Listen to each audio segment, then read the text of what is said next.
sunny day. Happy Saturday to all of you. It's so great to be here. It's me, DemiDyourMC, here with the first of its kind, a patch card tournament in the era of the Legacy Collection. Now, we are playing on Tango.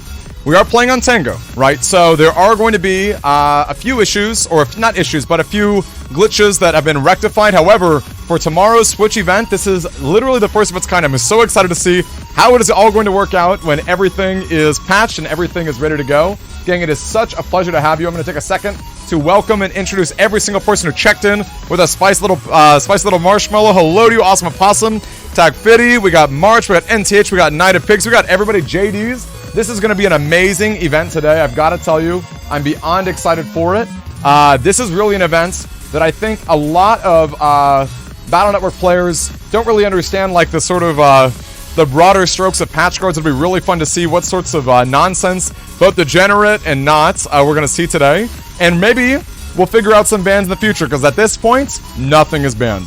Other than a few glitches, everything is good. Are all Tango players up to their Tangos? I sure hope so, Muska. I hope that as soon as they load up their game, that is all set and ready to go. I certainly hope so, because I know that even a few days ago, I had to do an update myself. But that is a great question. I hope that everyone is ready to go. I do believe, looking at our bracket, that it seems like just about everybody is starting their match. We got one person we're waiting on. I believe Nexit is still coming in, still trickling on in. Otherwise, it seems like just about everything is set. And yeah, looks like some very strong players like Raku and Thiago did get the first buy. I'm going to open up our bracket right now. Let's get that set up so we can be ready to go for the rest of the events. So of course we got this right here, and let me bring this up. We are going to be opening this.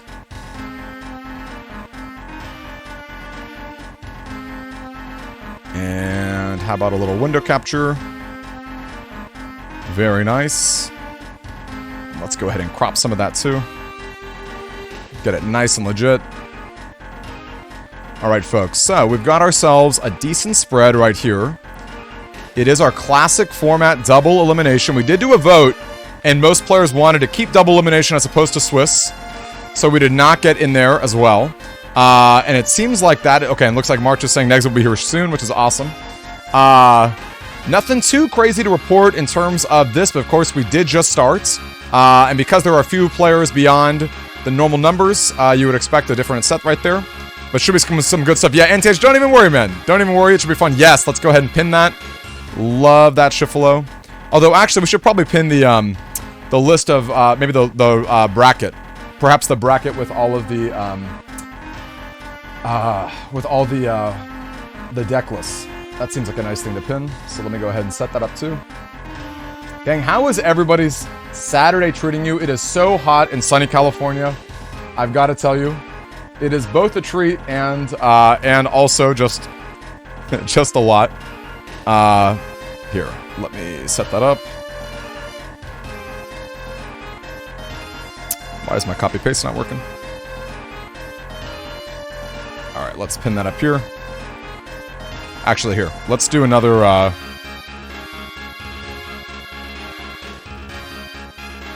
Bracket plus decks, right there. Boom, there we go. Let's pin that up. Looking good, you guys. All right, now let's go ahead and see what we've got to offer for some of these early matches. I'm sure we've got all sorts of exciting stuff to be diving into. Let's take a little peek at Alpha right here. Let's swap on over to our spots. Nope. Let's do... Yeah, there we go. Nice and legit. Nice and legit. Love this music. All right. Let me get my delay up.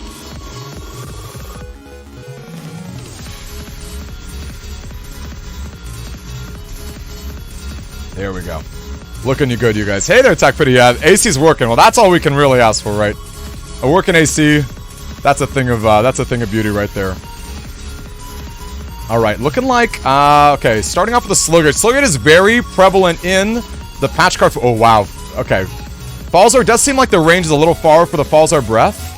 So it's looking like we're not going to see the biggest connect with Falzar, although it is nice when Falzar does deal some damage and doesn't just get whiffed by like an invis or an anti-damage. That's always very nice, isn't it? Let me just fix that aspect ratio. Alright, looking pretty good, I think. Yep, Gigas are definitely nice like that, aren't they? They sure are, all things considered. Very, very nice like that.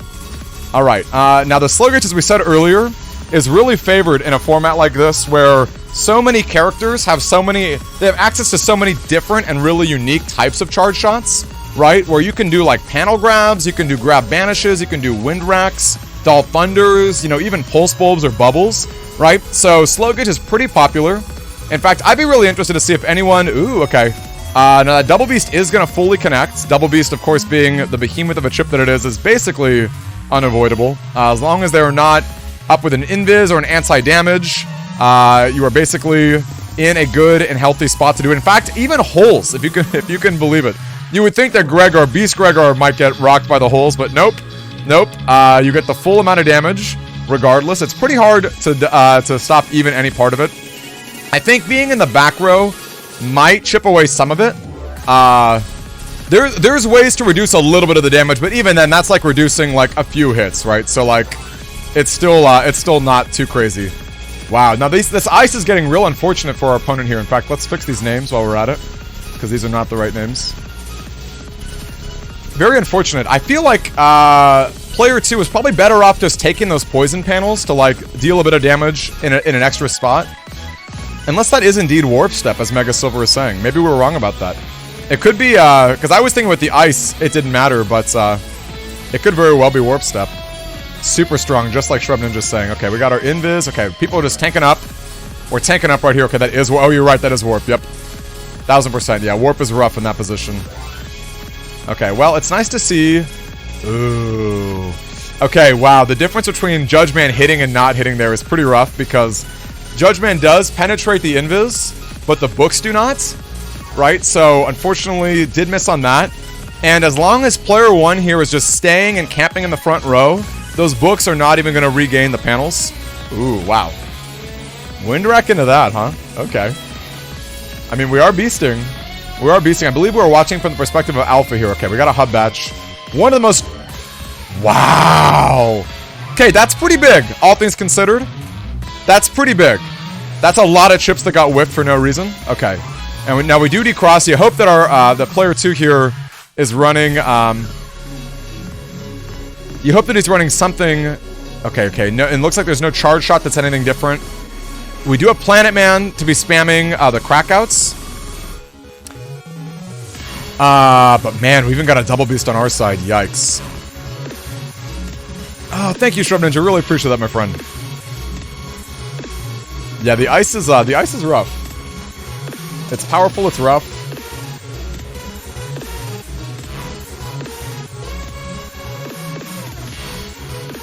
Alright, we got ourselves Bug Fix. Ooh! These TFCs, okay. Well, it was a pretty favorable spot there to make our opponent... Okay. Okay. This is not bad for player 2. Losing Bug Fix sucks, but that was a ton of damage with that extra damage off the Tomahawk. Now, if only we could find some way... Ooh, no air shoes either. Yikes. Okay, that's bad. This is pretty bad. Look at this, folks. And this is why Slow Gauge is just rough as can be. And looks like they were able to fish for a fully charged Buster attack there just by spamming their Buster Blank. A bit echoey. Thank you so much. Just fixed it. Thank you so much. Thank you, Shif. Alright, just fixed it. Alright, well, looking like a round 1 win for Alpha there. Pretty solid stuff. Let's see who else we got going on.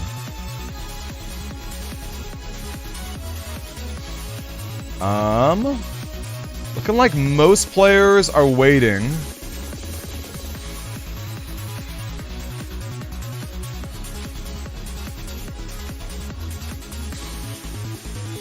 Let's see. I'm just popping in.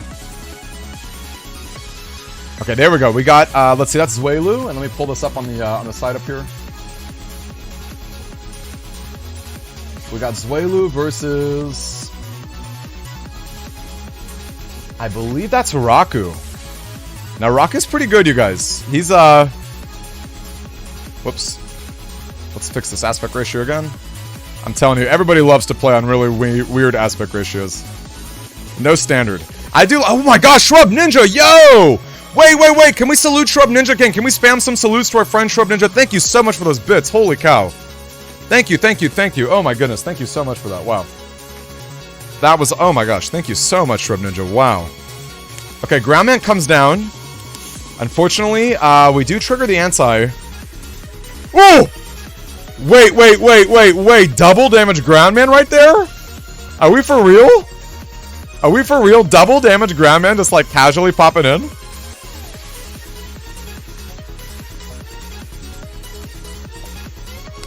Dashy says, sup nerds, how are you? Dashy, I wish you were in this tournament. Dashy late. I'm just kidding. Hope you're doing well. Hope your Saturday's going real well, Grilly. Alright, we got ourselves a Sanctuary. Okay, Proto Man does hit first for the full connect. Now, this is pretty bad for Zuelu. This is not the most ideal situation, all things considered. Wow, and look at that great spacing. Managed to dodge all of those machine guns.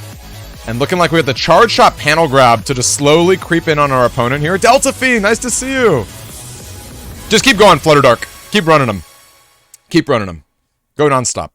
And if Schiff and March, if you can reiterate that in the tournament chat as well, that'd be really great. Grab Revenge is coming down, but I gotta be honest with you, Grab Revenge will do a lot more work. Oh, this is actually a great grass here. Ugh, darn. Darn, that was such a good grass there, destroying. I guess maybe player one wanted to keep us holy panels. Maybe wanted to keep us holy panels, right? And look, good spacing right there. Did block the panel grab. We're throwing away the wind rack, but that's okay. Haven't missed too much at all. Yeah, you don't have to wait. People can just keep jamming their matches. Not conducive to online. It's all good, Dash. I'm just teasing you. Wow. And look at that. Invis on the Gregor. Now, Gregor will destroy a lot of these panels. Gregor is so powerful. We all know that Groundman SP is extremely powerful. But imagine if Groundman SP were really hard to dodge and just did like 600 damage. And you got Gregor, which is arguably the strongest chip in the game. Maybe right up there with Colonel Force. But Gregor requires less setup than Colonel Force, which is pretty nasty. Very, very powerful stuff. Now, it's really hard to say here, right? Now, obviously, if you're player one, if you're Zuelu, man, oh man, player two with all the good time freeze counters here, gang. This is why just being a little bit patient with your powerful attacks is always a good option, right? Because we've seen both Double Beast and Double Beast and Gregor get effectively nullified. Yeah, that's not going to do anything, unfortunately. Get effectively nullified through really good defenses, right? Through invis and anti-damage in the back. So powerful.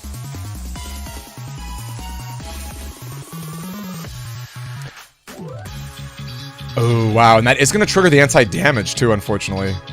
Okay, Life Aura will stop a big amount of damage because that grass panel with the blast fan would have been enormous. Obviously, we love it when our... man, another good invis! Player 2 has just got all the right reads on these attacks, and looking like Rush is going to stop the last chip from player 1 right here. Now, he could pack the full cust. If he wants, he could just say okay, run out the full cust and try to blank his opponent's turn, but he might not think it's worth it. Slow down and breathe, yeah. Trigger happy, yeah, it's an unfortunate thing, right?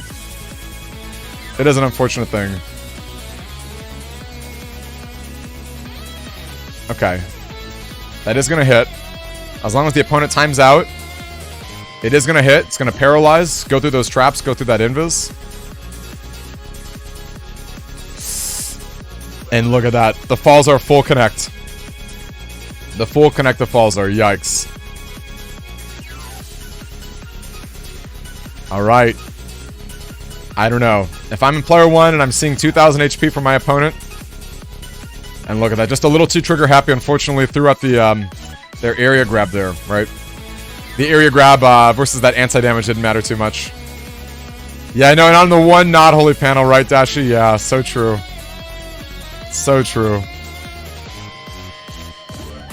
Ugh, gotta hit okay. Gotta hit okay, right? You can't not. Now this is bad. It's a bit awkward. I'm not gonna lie to you folks. Oh, and he hit on install. Yikes. Okay, we gotta teach Zuelu that you can just hit okay, and you don't have to give up your chips in that round. Because that really stinks. That really stinks. Alright, game 2 though. Game 2. We got plenty of time here. Let's get some new music up. Me too, Delta. It's like, nope, no showroom anymore. This turns into a regular old boring chip. Very rough.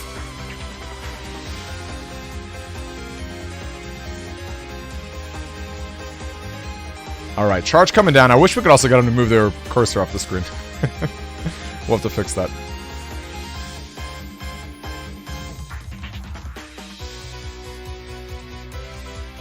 Okay. Looking like some good defensive leads here. And from Zuelu's perspective, he does have a lot of life. I guess we're both at 2k, which is pretty cool. Now, it's really going to come down to, like, not having your powerful chips get ruined by invis and anti-damage. And, gang, that's another reason why having a powerful charge shot is such a big deal in this format. Because you can effectively afford to just wait around, right? Like, if you're holding up your invis or anti-damage, you don't need to be proactive. You don't need to blink first. If you've got a powerful charge shots... Yeah, thank you, Shrub Ninja! Once again, another big... Thank you so much for the bits. Like, in all honesty, thank you so much. I sincerely, sincerely appreciate that. Thank you so, so much.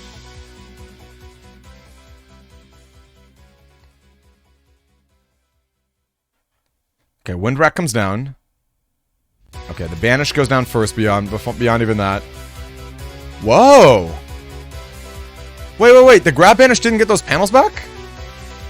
What the heck? Wait, I've never seen that interaction before. Is that because the barrier was up? What on earth? I've never seen that happen, ever. Okay, Knight of Pigs seems like he agrees with me here. Whoops, that was bizarre. I don't understand how that happened. At all. But so I always knew, well, you're not wrong, Aerospate, like with the barriers with Grab Banish, but I guess I've always seen that interaction when they were in the front row and they don't get pushed backward.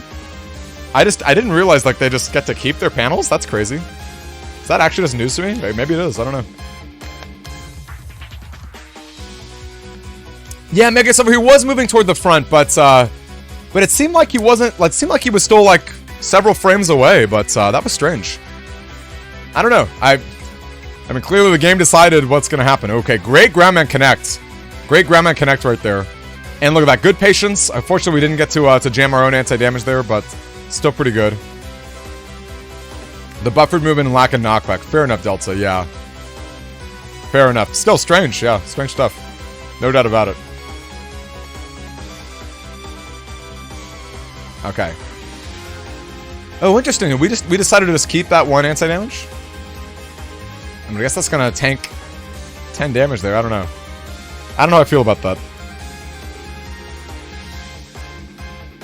I guess all things considered, the opponent didn't do too much either.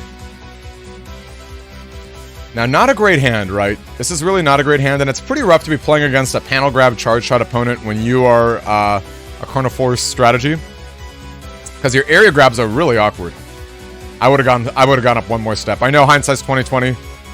The front row is so nice, right? It's like chess, right? Where you know, you can, if you're like in the center spots, you have more range of movement. You saw that, Imaska? Yeah, it was interesting. It was a cool clip for sure. A very unique clip. I didn't fully understand it. I didn't fully understand that. I still don't. I see what everyone's saying, and I think the truth is like some combination of what people were saying. Some combination of that. Okay. Lots of holy panels coming out. Now, gang, I'm not going to lie to you. I don't love the holy panels in this format.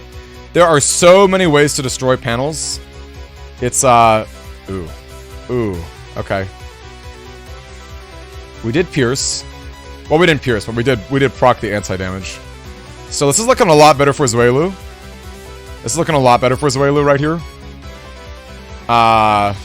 Now I wonder if this is like the time to really make the run for it. Okay. If we had a fast gauge up, we could definitely pull this off. Our opponent's probably gonna Ooh, actually it's pretty rough for our opponent here, because they want the panel grab charge shots. So do they just enter with paralysis? Yeah, I guess they do. Okay, just a Proto Man 75. Nothing to worry about too much. That was a pretty early grab revenge, but I guess fast gauge is up. Hey there! Red Rotary, nice to meet you. Honestly, both Falzer and Gregor are strong. They're both very good in very different ways. I know that's kind of a cop-out answer, but it's the honest truth. I say we run it, right? This is the time to run it. No, no gun, no soul in the back here, but, or Windwreck, but I think it's the time to run it. No, they're good, though. I promise you. Okay, annoying invis. Gotta wait. Oh, did we already jam it? What a shame. Yeah, maybe it wasn't the time to run it because there was no way to deal... Wow, and even Life 4 in the back. Even Life 4 in the back. Yikes. Red Roji, tell us more about you and BN. What are some BN games you really love? Yeah, that really stinks. Now, we still have Gregor. And Fastgate is up. So really the play here, in my opinion, is to be as aggressive as possible against player 2. If I'm Zuelu player 1, I'm trying my best to just like raw damage as much. Wow! Player 2's always got their defenses. They've always got it up. Now that is gonna stink if we're trying to go to damage judge, which I think we are. I say you jam it. I say throw a killer arrow out. Charge it up. Do a beast attack, right? Do a beast attack. I would charge it. Okay, just kidding. Times 2 falls are, we're anti-damaging. Just kidding. Look at that. Emotion bug, you guys. Also very powerful in this patch card format. It's so free. It's so free to add your folder. So free to add your folder. Look at that. We actually did get our cursor off. Okay, now not the best beast out, right? Not the best one. I know, Abimola would have been so much damage. Thank goodness. Thank goodness, man. So scary. Okay, I think you just gotta gotta jam grass here. Nope, okay. I think you have to. Okay, great invis. That would have been an obscene amount of damage. Double damage blast fan on grass panels would have been obscene. I think you gotta go grass, to be honest with you, because that would have been... The grass, it changes the holy panels, right? So you deal full damage and then you deal times 2 with the elect body weakness. I get that player 1's a little nervous, like getting rid of his own holy panels. But I don't know. I felt like that was too important because, like, if you're a fast gauge player, you need to be winning on turn 15. Okay, invis, right? Cool. You need to be getting that damage judge. The damage judge is so important. So it's really rough to not get in. There it goes. Final turn. Beast over. Kind of a boring one, but we do it. And the beast over would have been more impactful, right, without the holy panels right here. Let's see. Let's see how it ends up doing.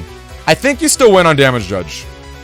I think they still win on damage judge. Yeah, this one was Tango, Abimola, and tomorrow is Switch. Okay, still one. Still one.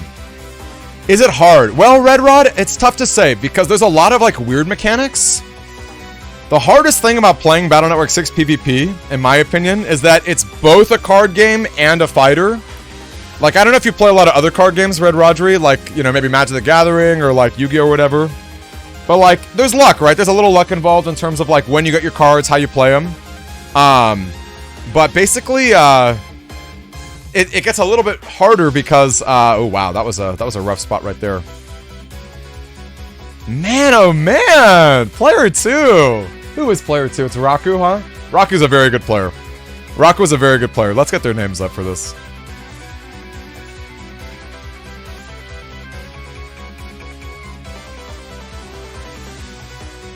Ah, man. Even turn 1 to have that anti-damage like that. But yeah, the hardest part is really like the timing of stuff, right? Because it's like, you can have your powerful chips. Alright, we got a lot of panels up here. You gotta be in the front row, my friend. You gotta be trying to block these panel grabs. We need to block these panel grabs. I would mash A, yeah. Otherwise, we're just giving him for free, and it's only 10 damage.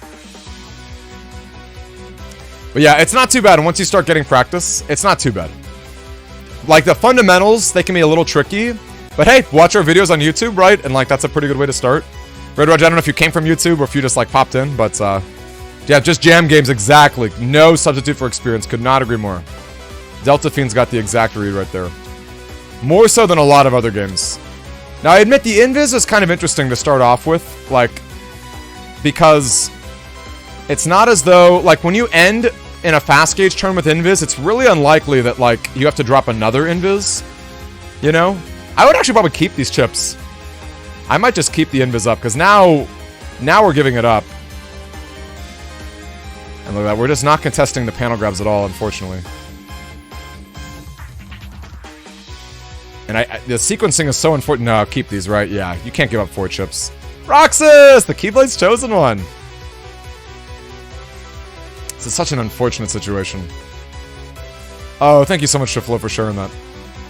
Can you give up 3 chips? I don't think you can.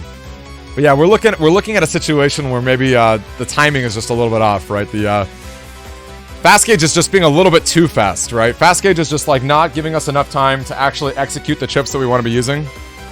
Yeah, it's really rough. Like base ending floor, true. Yeah, those Hell's Rollings. I like the patience. I like that Judge Man patience. Okay, we still get panels back. Now, the awkward thing is, I don't know that Gregar is going to break. Actually, he might still break the Life Orb, because I think those rocks are going to break the Holy Panels. Okay, wow, just kidding. Nope. Wow. Wow, what a great Life Aura. Raku's in such a good position. How unfortunate. Hey, Aaron! Welcome on in. It needs to be humor to break Holy Aura, gotcha. Needs the double, yeah. Yeah, you're right. I was wondering, because I was wondering if like cracking the Holy Panel would have been enough. But, oh, it's still here! You were able to pass off little baby boy? We'll get you in the next one, I love it. Yeah, that is pretty incredible, honestly. Holy Aura is like one of the most obnoxious things to break through. Very, very scary stuff. Love it! Aaron Dobb, nice to have you in, my friend. Hello, hello, hello. Alright, got an uninstall. Okay, Protoman does hit. It's only 75, but there were a lot of holes on the field, so good chance that it wouldn't. Now, with Fast Gauge up, once again, it's so important to just be aggressive, right? You gotta be as aggressive as possible. If your opponent's charge attack is just panel grab... Ugh, darn. Too bad.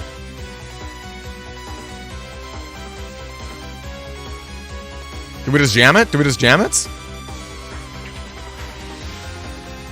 Good exchange. Although we're not on the... Oh, no, we are on the Holy Panels. Okay, I couldn't sell for a second. Wow, that even preserved the barrier. These Holy Panels are doing a lot of work, gang. I know I said this earlier. Holy Panels are not the best in the patch card format because there's a lot of ways to actually get out of here. Knight of Pigs, the only issue with that... So I used to be in that camp too. I know, nothing stops the beast. It's honestly so true, Flutter. I used to be in that camp too. The reason why I think it's important, though, is because there are so many, like, really powerful strategies that, like, need Aura to get rid of. Like, it's basically what keeps... Wow, and he rushed! This is huge! Wait, this is huge! This is huge! The invis turned into a rush there! Oh, no! Oh, no! Raku was packing the invis in that spot, but I guess he forgot that he didn't actually use an invis that match. Wow. Holy cow.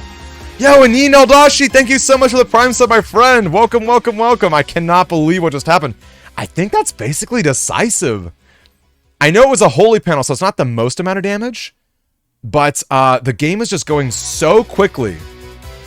The game is going so quickly with the Fast Gauge. And I think Raku just needs more time to even out the odds. Okay, that was a really good elect, though, I have to say. Destroying those panels.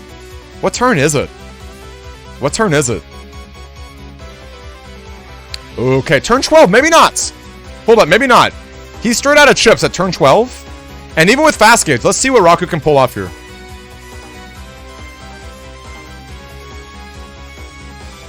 Okay, I'm speaking too soon, you guys. I'm speaking too soon. We're seeing right now what happens when you throw your chips away just a little bit too carelessly, right? Because a lot of turns. There were a lot of turns. Yeah, I think I take it back. I don't know, gang. Raku's got a full setup, and there's no defenses to stop him. Also, I spelled Zuelu totally wrong. No defenses to stop him. This is going to be really rough. And no way to pierce that invis.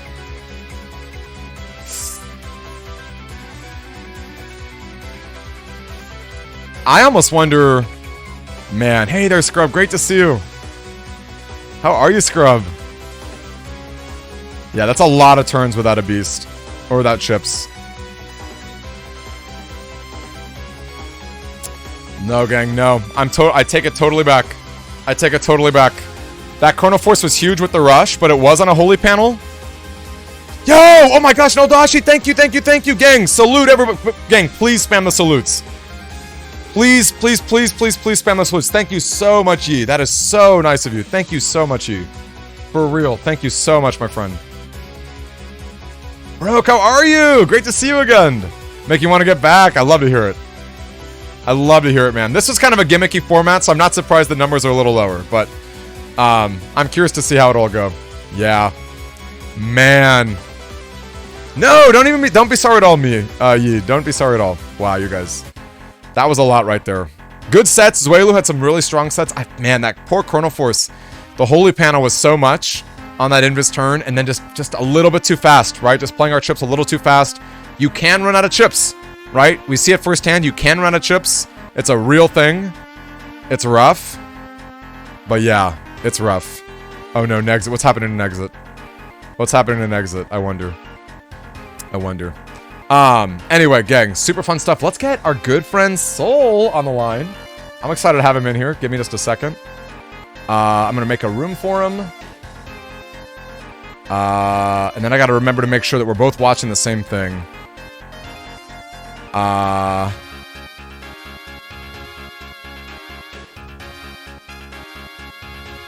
so here's what I have to do. I'm gonna have to go to my casting really quick. I'm gonna have to turn that off so that we can hear Soul. And I'm gonna make sure that it's just monitors. Sorry, folks. Give me a quick second here just to make sure that we're not gonna get any weird echo sounds when we got Soul on the line.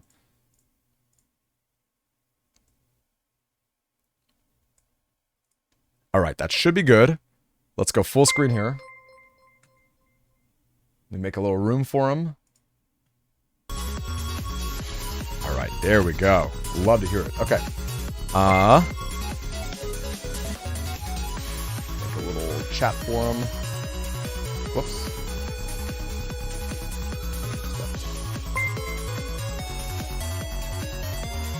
Oh, right. He's got to talk with me on the call, I think, right? I think he's got to talk with me in the room.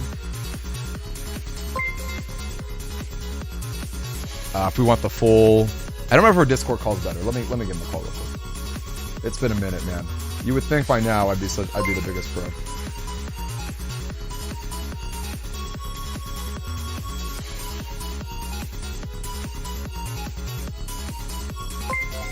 Yo, is that Soul? Do we have Soul up in here?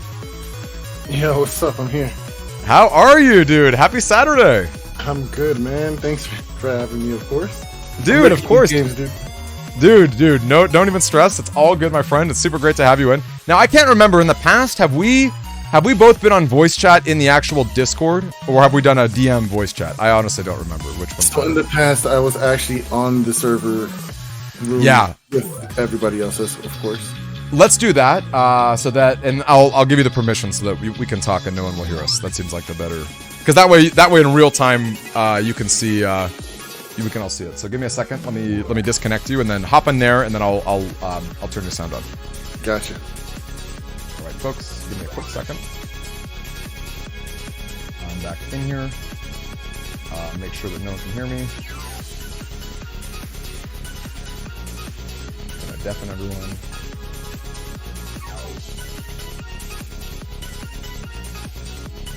And let's allow Soul to be heard.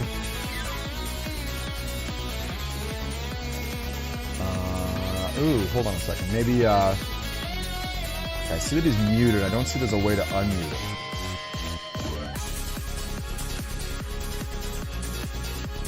Yeah, I guess I can't just, like, give the permission. Whoops. Definitely an oversight. Okay. Let's try that again. I'm gonna give Soul... Hey, Soul, if you can hear me, exit and come back in. See if that works, because I think I now have talking permissions for everyone. I am here. Awesome. Okay, cool. And let me just make sure everyone else is deafened. There had to be a better way to do this, but I'll have to add it to the old to-do list. All right, nice. We're looking pretty good.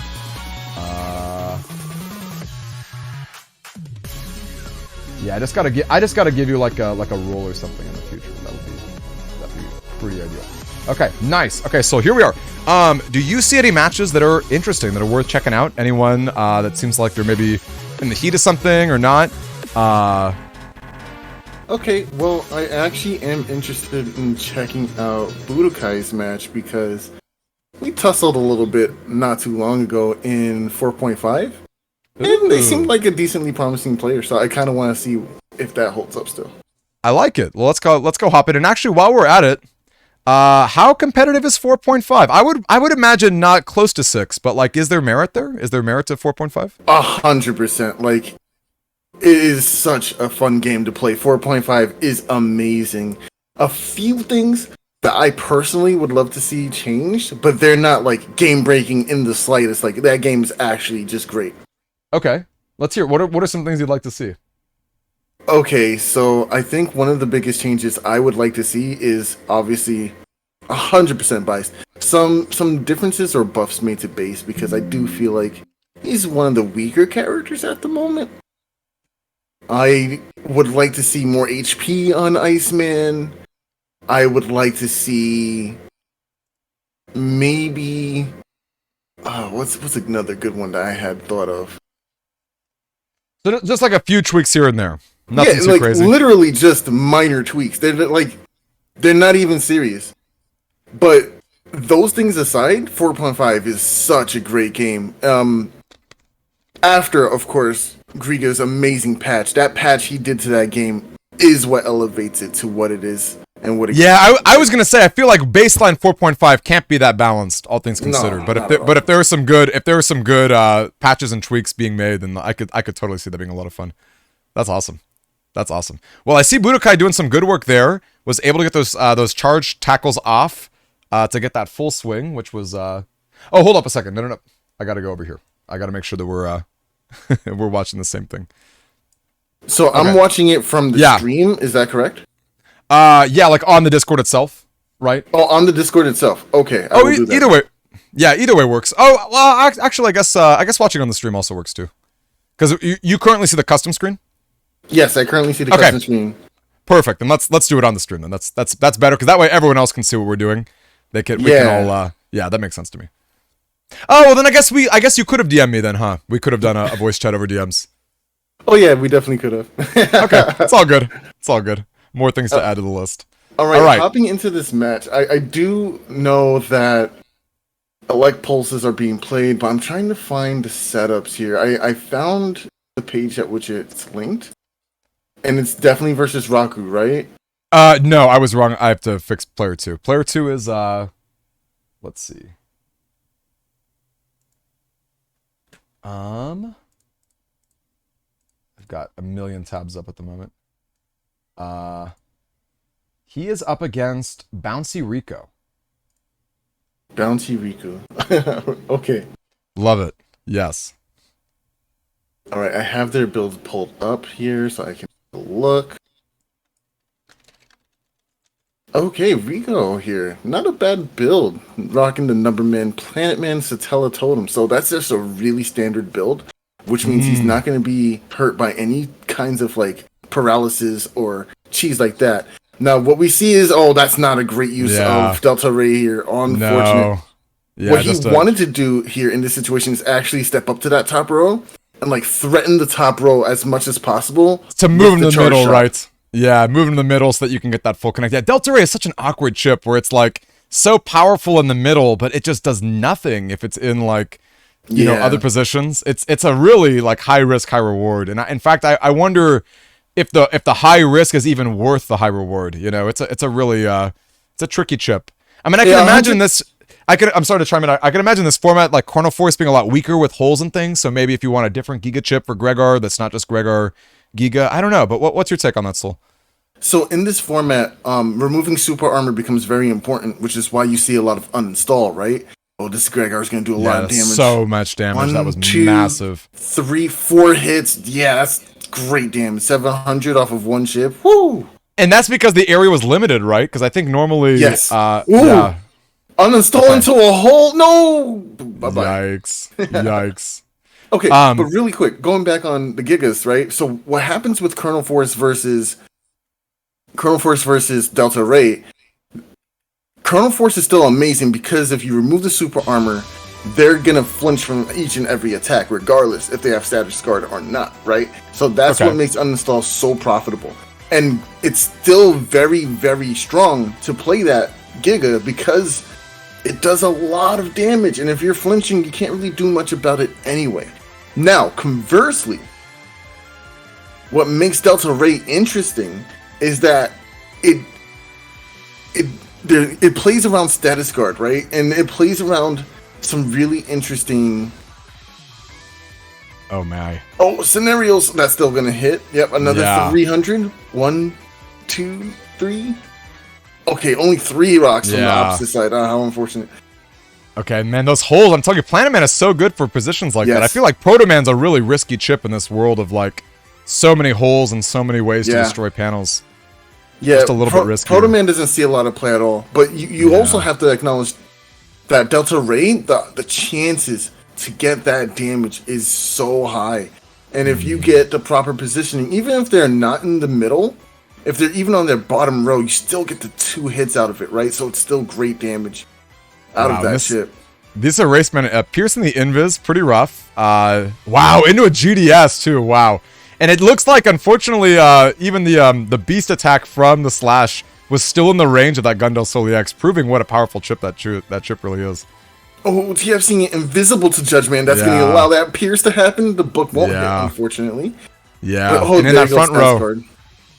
Indeed. Status guard, once again, rearing its ugly head, just showing how powerful it is to say nope to all sorts of all sorts of shenanigans. Oh, I see what's going on. It looks like Budokai's playing Pharaoh Man. Number Man, Totem, Pharaoh Man, and Heavy. Oh, how interesting. Wow. Okay. Well, unfortunately, we did talk a lot in our video about what we ranked certain chips in certain patch cards, but it's a shame. It looks like Budokai did lose that one at the end of the day.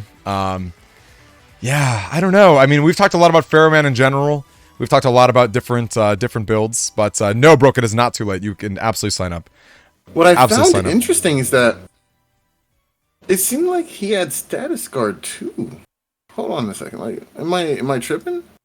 He wasn't paralyzed by leg pulse there, so how did that happen? Yeah, that's interesting. I did not fully take a peek at that. How is he not paralyzed? We've seen some funky stuff today. There's a clip that I got that was pretty great. I saw a Grab Revenge just not get panels back at all. And we had a lot of theories in chat. We haven't reviewed the footage yet. I will have to review it at some point, but we saw some really interesting stuff for sure. Okay, well, I'm just going to pull up Alpha. I don't know who Alpha is playing against at the moment. But it looks like... Okay, it looks like we're still fairly early on. Decent chunks of damage from both players. Yeah, do you see the setup? Change the names. Let's see who is Alpha playing. Yeah, that'd be, if you could pull it up, that'd be amazing. So, Alpha is up against. I need to get a third monitor. That's what I need. So I can have stream, Discord, and the other setup too. Yeah, versus Thiago right now myself. Alpha versus Thiago. Thiago, okay, yeah, this is gonna be a fun match. Absolutely. Now we all know Thiago, very powerful player, just extremely. I might not see extremely strong, just in many cases. Now, Soul, what is Thiago's experience like in this format? Because I believe he's the one who pioneered Planet Man plus BDT. Is that correct? Yeah, but it looks like it was all for naught because he's playing a deceptively powerful build here. He has Twisty with Snake Arm, Numberman. Oh, excuse me, not Numberman. Numbers, Needler, Miney, Satella, and Totem. This is the exact combination of chips that I had mentioned, or excuse me, patch cards that I had mentioned before to be very powerful and tandem together. Each patch card is just naturally low numbered, so you can just put them all in the same build with the gargantuan. Okay, I'm sorry. I love what you're saying. It's so good, but Thiago just with that another Ra Muramasa, like just just like no fear, no nothing, just right in the middle, connecting. I was shook. I was shook. But I see what you're saying, right? It's like, you know, when you give up the Navi patch cards that cost a lot of megabytes, you can focus in on a lot of really powerful ones that have a lot of value. Yeah, just a ton of value, right? Yeah, with this setup, he's achieved an attack with the 2 attack plus 1s in his Navi customizer as well. He achieves attack 10, so it allows him to just push out obscene amounts of damage with just this B Buster. It's a very, very powerful setup that he has. Oh, is this just a replay, or I'm confused? Because I see that Alpha is like going through replays, maybe, or hard for me to tell what if that was it or not. But I saw that communication issue, which is a bit unfortunate. Not what you want to be seeing. Let's take a peek at Raku again.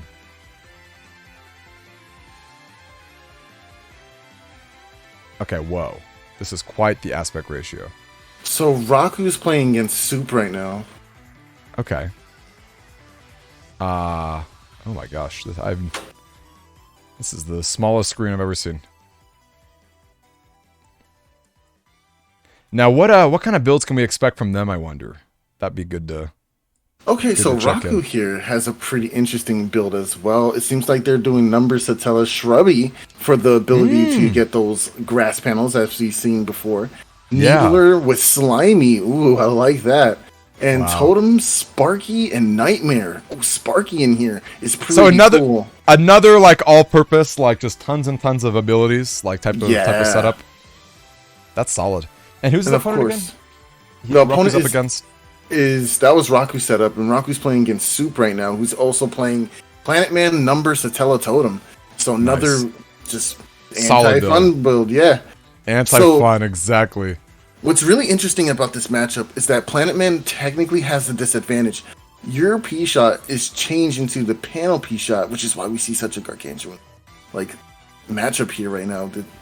It definitely looks like we're watching from Raku's point of view, if I remember correctly, right? Yes, that's exactly right. Yeah, it's looking a little tough. Okay, so actually, I'm glad we just ended because it looks like Alpha and Thiago are back on it, swapping, and Alpha got that first lead, so they were able to resolve it, thankfully, whatever issue happened earlier. So let's hop in on Alpha versus Thiago one more time. See just exactly what's going on.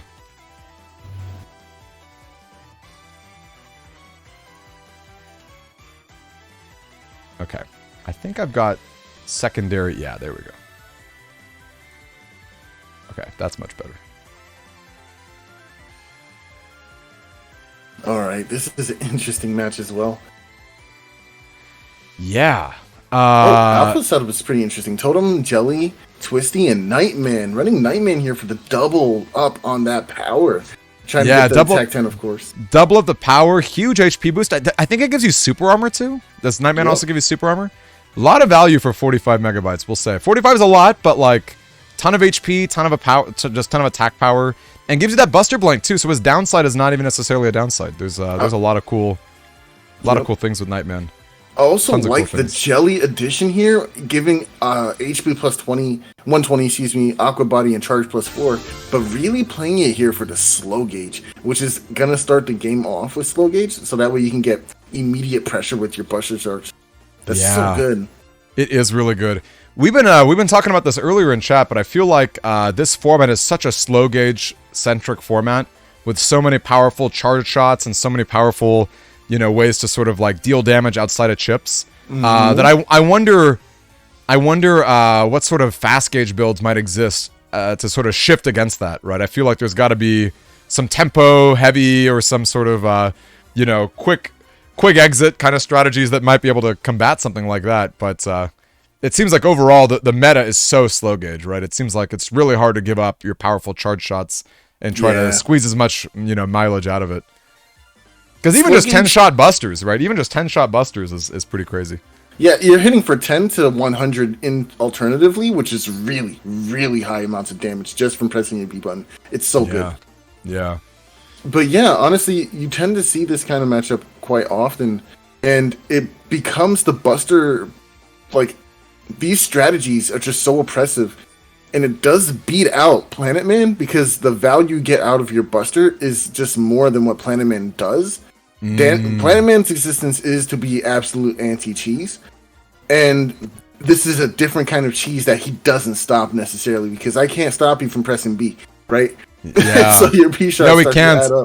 And as you said, like normally, like it's funny in a vacuum, you might think, "Yikes, that was a rough miss right there." Yeah. Oh man. It's super unfortunate too because okay. All right, looks like we've evened it out then. We got 1-1 between Alpha Thiago.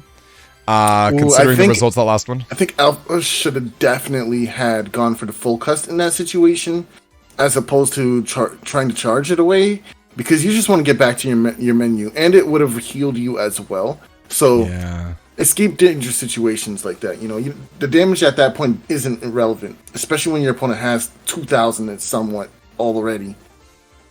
Yeah, it's rough. It's rough. Card God in the chat is asking if Nightman breaks the 10 attack cap. So it's not even just Nightman, Card God. In the patch card format in general, your patch cards can make your Buster go beyond 5. So Nightman's really easy to do it because as long as you got attack max, he's going to double you to 10. But a lot of other cards can help you go beyond 5 as well. Now, it does max out at 10, so you cannot go by any means above that attack 10 stat. So as long as you keep that in mind, it allows you to just not waste your patches, your patch cards, or resources in general. Yeah. Yeah. Well, it's interesting because, like, you know, normally I think the Buster Up strategies are a little more on the gimmicky side. But, like, when you can just start the battle off with, like, 7 or 8 power, you know, then all of a sudden you start to see the value in just adding 1 or 2 extra little Buster Ups to get yourself to 10. It's kind of funny that way. In showcasing this build, Thiago is demonstrating why I said in your video that base BX I don't feel like is inferior to like the standard like meta of the EXE format, and that's really because in order for base BX to be threatening, you have to run 5 copies of Buster Ups in your folder to achieve that the actual status, right? Yeah. So you have to do a lot of digging and such and searching. A lot of digging, a lot of searching. And a lot of just slots dedicated to that, right? Yep.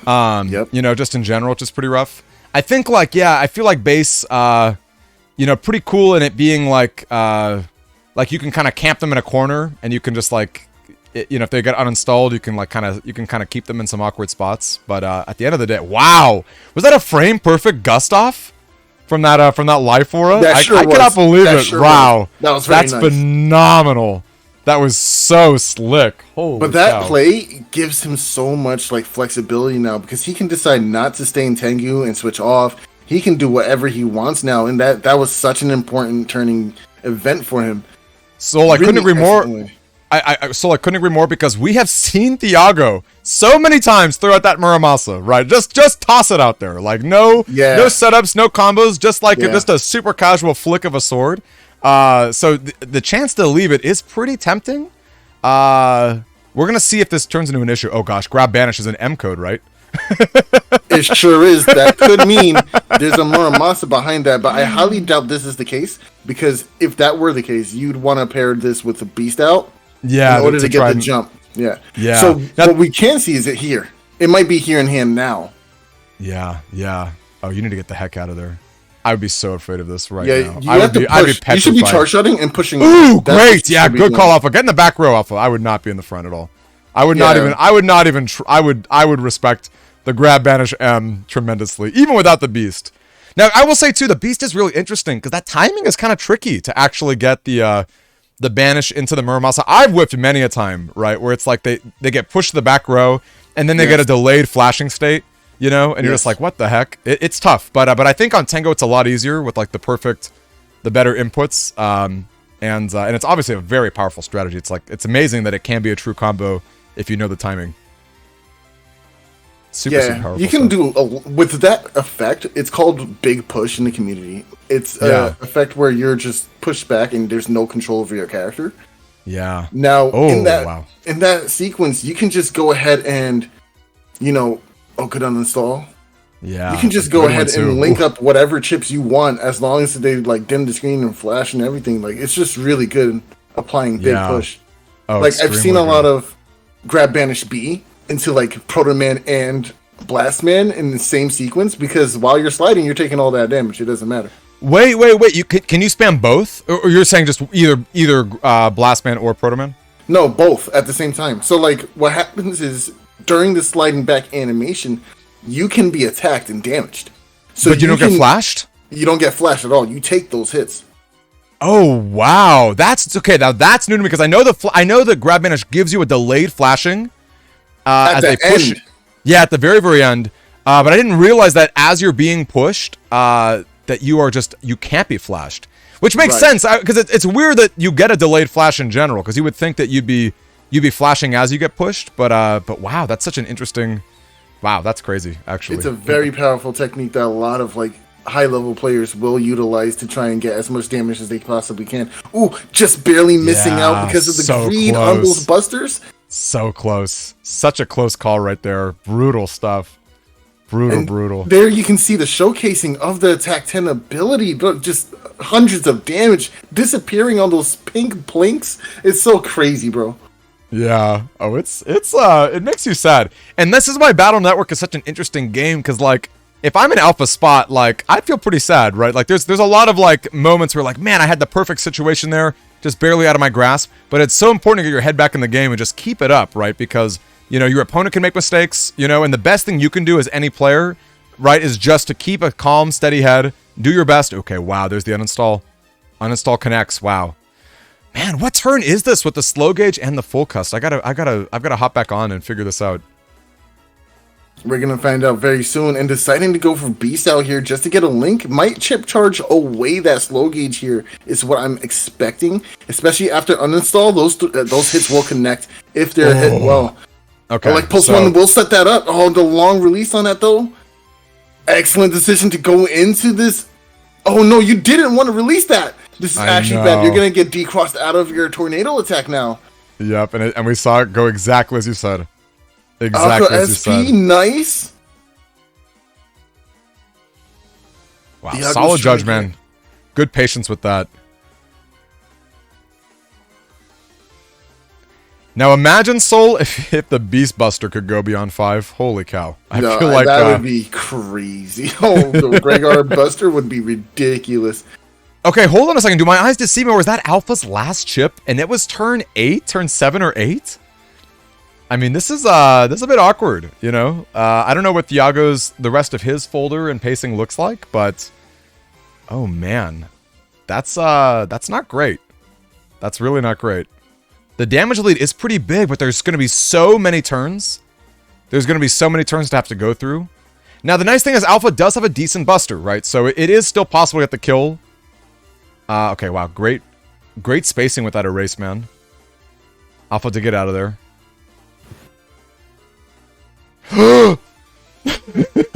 I'm telling you, how does he do it? How does he do it every time? Every single time, without bro. fail. I take a shot if Thiago misses a Muramasa. Let me tell you, it's like at this point, I think he's doing it on purpose. I know. He just wants to show off. He wants to show off his skills, man. He's like, look, guys, I don't need to judge man set up my things. I don't need to erase man set up nothing. Grab banish M into Beast and right. It's like I didn't even take it on that turn, bro. That's how he was in your head before you even saw the grab banish revolve. Like you and I were shook. I know. I was like, you gotta. I was like, I'm playing the back row. Like I'm not. You know what I mean? You gotta respect it. You gotta show the respect. But it's like you have to. Now this is pretty awkward because the Beast, the Feather Buster is so much slower than just the baseline Buster that you get from Mega Man, right? Because if you think about the power of the P shots, they're basically instantaneous. I mean, look, and there you go. We saw, like, look at how much damage that dealt over the course of this turn. I think that was straight up 600 damage. Like, and you would think, like, it's the hundreds, right? It's just the 100 damage that's being an issue. No, it's also those 10s, because if you hit 5 of those 10s, that's 50 damage. You know what I'm saying? And it's not hard. No, it adds up. It's not hard. And not only that, it's like, then you get that chance to get the 100. It's like, yeah, it's pretty rough. And unfortunately, the Beast Feather is just a little too slow, right? Just a little too slow. The damage output's only 5. You know, it's a bit awkward. It cannot compete in terms of raw DPS. Now, here's the thing, right? What's happening there is that basically you're in this position where mashing your B obviously does the damage that you needed to do, obviously, because attack 10, yada, yada, yada. But what's happening is every time you, like, think of it like this, right? You go for a charge shot, right? The charge shot is really fast. It shoots about the same speed as your regular P shot if you're in base form. However, because you're charging it, your opponent can play the spacing game very well and avoid that. But think about how many times you just usually get hit by a stray P shot. Oh. You know what I'm saying? Like, oh, boop, oh, I got hit by 5 damage. But now it's not 5 damage anymore. It's 10. Maybe 100. Maybe even 100, man. And your opponent's just smashing their B button, moving up and down. It's like, okay, these are starting to hit a little much. Ooh, and cross some touch. And it's just, wow, that's a huge Gregor. Wait. Oh, wait. What was the defense? I missed that. Was he flashing? It was invisible. So yeah, not taking any of this damage here. Huge missed opportunity. And now I'm stuck in this positioning. This is a really bad situation for Alpha. Yeah. Oh no, so so Alpha just finished up. We're now or are we still in Alpha? Is Alpha still playing? I just hopped over to Zwelu and Mondream. And okay. Yeah. No, don't even worry, because I feel you, because you would have expected a game 3 from that, but they had a game 1 earlier. So yeah, it was, okay. I believe Thiago got that win. Yeah, I mean, honestly, like, if you think of the power of Gigas, especially something like Gregor, if your wimpy little standard chip invis is completely breaking it, like, you are in a really good position, right? I feel like and I feel like in patch cards, when your Buster is so powerful in general, you can afford to be patient, right? Like, you do not have to be jamming those invises and anti-damage ahead of time. If you got a powerful Buster, whether it's the 10-shot P-shot or something really good for your charge attack, I feel like there's no downside to just holding up that invis in response to those awful Giga chips, you know? Oh, wow. Is that going to hit? Okay, no, the machine gun does not hit. Dances all around the anti-damages like it's nothing.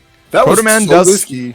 I know, and he just like got away with it. Like, yeah, like dancing in the range of machine gun, even with invisible, is still scary because you don't know how much longer you have with your invisibility. Get out of there. That is bad practice. That's setting yourself up for failure. If you are in that situation, move out of that range. Effective immediately. No reason not to, right? There's absolutely no reason not to. Because as you said, you know, maybe an extremely pro player like knows the timing for their invis that's left or how many machine gun shots are left, but it's like there's really no reason not to, right? Because it's not as though it's like that's like a high risk, low reward play, because it's not like, you know, the opponent had like a great powerful chip to set up in that range, right? It's like you're just risking a lot, so definitely gotta think in those terms. All right, we do see the Sanctuary. I've talked a lot about Sanctuary. In fact, I might cut Sanctuary from all my patch card builds because I feel like it just does not do enough in this format. But so I'm kind of wondering, what's your take on? I disagree. So the thing is, the situation is like, yeah, okay, they might have an out for it, right? However, that makes them have to spend either time or resources to deal with it. True. And if they don't, that means it's not being dealt with. In this situation right here, the Freeze Buster is denying you the opportunity to do anything, right? And now you're getting tons of value out of not just the having ability. Like, this Kernel Force is not going to do anything, right? Look at that, the exact situation that just created an entire reversal. No, you're right. It did. No, you're right. It started with Sanctuary. And right now, not only do we have holes in the... Yeah, this is going to be the worst Kernel Force you've ever seen. I mean, I guess not bad in that it stopped the Buster. Okay, nope, just kidding. He comes like, wow, and he even gets one hit with double damage. One hit. Oh, man. That's basically a 4-hit ground man SP. That's really good. Crazy. And look at that Buster, man. I'm telling y'all, the Freeze Buster is just rough. And that's why Planet Man, as annoying as he is, you know, he's got to stick around, man. He's got to do his time, because that Freeze Buster is obnoxious. Now look at this exact situation right here. Like, we can get cheeky with it. We could go Aquaman right now, go for a charge shot, and then just charge shot, ice panel, as a charge shot. It's free because you get the free starter for it right here from the stage. No, it's so you're good. Right. You're right. I feel like when the stage gives you a position like that, you may as well run with it, because it's pretty. Wow. Even start off with a green invis from Mondream. Yikes. It's pretty free to be in that spot, and like, just as you said, so much of Battle Network 6 is like forcing your opponent to react, right? Like, if I'm saying Sanctuary is not great in a vacuum, but you're saying, no, you have to react to it. They have to actually spend resources to deal with it. Well, if you're Mondream and you're like, Aqua Cross, boom, like, let's start freezing him and spam my Buster, Zweilou has to deal with that right away. And even if he has the immediate answer, you know, like, you're still setting them up for such a good spot, or rather, you're setting Mondream up for such a good spot, so... I'm with you. I think if I'm in this position, I'm taking advantage of that freeze as much as possible. And I'm just being real cheeky with it. In those situations, it's still like, okay, what if your opponent has Shrubby, right? And you use your Sanctuary. Yes, they can P-shot away some of your Sanctuary panels with Shrubby, but they're thinking about it. That's what they're focused on right now, right? They're like, okay, I need to try to deal some damage. Time to Buster. You can use that. You can use that to your advantage. Yeah, and like a misdirection. Exactly. No, you're not wrong at all. You're not wrong at all. So it's like you're just allowed to do a little bit of control. And if anything allows you to have a little bit of control, then I think it's more than worth. Like, it's more than worth all the salt. Yeah. No, you're not wrong at all. And even just like a TFC Sanctuary is not the worst thing ever, right? Half damage, you know, even at the absolute worst, there's still some good value you can get out of it. So yeah, it even goes back to the thing with Life Aura, right? Like, okay, yeah, you could ban like Life Aura or something like that, right? Or you can use your resources to deal with it and have plans around that. And that's where the key differences come. That's where the mix-up comes in. Like, now that I have to spend my resources to get rid of this Life Aura, maybe I can set up a Delta Ray Edge. Maybe I could go Slash Cross. Maybe I have a sword chip like Muramasa in my folder. Like, there's so much you can do just because they play that one chip, and then you can respond to it. Like, it's all mixes. Yeah, all mixes all the time. Just good work. And honestly, like, you think about how slow some of those turns get with, like, slow gauge up and 10 damage P-shots. Having that, like, if you can actually preserve a Sanctuary throughout, like, an entire round of that, you can be in a pretty good spot. You can get some really favorable trades, which I think is pretty great. Erasement going out into the ether of this barrier. I don't know. What are we doing? No, this is not what maybe we were thinking the cross would deal double damage and break the barrier. Unfortunately, gang, if you were watching this, you have to actually get hit by the attack to take double damage. So barriers and life auras are still going to take neutral damage even if you would get hit by a weakness. Now, this is a quick shout out to Bingus Bound Eric 6, right? And in this situation, if Mono Dream decides to camp forward, right, and he uses a Wind Rack, what happens in the original game is it depends on host or client, right? If the Wind Rack hits, if you are a host, you don't get pushed back. The barrier does go away, but you keep your positioning. If you're a client, you are forced to the back of the stage, you lose the barrier, and you lose your positioning, which allows you to go for these area grabs. Okay, but in Bingus Bound Eric 6, which is a slight rework to the game, it makes it so that you're always pushed back no matter what. So that way it's always fair. I might be confused on that. It might be one or the other. Yeah, one or the other for sure, regardless of which one it is.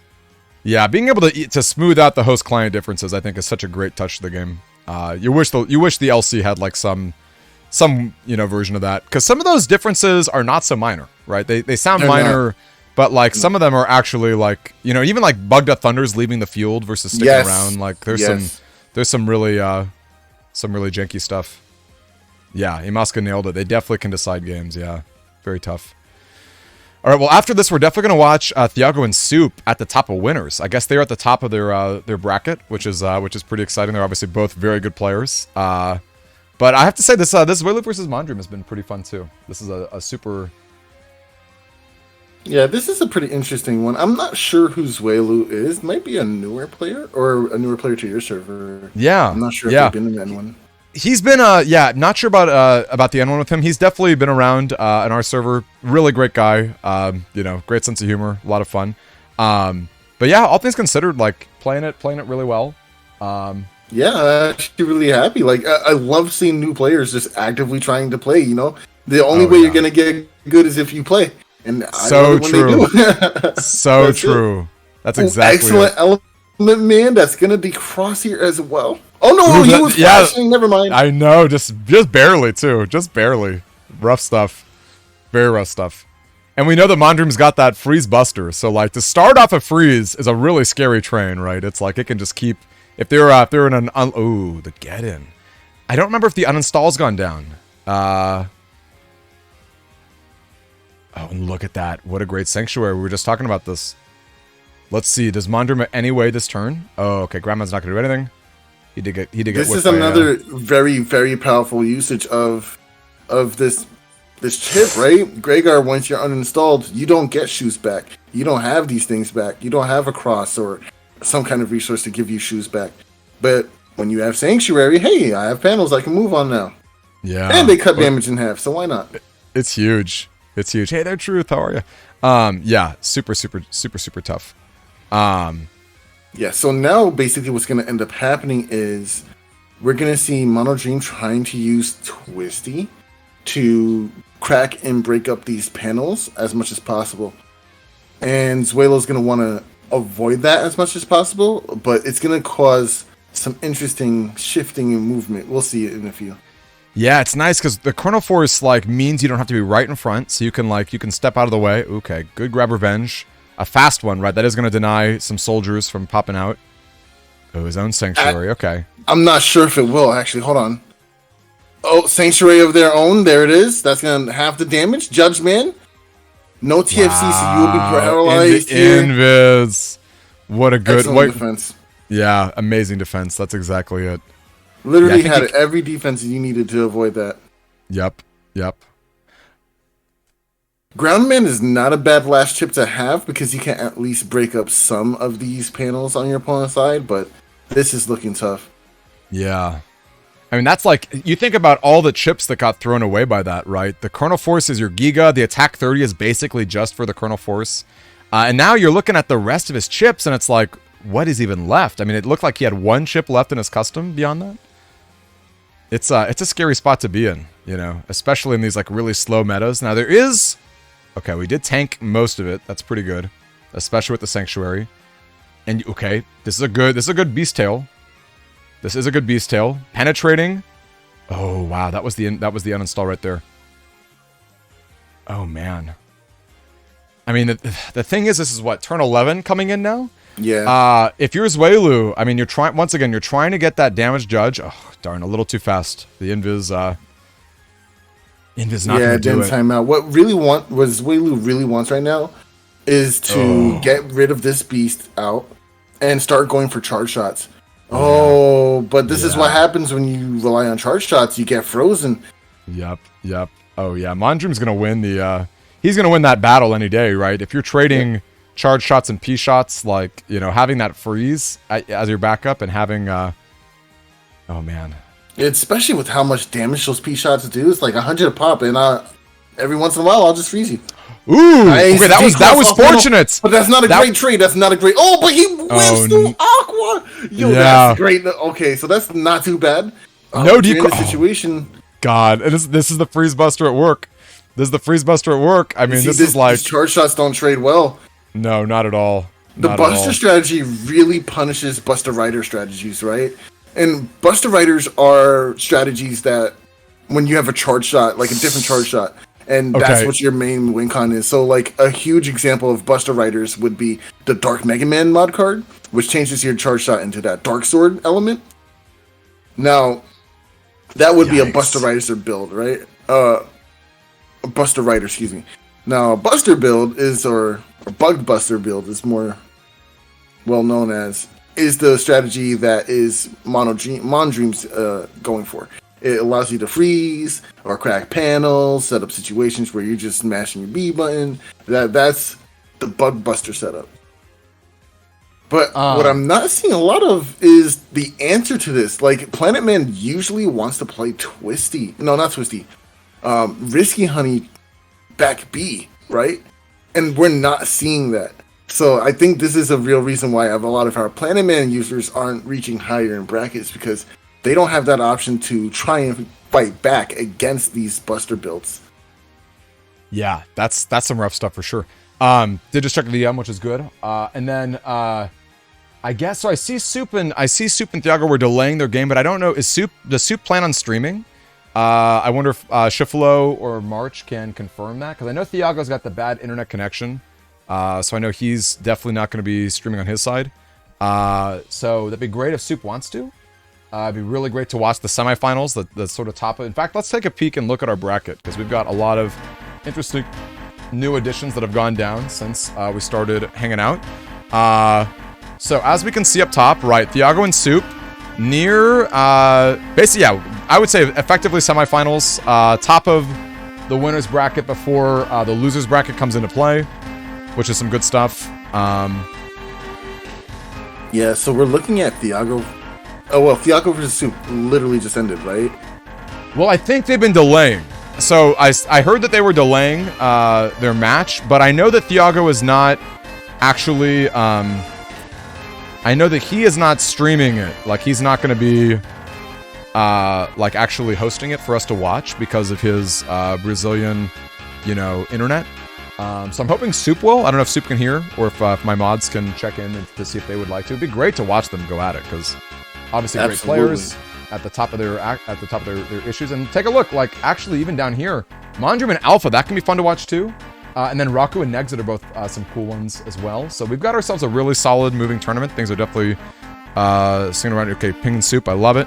Let's check out Negs versus Raku if they're about to start. Now I guess on my end, Soul, I've been doing it on the stream itself, or I've been looking at the stream. Maybe, and you've been looking at stream too. Maybe do you want to look at Discord directly to see if that syncs up?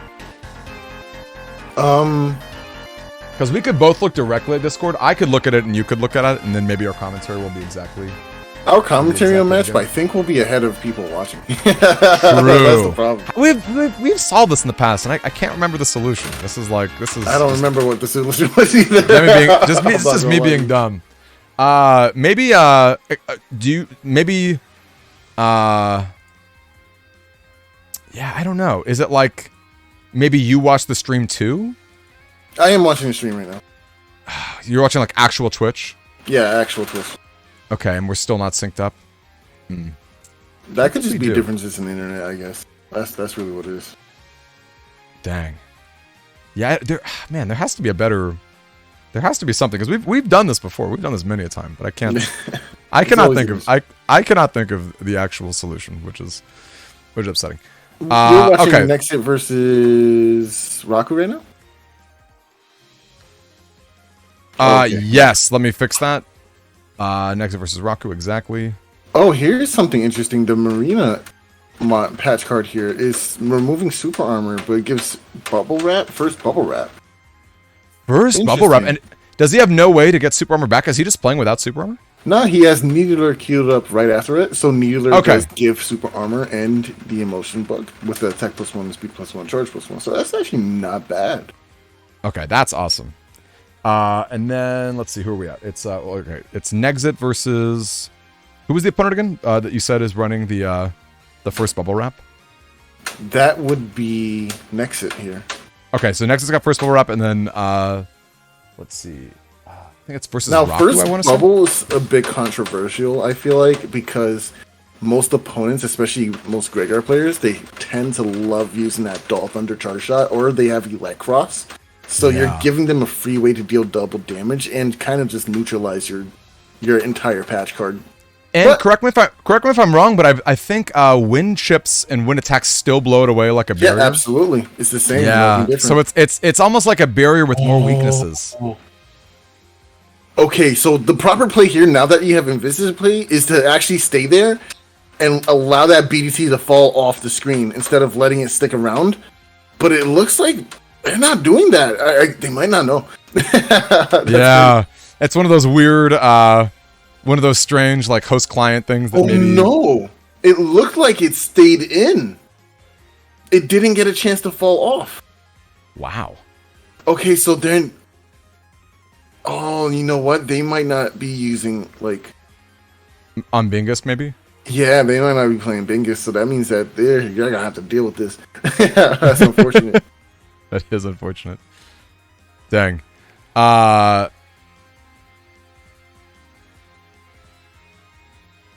Oh, in Moscow there might not be a translated Bingus. There might not be a. There's a translated Bingus with.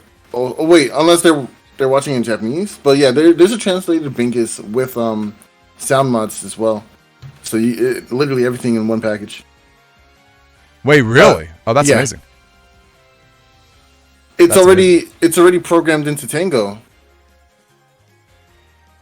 I'm responding to Imasuka in yeah, no worries. Yeah, no worries.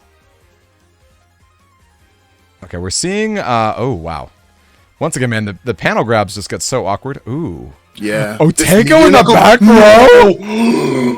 I know that was so much damage. And an attack 30. Goodness. This is crazy. So that was way too much damage from the meteor knuckle, but I'm really hoping that cheeky little Otenko is going to get a ton of value because that is like insanely fun.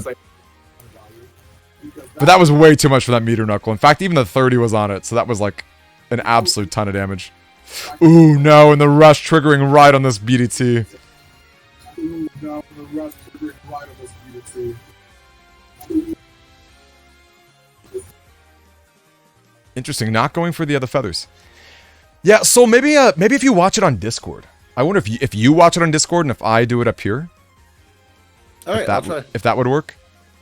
Or honestly, I might even just kill the delay. Maybe that's what it is. Maybe I should just kill the delay. I don't think there's that many of us who can really take advantage of us commentating on it. Yeah, that'd be kind of big brain if they did, I guess. Let's see. Right? Yeah. Here we go.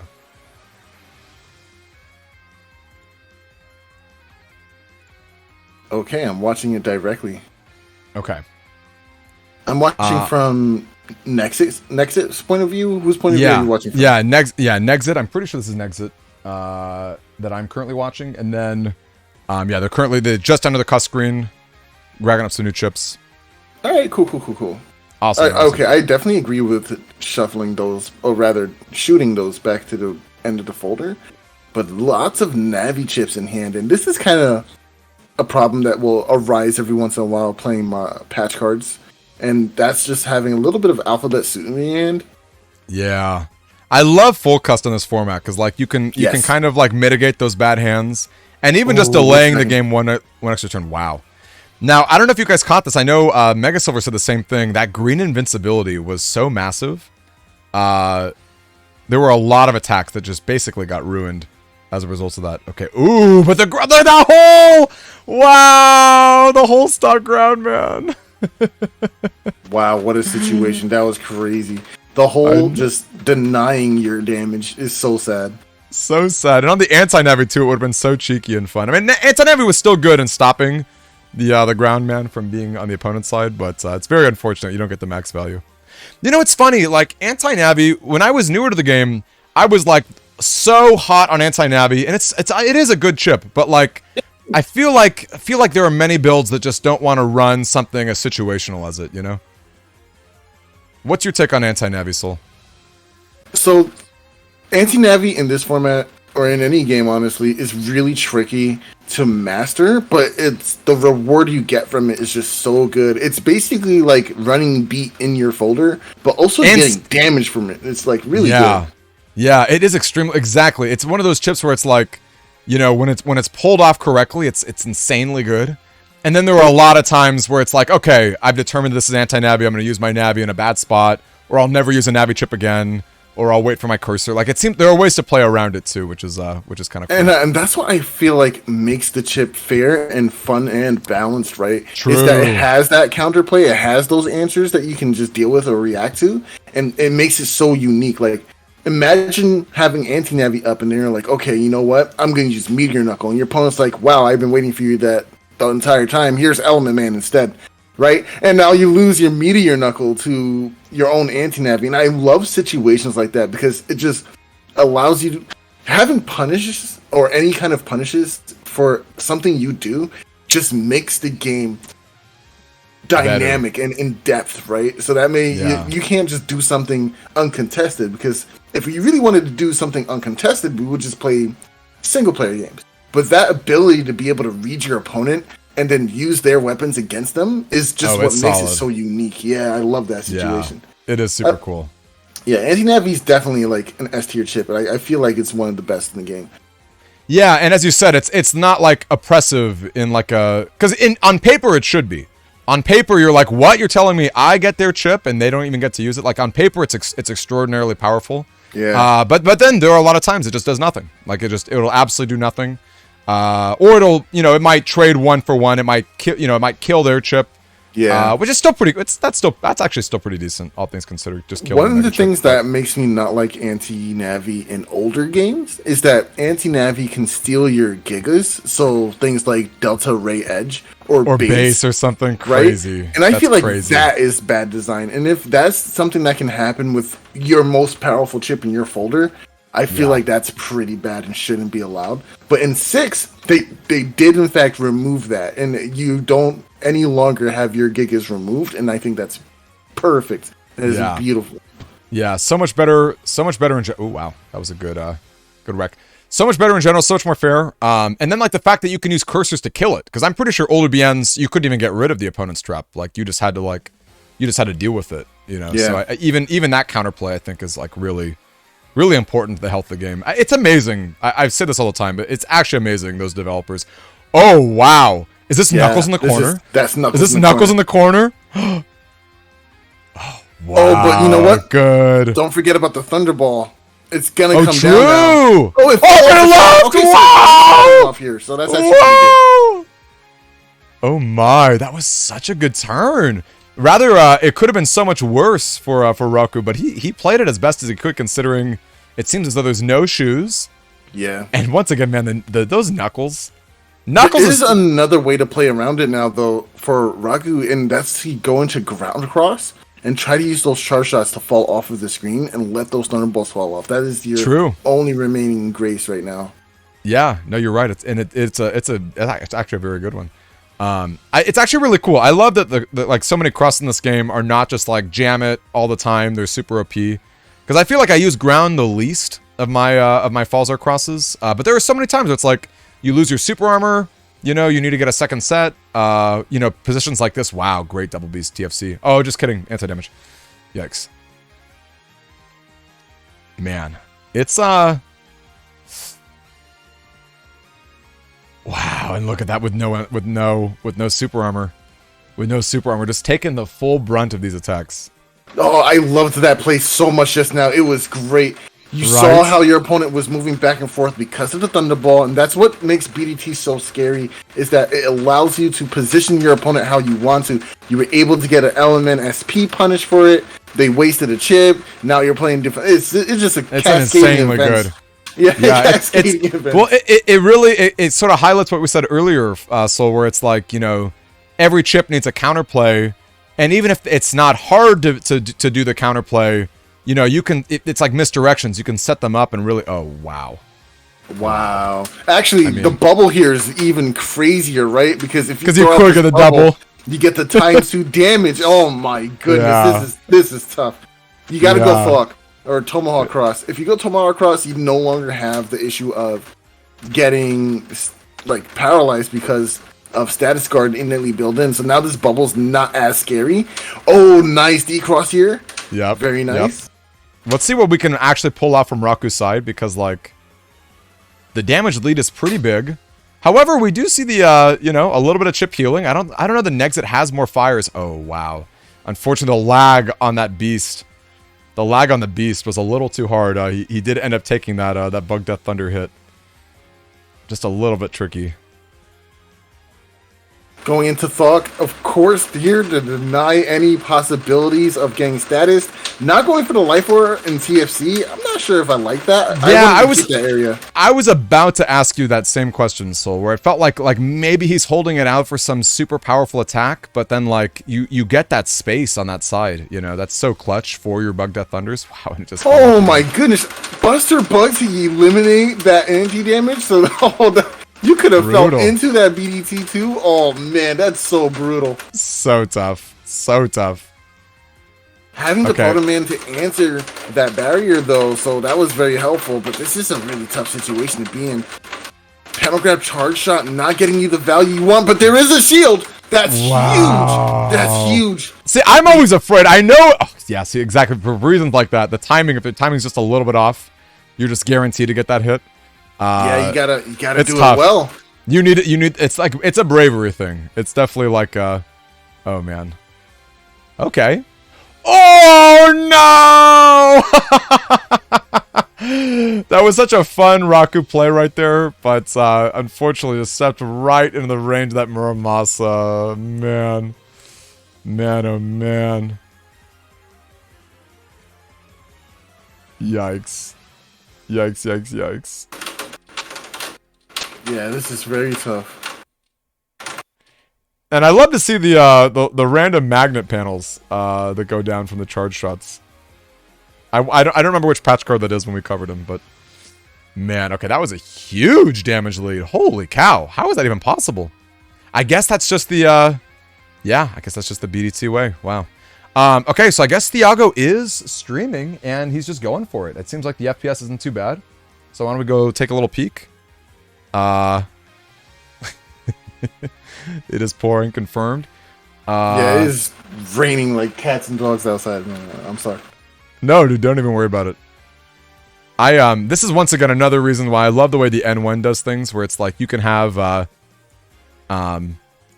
you know, you can use like sound mods, right? Like to sort of like touch stuff up. When we're live, like we're live, baby. You know what I mean? Like yeah. we're out there going for it. Whatever you said is here now forever. Oh yeah, dude. And you know what? It makes it fun. I like going live, to be honest with you. I like because I'm not a very polished guy in general. You know, I like it when all my imperfections just get broadcasted for the world. It's great. It's called character. Exactly, right? We're not perfect. You know, we're human beings, man. You know, sometimes it's raining. You know, sometimes it's exactly. What are you gonna do, man? It's raining, man. It's just raining. All right. Now this is pretty rough. Definitely the Japanese. Makes it a little bit harder to know exactly what's being queued up, so we're gonna have to use our we're gonna have to be real smart here and play memory when Thiago goes to select chips on the menu. Let's go ahead and change the music too. How about you? All right. It is this Thiago versus Soup, which is pretty cool. Now I don't know too much about Soup. Soul, tell us about Soup. So I assume he's an N1 player. Yes, Soup is an N1 player. They've been playing for a while. Just a fantastic player in general. They've made Top Cut, I think, a couple of times, like once or twice. They're just a phenomenal player. I always enjoy watching Soup play. Yeah. Any strategies that like they're really leaning into? I mean, obviously we can look at his own build right now and kind of get a peek of what sort of things he likes, but yeah. Usually, Soup plays pretty aggressively with a lot of Gregar play. They always love playing Colonel Force, so that's something you always have to watch out for, of course. Of course, yeah.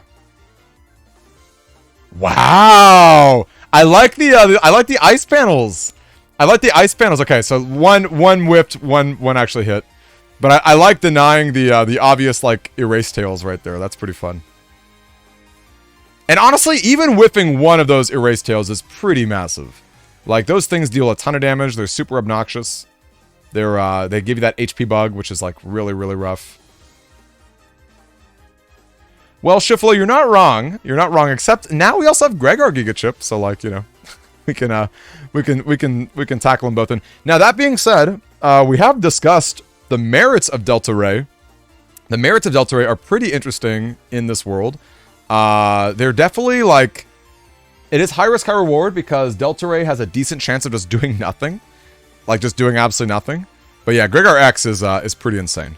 I kind of see, it's interesting. I almost like base more than Delta Ray only because like the positioning scares me. But the double damage, the double swords that you can pull off like against like a Tango or something, yeah, it's pretty scary. Pretty scary. That's like, what, 1,200 damage? Something crazy. It's like, what, 660, I think, is the number if you hit every Delta, or how much is it? It's like, yeah, I think 660. So base actually does 480. Okay. And hard to miss, right? Yeah. I think he hits like the back three. The back 3x3. The back 3x3. But Delta Ray Edge is, I think... Wow, and it hits. 520 if you get 2 hits. So... It's pretty good. Yeah, and even just 2, that's like pretty solid. Now that was so rough. I cannot believe that actually did hit. I feel bad for Thiago trying so hard to whiff these erase tails with the ice. It's like, I don't know how the timing works with that erase tail. It's like it feels like it has to be frame perfect. It feels like maybe not entirely, like a little bit of wiggle room beyond frame perfect, but yeah, it's a little scary. Ooh, Nightapix is a good point though in chat, because if you're playing Chrono Force, you're probably running attack 30, so it's nice to have a backup base to get like a little attack 30 value out of. Yeah, for sure. Yeah, not terrible. But of course, I just like Gregor a lot, right? If you're in this format, I feel like Gregor X is pretty hard to. Really, Gregor X also uses attack 30, huh? I didn't. Do the rocks get buffed by it? I didn't realize that. I thought the rocks can be lucid. Yeah. Wow. That's what makes the rocks so such a good devastating, ship. right? Such a good ship. Yeah, Holy Gregor cow. is actually just amazing. It's way better than Falzar X. Like Falzar X is really strong, obviously, but Gregor X just doesn't care. You can times 2 the flamethrower with humor, so that could be a quick 600, and then the rocks get the times 2 as well. You can boost the rocks. It's pretty gross. Yeah, that sounds gross. That sounds gross. I'm learning more and more about Gregor because I'm such a vanilla BN6 kind of guy. It's like we don't get to see this nonsense. Now here's a question for you. Double Beast cannot be buffed. Double Beast can't be buffed. It doesn't have an attack value on it. Does that mean Double Beast does not count for damage judge? Because I know you can attack 30 it. I know you can't full sync it. Does that mean Double Beast does not? Because I would think that it would count because it feels like it deals damage. It does count. Okay. It deals damage in a normal way. So yeah, it just can't. They did that so you couldn't. They Stack did that so stuff you on can it. stack it, right? Like imagine attack plus 30 on the Mosey hits in that attack. Like it. Yeah. It'd Or be like, pretty gross. especially with like a tornado, they throw out a tornado at some point. Like that, there's like some really And the gross P stuff. shots from the Gregor and the feathers and there's a lot of multi hits in that attack. So Okay. that'd be kind of. I figured it's still counted for damage judge, but I wasn't sure. Just due to the fact that it had 0 as its number, I wasn't totally sure. And especially with like full sync not working either. That's kind of interesting. All right. What chip? Okay, we've got Judge Man, it seems. Or, yeah. Coming in, popping at the end. Of course, there is a status guard from Soup, so it's not going to matter at the end of the day. And honestly, it's... Even though there's a status guard, I don't think you should just be standing still like that. Like, hold up, damage is damage. Yeah. No, you're not wrong. It makes you wonder what Soup is up to there. Because I agree with you. It feels like... he's just like kind of camping, maybe AFK, just sitting out there getting some more soup, getting a little refill. I don't know, hard to say. No one knows what Soup does except what Soup does. True, so true. Okay, Nightapig's asking some interesting questions too. Like area grab gets counted to damage judge, probably is my guess. No, it does trigger anti damage. Right? I think triggering anti-damage is what makes something damage judge. That's my guess. Maybe there's exceptions to that. I think there's a very few things that don't count towards damage judge, like Gundelso, for instance. Yeah, and like Anubis, Poison Pharaoh, like that type of stuff. Yeah, I think those sense. kinds of things obviously don't. But things that do damage or contact damage or something like that, I feel like does add to damage judge. Yeah. Yikes. Imagine losing a game by 10 because you got area grabbed on. That'd be the most upsetting. Ooh, anti-Navi coming in. Wow, nice. we were just talking about it. They both had traps up, so it didn't do anything either way. But still insane to think about how good. Wait. Do we get to reshuffle that trap with the custom screen like that? I'm gonna guess no. Unfortunately, no, because we saw the cloud of smoke. The animation started, right? Okay. So it's gonna go away. You have to trigger before it. Right. It has to be a situation where the animation hasn't even started yet, right? And then you get to keep. Okay. So I guess in that world, you mash LNR as fast as possible. As humanely possible. It's so nasty. I think you should be wary. Like, when your opponent's not moving out of a row like this, that is clearly telling you that, hey, I have Falzar. Okay, and... Oh, whiffed anyway. Yeah, it did. Regardless. Oh, there was invisible, so I guess they weren't worried at all. Soup was okay. Yeah. That would have been like, what, 400 damage from those feathers? I don't really know how much the feathers do. Because Gregar's just, like, I just use Gregar more than Falzar. I don't fully know the Falzar, like, damage output. The Falzar feathers do 100. They can't be times 2'd. Okay. Interesting. They just always do 100 damage for some reason. Also, the breath portion, I think that one can be times 2, but obviously it has a weirder hitbox. Oh, that's incorrect. Okay, so it looks like the feathers can be times 2'd. I'm guessing they can't be added. Yeah, they can't be plus 30 done. That's what it was. It's it's like the slash-bang kunais, right? It's like those can be doubled, but they can't be. You can't like double point them or them. Okay. But you could double point Gregar. That's crazy. That's crazy. The fact that he multi-hits too, like once again, just some scary stuff. Very scary stuff in this patch card world. Very scary stuff. Yeah, patch cards are nothing to scoff at. Like, I feel like if you and your opponent play very well, obviously deletions can happen, but usually like you go to damage judge because you have such gargantuan amounts of HP. But there's a lot of crazy shenanigan stuff that just kind of just neutralize you too. Yeah, like Humor times 2 procs. So like those are always scary. Oh, the scariest. Okay, so not going to trigger with the status guard of Tomahawk. Getting a good swing right there. Now, interesting, I don't know that either player is really super spammy with their buster.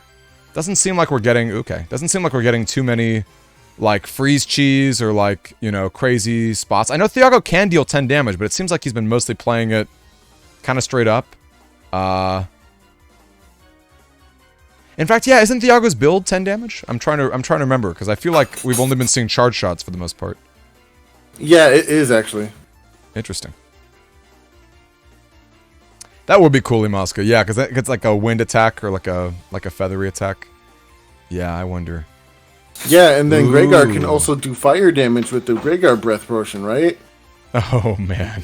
Because, you know, elemental damage. So if you go into Tomahawk Cross to get status guard so you can stop me from doing paralyzed cheese, well, I guess I'll just times 2 Gregar you. Okay, that would be a lot. Oh, look, a humor proc, so I guess I can times 2. Yeah, that'd be nasty. That'd be nasty.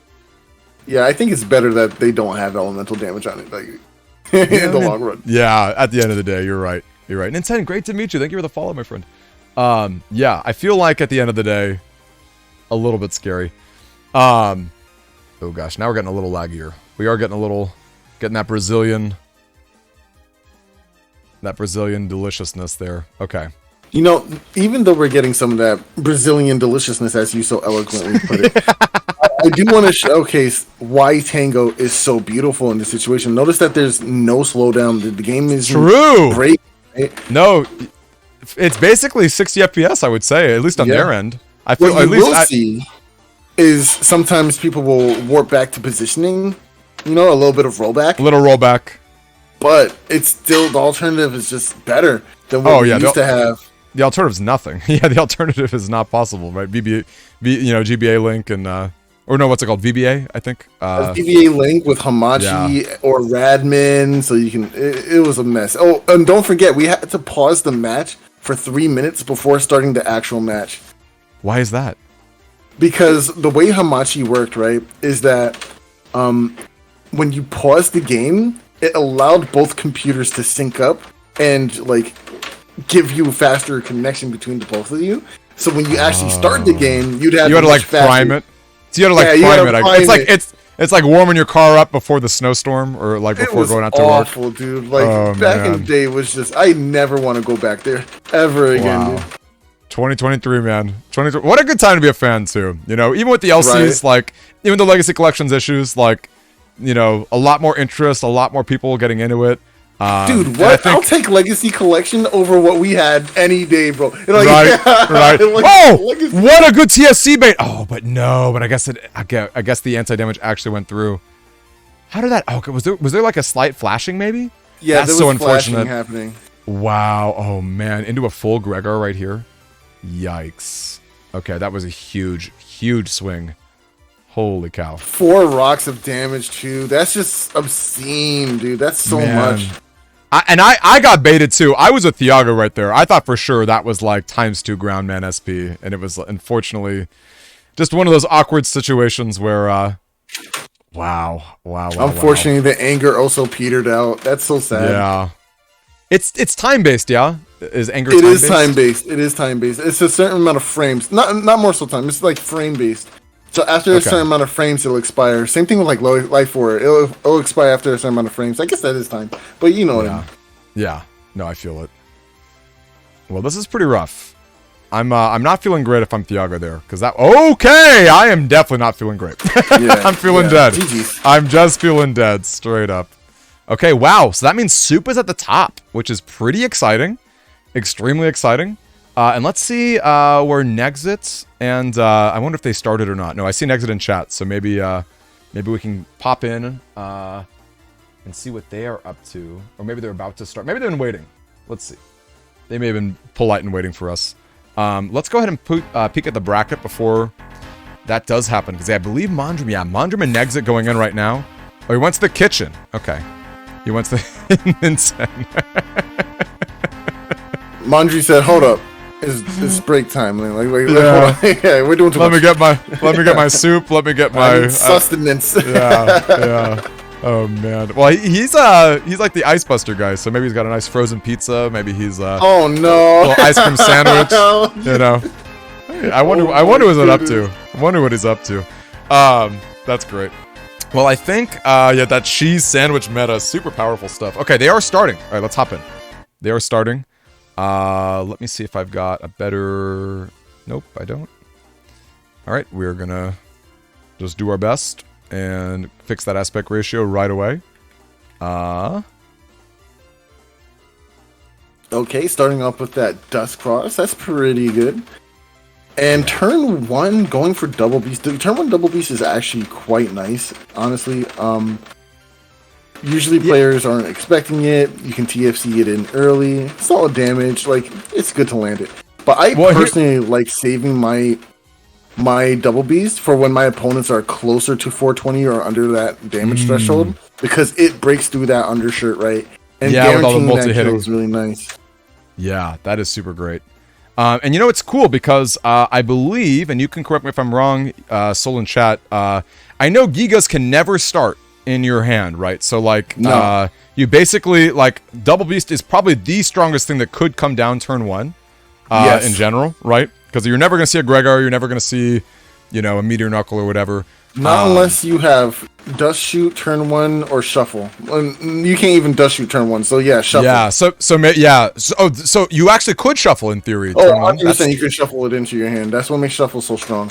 Wow. Okay, well, we just got beated. Our Double Beat got beated. Double Beast got beaten. I don't know if that was the play. I don't know if that was Nexit's plan. No, it wasn't. Yeah, that's it's a bit unfortunate.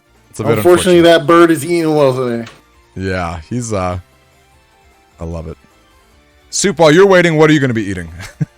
This is the sustenance meta we're in right now. All right, we gotta figure out, you know, what planning out our meals. I got to tell you right now, I've got intense nacho taki waves. I love takis in general. I've never had, you know, intense. Oh, hold on. Speaking of which, we do see turn 2 Giga appear in the form of BDT in hand. So it is so possible. Yeah, no, that's pretty frightening to see actual right there.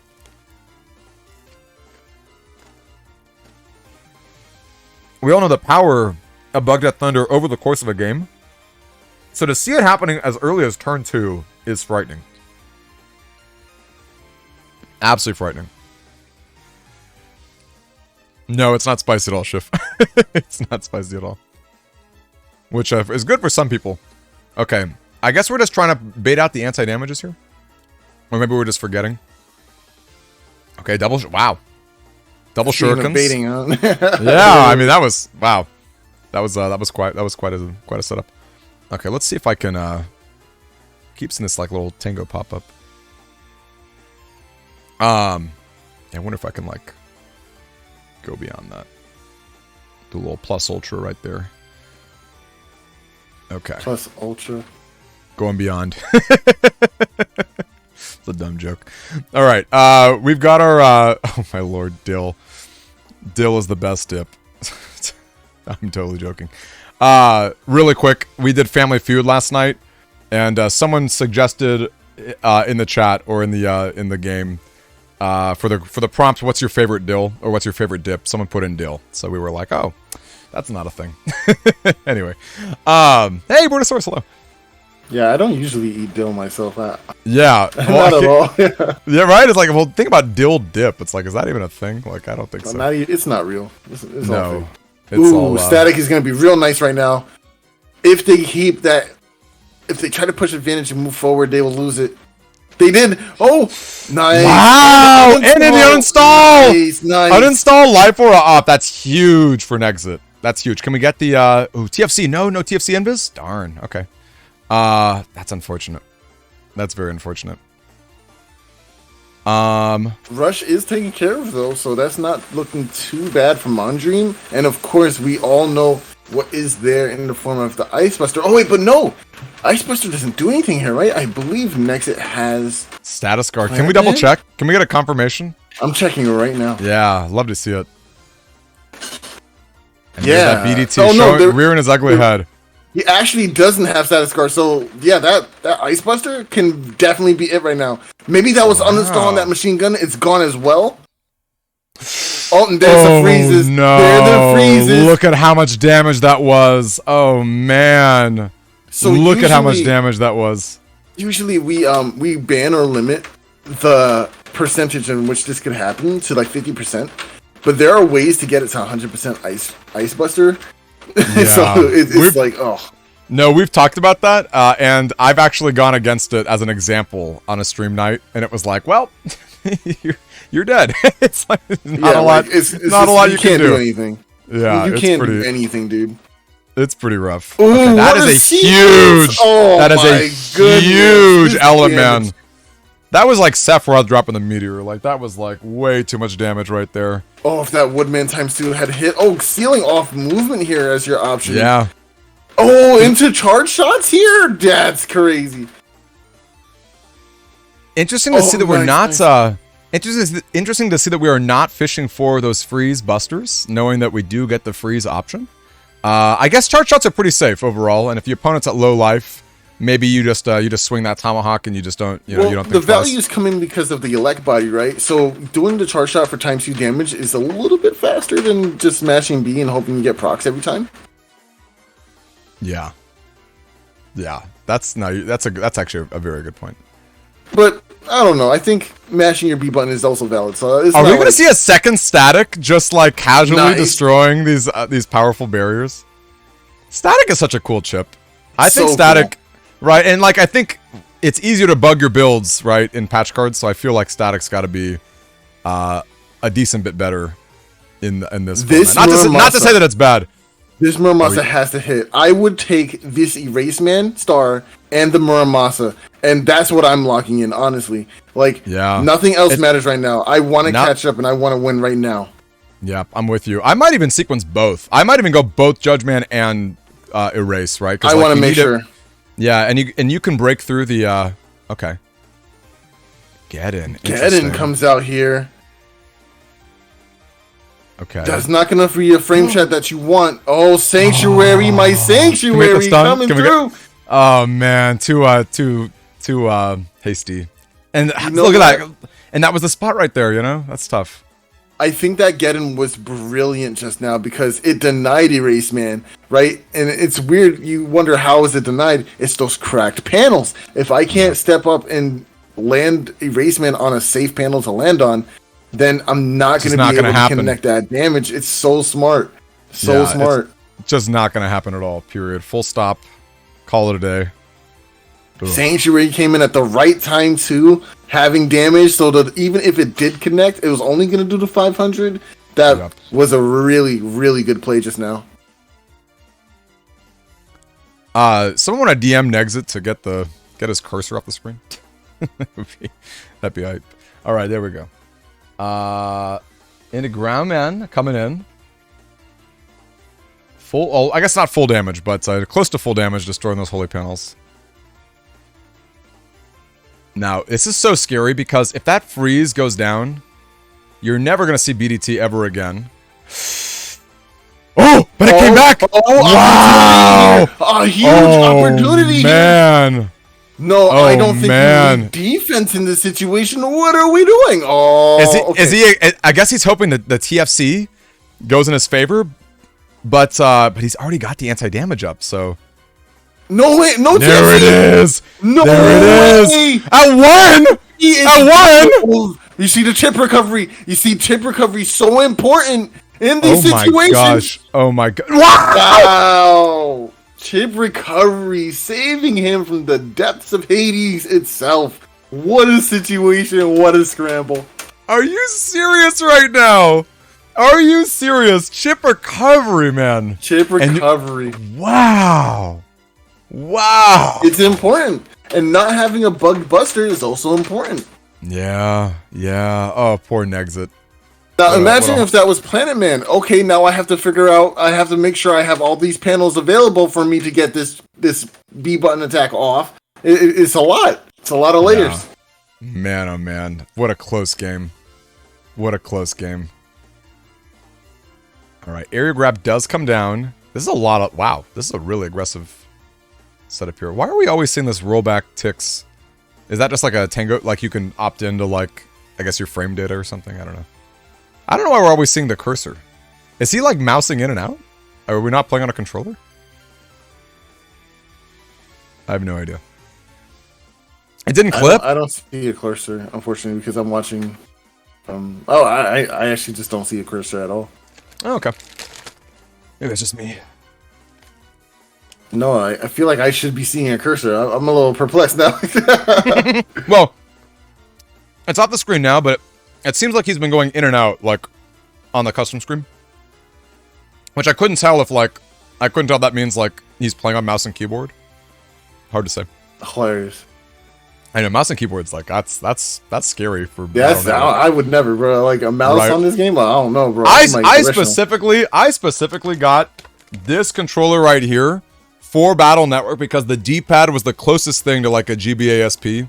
You know, I love that firm D-pad. Like, even pro controllers, I'd be too afraid. You know, it's like just a little bit looser. So to play on mouse and keyboard, that's pretty gutsy. Okay, looking like rushes off both players. Got some buster ups coming down too, which is pretty scary. We are going to see a lot of... Oh, wow. Okay, the anti-damage does go down. I guess they figured that was the best time. Yeah, oh, wow. Okay. This is kind of why I didn't like the full cust and going for a life roll in that situation, because you know your opponent is playing Falzar, so like, yeah, I'm gonna just go into Tango. So I was really hoping that there would be a bigger punish for Tango Cross, maybe, to try and take advantage of that decision, but that's not what we saw, unfortunately. No, it's rough. Thunder, thank you for the follow. Chief, it's very hot, and yeah, it's, okay, I think he's just mouse and keyboarding it. I don't know. That's interesting. But yes, I think it's tough. Like, Invises are down, Life Aura's up, barely for Nexit. It's probably leaving this exact round. And the nice thing is, Nexit hasn't thrown away his double beast to a beat, so we've got some decent damage output that can be thrown out in the back. Hey, there's the kid. Yeah, it's tough. Scroll wheel for RNL, imagine. This double beast is looming in hand, waiting for the TFC opportunity. Here it is. There it is. I'll take an Erase Man any day if I can deal 480 damage, right? That's a worthy trade. What scares me is what comes after the Erase Man. True. Okay, just anything else? No. A charge shot. I guess that was it. Nice. Okay, not bad. Yeah, get your D-Cross. Oh, and we still got the double damage because of leg body. Oh, very nice. Shograz, it's just chatting? No, no wonder. Oh my gosh, no. Put us on BN6. What a great mod. Oh my lord. Are you freaking kidding me? We've been on just chatting this entire time. What does that mean? That makes so much sense. It basically, like, for people who want to find this, it would have been impossible. So, I've been limiting our numbers for no reason. That's great. I love it. That's awesome. That makes sense. I'm a good streamer. I'm a smart Yeah, streamer. me too, bro. I promise. It's a bro. It's a hard life, man. It's a hard life, man. Yo, the sliding while going for those busters, pretty cool. Yeah, extremely good. Extremely good. And look at that, full ground NSP. This is tough. I feel like I want to say Nexit has a slight lead, but it would be very slight. I don't think that there's necessarily like any. Like, do you have a read on this, Soul? Do you have a read on like what may or may not be like an advantage for either player? As of right now, I feel like just being put into such a small amount of area is kind of scary. So right now, I feel like advantage is on Mondream's side here. Yeah, no, that's a good point. And look at that, Pod Batch coming down into slow gauge. Just waiting out. Wow. I guess. On the what? Just completely all over. Oh my gosh. Wow. That was insane, dude. Oh, the busters, dude. Yo, the flex. Hold on. Can you not be? Wait a minute. Can you not be frozen in the middle of the bee back on the dust? Hold on. Did guys, I just manually clip that? Attack? Man, I don't understand. That was the most insane turn I've ever seen in my entire life. Full stop. I don't even know how to frame that. That was I amazing. mean, that was crazy. Okay, manually clip it. You guys have to. I don't know why my butt's down. That's insane. That's absolutely insane. That got scary out of nowhere, and that's what's amazing about this game. Like, imagine just out of nowhere putting your opponent from such a commanding position to low pools of HP in nanoseconds. I gotta give Nexit a big shout out. That wind rack in a double damage Eleman was insanely hype. I couldn't agree more, man. So much fun. Yeah, the Ice Buster is so lame. Actually, in the N1, the last time we ran a mod card event, it came down to Player Zero versus Honor Knight, and they were both doing Buster Bug Cheese, but Honor Knight had the freeze 50% chance on his Buster, and oh man, yeah, you're gonna win. You're gonna win every exchange in that. It's so debilitating, dude. It's just a lot. It is. It really is. All right. Well, looks like we got Thiago versus Mondream in I guess the actual semifinals into Soup being the winner, or into Soup playing the winner. Wow. Ken, great to meet you. That was honestly an insane setup. Vinyl let you know. Wow. Well, I'm glad to see it, because let me tell you, and look at that, folks are already trickling in more. I feel so lame. I can't believe it.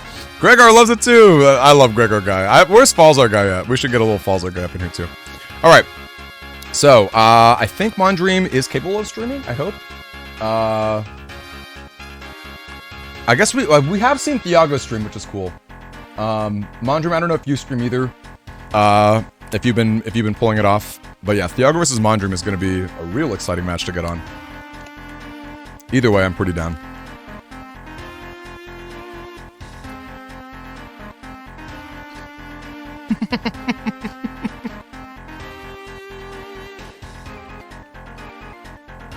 I love it. Yeah, no, just chatting was not the play. Not at all. I'm a hashtag pro streamer. Yeah, me too. You know what I mean? It's a hard life. Okay. We're perfect. We do nothing wrong. Yeah, exactly. We're infallible. Is there? I wonder if Thiago might stream, because it actually wasn't too bad watching him. You could tell it was like a little bit. It wasn't the best, but we gotta watch one of these. Like, that's for sure.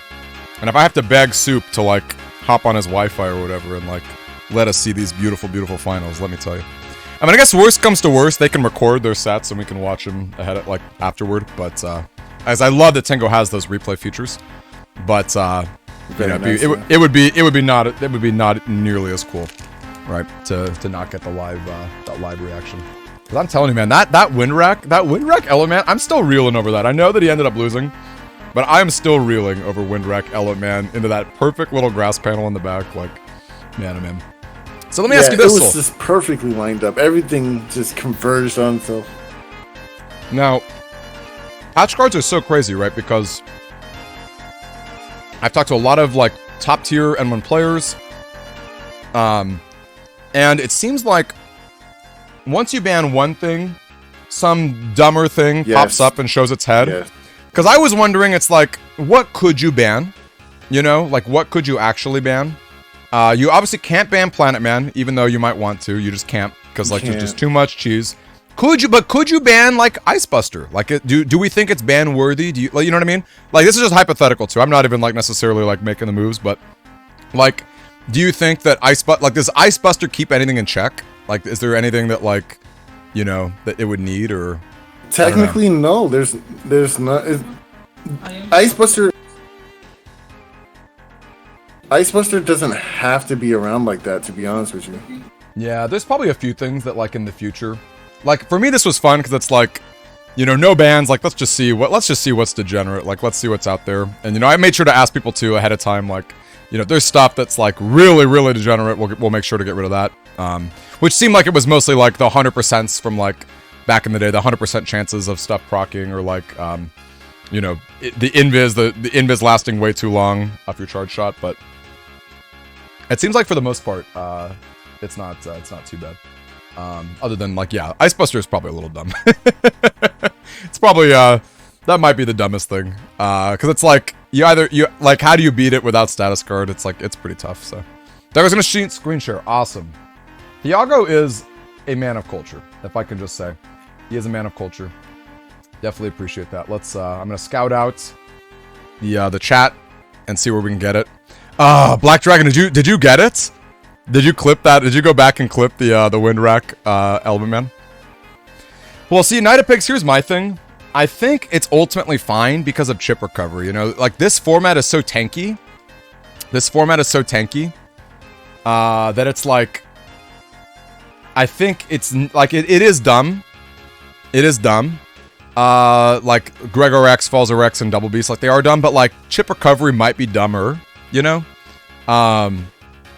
And I'll be honest with you, most of these games that we've seen, I haven't, like, it's great, like, they're solid plays, but I haven't seen, like, an, oh my gosh, like, that was the absolute deciding, you know, factor. Like, I've seen a lot of back and forth. I mean, and this is anecdotal. Obviously, if you can get a double damage Gregor off your Humor Bug, like, that's pretty silly, but, like, I don't know, you know, it's hard to say if, like, that's, like, inherently, like, busted in a field of just busted stuff, you know?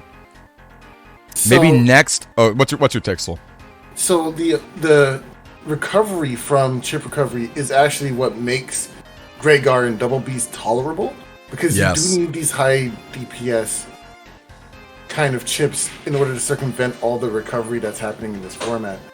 Yeah. However, I do think Gregar is still a little too much sometimes. Like, it just does a lot, especially with Humor. Even with Falzar X with Humor, right? The difference between Falzar X, though, is, like, the spacing on the breath attack from Falzar is a little more niche to attack with. Interesting. Yeah. And I think I actually kind of like that Gregor gets the better Giga Chip, because, like, I think I feel like crosses are less important, and if you don't have, like, the utility that, like, Falzar has, I feel like Gregor is, like, a little bit unfavored, like, with, like, the less air shoe. So it's kind of cool that, like, he gets the better Giga Chip, in my opinion, but even then, it is a dumb chip. Like, there's definitely no world where you can say it's, like, a totally cool, fair chip. I'm seeing Night of Pig saying in the chat, what about a patch card tournament with no Navi customizer? Is that better or worse? I have no take on this.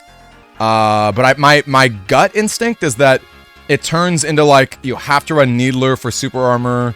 Like, it turns into, like, certain, like, maybe it becomes more limited. I don't know. Do you have this is totally hypothetical, Soul. What would you say to a patch card on Navi Custoff?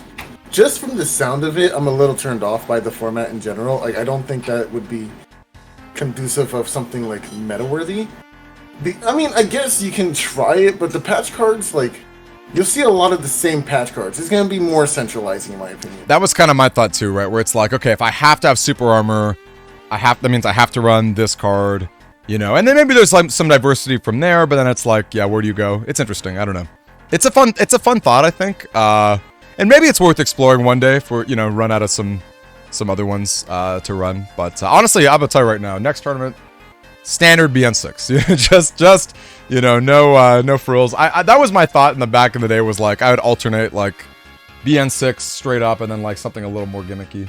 But I'm pretty, all things considered, I'm pretty down for the other stuff too. So you saw no Larkman patch cards. So Duke Mondream, my thought is, oh, you mean about like to use it, Duke, or you're saying in this tournament? Rental Rumble 2. Actually, Rental Rumble 2 wouldn't be the worst idea. I had fun with that Rental Rumble. The fact that a lot of other people reached out was kind of cool. It would need more balancing, and as a community, we could probably do better with that. But my Duke Mondream, I think the reason we're not seeing Larkman is because we don't have the 100% chance to break chips. At least not even Switch. In Tango, I guess you could have done it, but yeah. It's interesting. Letting the collection be play as it is. That's true, Shift, right? It's pretty easy to say, just play it. Paradigm, how are you? Paradigm, we're having fun. I was a big baka. I didn't have the proper category on today, so yikes. But you know, it's all good. Where is Thiago though? We've been waiting. We've been sitting on this. We've been sitting on this screen forever. I mean, we can talk a little bit about their builds to help pass the time. I like it. Let's do it. That's a great call, Soul. Let me go ahead and whip it out. I'm gonna reach out to them too, just to make sure that they know what they're up to. Okay, he says, okay, yeah, he'll be setting up soon. Okay, so before we go too crazy, I agree with Soul. Let's definitely take a peek at their builds, see what we got cooking. So starting with Mondream, we have the Snake Arm, which is really cool because it gives you that attack +3. And Needler, of course, to give you back that speed and charge that you lost out, but an additional attack +1. So we see a large amount of attack plus already, just because of those two cards. Also, to follow up on that, we have access to Emo Bug, or Emotion Bug from Needler, of course, and Super Armor. Twisty gives the Crack Buster, which is really strong, and an additional 80 HP, because why not? Now, what's really cool is that Coldman is in this, and this is what gives the Charge Shot Freeze attack, which gives you that Freeze Buster option. And then Twins as the recovery of choice, only giving you the chip recovery of 20, and an additional attack +1 and HP +100. So not the most amount of chip recovery you can get, but look at the combination of these cards and Coldman. It's just a recipe of disaster for you. Yeah, I love it. It's a solid build. I've been really... Okay, Thiago's ready. It's been really cool for me to see how many strategies have opted in to just, like, a lot of, like, smaller programs or patch cards. Because I've always enjoyed having, the raw power of, like, you know, a Tengu Man or a Lark Man or whatever, or a Planet Man. But even like 33 to 40 megabytes, that can be a lot, right? It's kind of cool to have just like a lot of just good utility with those smaller numbers. I think it's solid overall. It's a really cool build.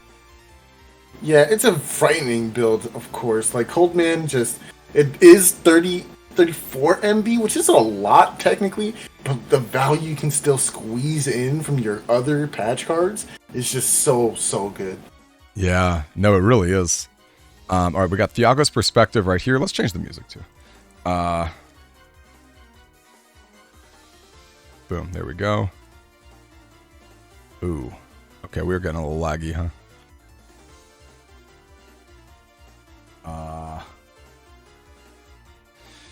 Oh yeah, Thiago versus Mondream. I wonder how the overall connection is, because I know Mondream is also he's like also abroad. Which it was making me think that maybe the two of them together is better than like one. Oh, this might not be watchable. Oh boy. Okay, well this is a rough connection. Yeah, I'm pretty sure it's due to them streaming too. Yeah. You know what? I hate to say it because I would love to watch it live. I think we're better off watching their replay, right? I feel like as lame as that is. Because this is pretty rough, and it might even impact their game. Oh, that's true. The resolution. So, oh yeah. Someone tell Thiago he can lower his stream resolution, right? Or is that a server thing? Can I do that for him? I don't think so. I think he has to lower his own resolution. I think so. Yeah. Supa's not wrong. I think there are ways to make that better. But it's not great. I'm curious. I don't know if you can hear me. I can maybe shoot him a Discord DM or something. Trying to try it, but yeah. Yeah, maybe it's better they just play straight up and we don't worry about it. As lame as that is, because I would love to watch them. Yeah. Do we have anyone else that we can watch play? I think it's just them, right? Yeah, I mean, we could like watch some other replays that people have if they had like some fun matches, but let's see. I wonder if he did it. I wonder if he tried lowering that resolution. Yeah, Sid, I hope you're doing okay too. Okay, stream's paused.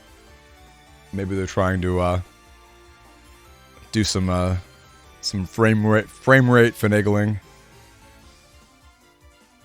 This is not me. This is just me watching them. So whatever you're seeing on screen is Thiago. This is why we need more N1 Grand Prix people in here just to sweep the event, and we need Honor Night. You know, I need Soul out of the commentating booth and just sweeping the tournament. Get some solid, you know, North American connection battles going on. Man, it's tough. I'm teasing, but it's tough. Yeah, I'm gonna say this is not worth it. Well, I know, I'm teasing. I know, I'm teasing. I know. But need that Brazilian connection, man. We need that US of A. We need Made in America, baby. 4th of July was this month, man. You know, we need a little bit of that. Am I right? No, I'm just teasing. All right. So that being said, I think we'll watch other people have fun.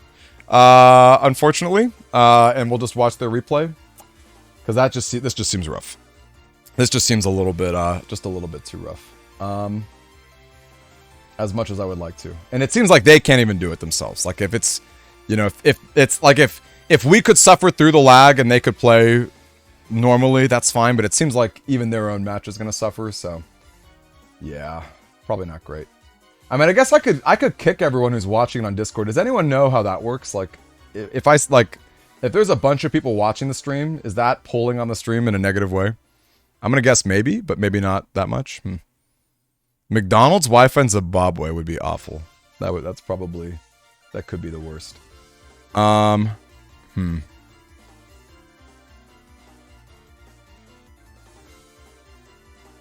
Yeah, I guess, okay, I see Mondream. Mondream's trying to stream. Okay, this doesn't look too bad. Wait, this doesn't look too bad. Alright, give me a second. Yeah, let's see if Mondream... Let's see if he can pull this off. Is Mondream the hero that we need? Is he our Batman? The Joker, can we trust him?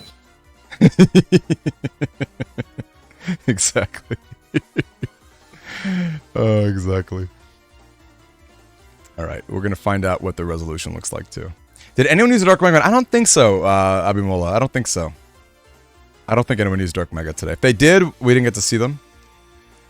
Ooh, unofficial poll, Princess Pride versus Rabita. Princess Pride, easy. I know, I'm the same as you. Not even, dude, but there are some Rabita fans out there, man, and they are vocal. Okay, and don't get me wrong, man, she's cool. You know, she's cool. You're gonna pick a reporter over the freaking princess of an entire nation? Come on, and look. Okay, I get it. Like, this is like a video game. It's a shonen, whatever. But like her fit in BN5, man, with like the little hat and like the little that's just a good look. You know what I mean? You know what I mean? That's like probably top 5 drip in all of Battle Network. Like just straight up, just casually from this princess in her casual attire. So like, I'm sorry, Rabita, not even close. Okay, they're both on Team Colonel, and you know who Barrel's talking to. Okay, you know who Barrel's giving the time of day on that team, and it is not the reporter. Oh man. All right, let's see how this works. Let's see if Mondream can pull it off. If he can, that'd be phenomenal. If he can't, you know, it would be understandable. It would be understandable. Gurger Guy, what a great question. What a great question. It's worth answering. We'll probably get a good answer in a little bit. Waiting on him, okay. Barrel, you just out here calling Barrel a stinky homeless guy? Barrow was the grand leader of the Natopian Air Force or whatever. I think that's his plot. I don't. It's been a minute. It is pretty funny in BN6. Like, I felt like I think that's canon. He's not home. Was he homeless? Maybe, I don't know. Is that like why Wiley took him in when he was homeless, or no? Wiley raised him, right? Yeah, it's never confirmed like where they lived. Like they all could be homeless at that point. We don't know. True. Yeah, for sure, man. It's tough. It's tough. Now let me ask you this: while we're having this like sillier conversation, Soul, if you had to give, like, obviously we know base is your number one Navi. How about like top 5 humans / operators in any particular order? Like who are some of those humans on the list? Okay, so my top 5 operators. Number 1, I gotta say I love Raul. Raul are just so badass. Dude, no, he's great. Like, I know Battle Number 2 has its stereotypes and it has its like crude, like old school demeanor about itself, right? Right. But as a kid who grew up in Queens, New York, you know what I'm saying? I definitely empathized and understood the positioning that he grew up in. Right. That kind of rougher neighborhood lifestyle, right? So I'm there for that, right? That I identified with. Like, dude, and he carries himself in such a dignified and cool way. Absolutely. You know? Like I think that's what makes me love Raul so much too. It's like the way he's talking about his tribe, the way he's like, you know, he's like the boss, you know, but he's like down to like help this like random kid out, you know, but if you can just beat him. I don't know. There's a lot of coolness with Raul that I think is like pretty hard to capture like otherwise. He's pretty solid. I love Raul. Yeah, way too cool. Raul number 1 or on your top 5 in general. Who else are we talking? Oh, this looks great. This looks solid. Oh yeah, this looks phenomenal. I love it. Mondream, where have you been this whole time, man? You were just the casual savior of the stream. Uh-oh. Okay. Let me just make sure we get the aspect ratio right. My man Mondream out here. Oh, no. Okay. No. Don't worry about it, Mondream. I got this. I got it. Okay. Don't you worry. Don't you worry. Quick, another duo that I absolutely love is Tora and Kingman. And I love Tora as a character in general. Like, he was so cool in Thunder. I agree. I really wish he came back for 6 in some capacity. Somewhere, you know? No, I couldn't agree more. And you know what it is? I think, this is my own personal theory. I think it was the fact that Kingman was one of those, he was one of those, like, create a Navi characters, you know? I feel like they never bring those characters back. But which sucks, though, because, like, Toro should have had a different Navi. You know what I mean? If that was the issue, like, they could have easily given him something different. You know? So it sucks, because he was such a cool character. And he was, like, a different flavor of rival compared to Chad. He was almost like an older brother, you know? He was almost like a... Exactly. You know, I'm gonna mess with it. You know, I'm gonna give you a noogie here, and I'll give you some respect when you beat me. Yeah, he was a cool character, and I love that. Like, he shows up in the end game. He's like fighting the fight against the World 3. Like, he was a cool. He comes through. You know, one of my favorite things about it too was when I first fought him. When I first had Bound Nerve 3, he beat me, and then I didn't get the game over, and so you get the okay. After someone beats you, this is what happens. This is the cutscene, and I didn't know that you could win that fight, and I was shook for that tournament. The rest of that playthrough, I was like, yo, I can't beat him? Yeah. Whoa, that's wild. Dude, Kingman, he's a hard opponent if you've never fought him. Like, if you don't know, like, the strats and, like, how to... Because, like, he's just camping in the back row. He's got those pawns to guard him. That knight's just hanging around everywhere. Like, he can be really tricky, for sure. And such a unique fight, too, I think. I love the way he, like, castles and has different strategies. Yeah, it's super cool. Super, super cool. I think Tora's that's a great pick. All right, we got the beat coming in. Yeah, let's get back to the message. Yeah. This barrier 200 just lasting right now. Yeah, pretty well. Gonna hit. We can't see anything, and it does come. Ooh, yeah, full connect. Okay, and that does signal the Gremlin, man. Someone, I guess we should tell Mondream too to move that little cursor too. But yeah, definitely some solid stuff there. Now, wait, maybe Groundman didn't do damage there because. Oh yeah, his HP is so high. Yeah, hold on. I'm not sure. We couldn't see.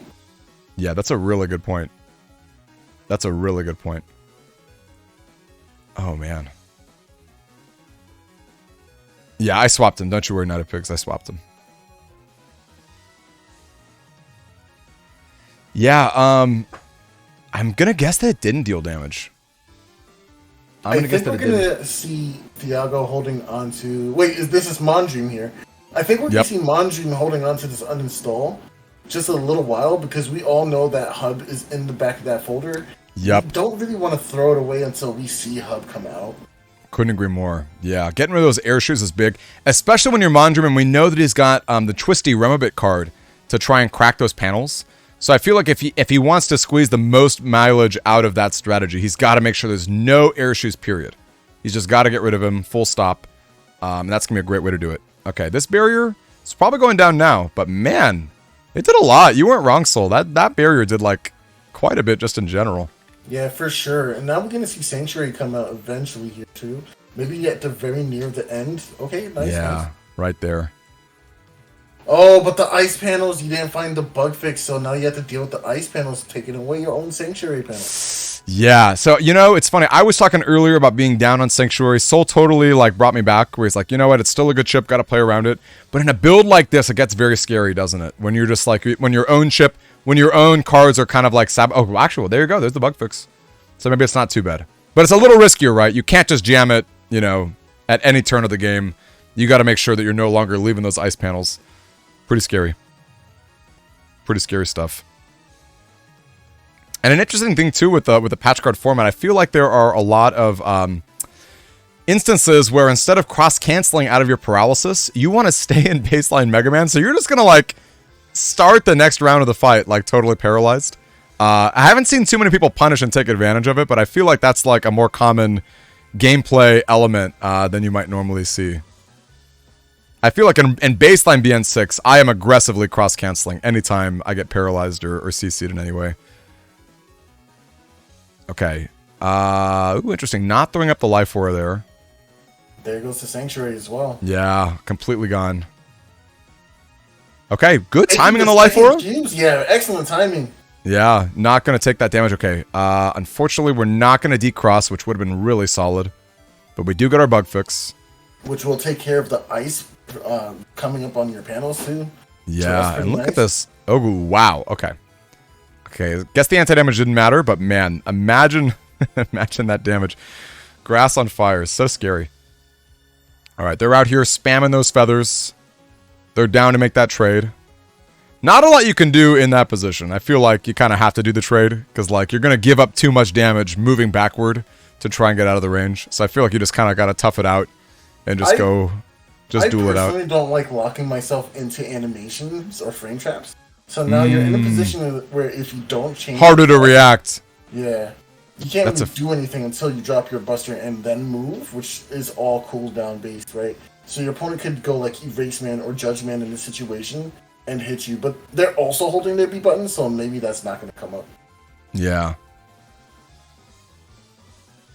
Interesting. Okay, got double paralysis. Oh no, I'm sorry, I thought it was not. Give me a little freeze right here. Okay, not freezing. We're just going for fire. But I don't think there was a grass panel there earlier. Wow, what a combo! You should be. Okay, no, you could have definitely avoided a lot of the damage from that Gundel Soul if you mashed and got out of the the bubble faster. So I know mashing works with paralysis. It works with bubbles too. That is news to me. And freeze. It also works with freeze. It works with all of them. Mashing allows you to reduce the amount of time you're freezing. That is something I've got to talk about that more, because I knew about paralysis. I did not know about freezing and bubbles. That's actually insane. Because look at that was so much damage. That was the full Gundel Soul EX there too, right? 480, way too much, way too much. And you're right, Soul. There were ways to get out of it. Now we're in an awkward spot where it's like, I guess we're just jamming those chips, even though we want to wait for the hub batch. You know, I guess it's just like we're in a tough spot, so we're just gonna like go for it. I don't know. Yeah, it's hard. No matter what, you get rid of super armor forever unless they go into ground cross anyway. True. So it's still value no matter what. True. But, yeah, not as much, but yeah, still a decent chunk. I mean, getting rid of super armor is very important. Now your charge shots interrupt, and you can interrupt anything you're doing. It's pretty good. Wow. Yeah, this is looking like into the round. Weakness. Yeah, into that weakness. Like, dodging the Oh, and it uninstall. missed. Yeah, it missed. Okay, Wow. but they don't know. They don't know Yeah. that they dodged uninstall, so that could still be a factor.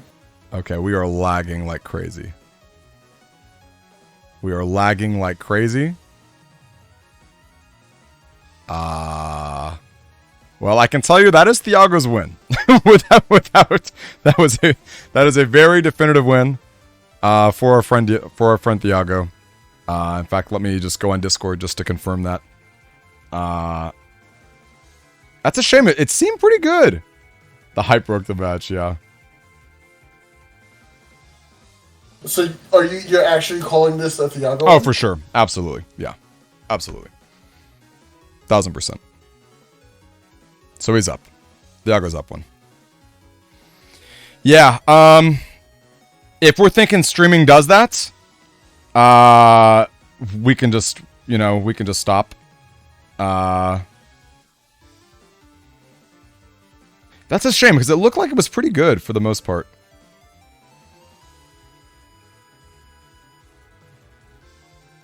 We don't know what could have happened. If Manjim was able to get rid of that beast out form and get the Ice Buster back, and of course chip recovery plays a factor, it's tough to say what really could have happened at the end of that game. So it's kind of sad to see this fall apart, For sure. For sure. For sure. And let's see how this goes. If this is an issue too, we might just go to replay mode. Yeah. But I think, making those kinds of calls are important, for the integrity of your own tournament, you know what I'm saying? It's not easy. And the way that I see it, it's like, to me, how do I say it? It's like there's a world where you can claw it back, Like I'm not saying that's impossible. Right.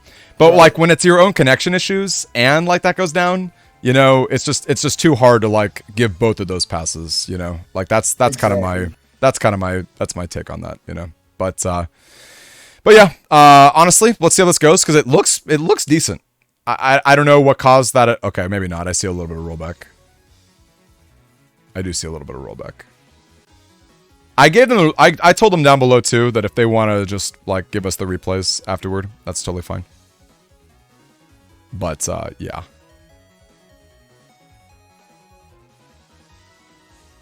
Well, we'll see how it goes. We'll see how it goes. I can see Dust coming out this turn, especially since we drew Life Aura and Focus. Like, I don't usually like going Focus Life Aura, but maybe just taking the Focus at least. Well, I love Dust here anyway, just because like that bug fix is so great to get early on, right? And of course you're digging for your hub batch, like there are other great value things too. And I don't think Mondream's Buster is like his charge Buster is not too crazy. Like it's not. I think it's Sandworm. Which is okay, right? It's fine, but you're not giving up too much entering your Dust, and you still have the freeze option. You still have that delicious freeze cheese that is particularly hard to deal with. So, yeah, it is. It's a tough set. It's a real tough set. Now, question for you, Soul. Let's say, like a Mondream Thiago. They're still playing their best out of 3.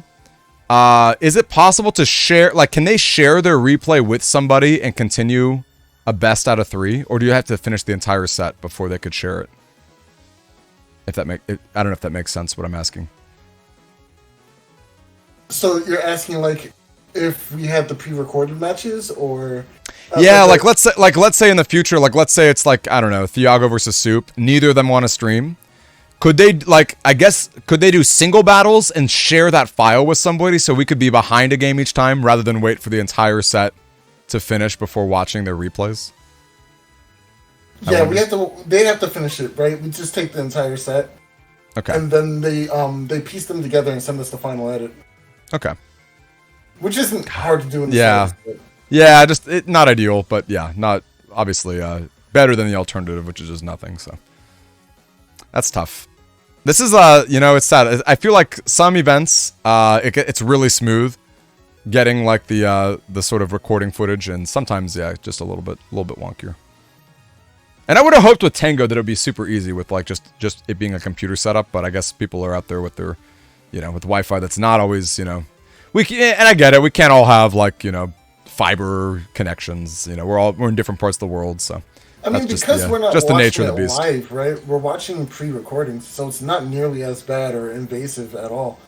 True. Like, you finish your match, you submit your recording, and then we watch that, and it's fine. Yep, for sure. It's just like a longer period. But like I said, you got to do what you got to do. And I would rather them have a good, fair match with less lag, you know. And then like us, like I don't even necessarily want us to have like to sit through like a super laggy match either. So it's Oh the yeah, best of both first worlds. to sit down and actually have to wait for the match and then record. Like, yeah, it's a little bit.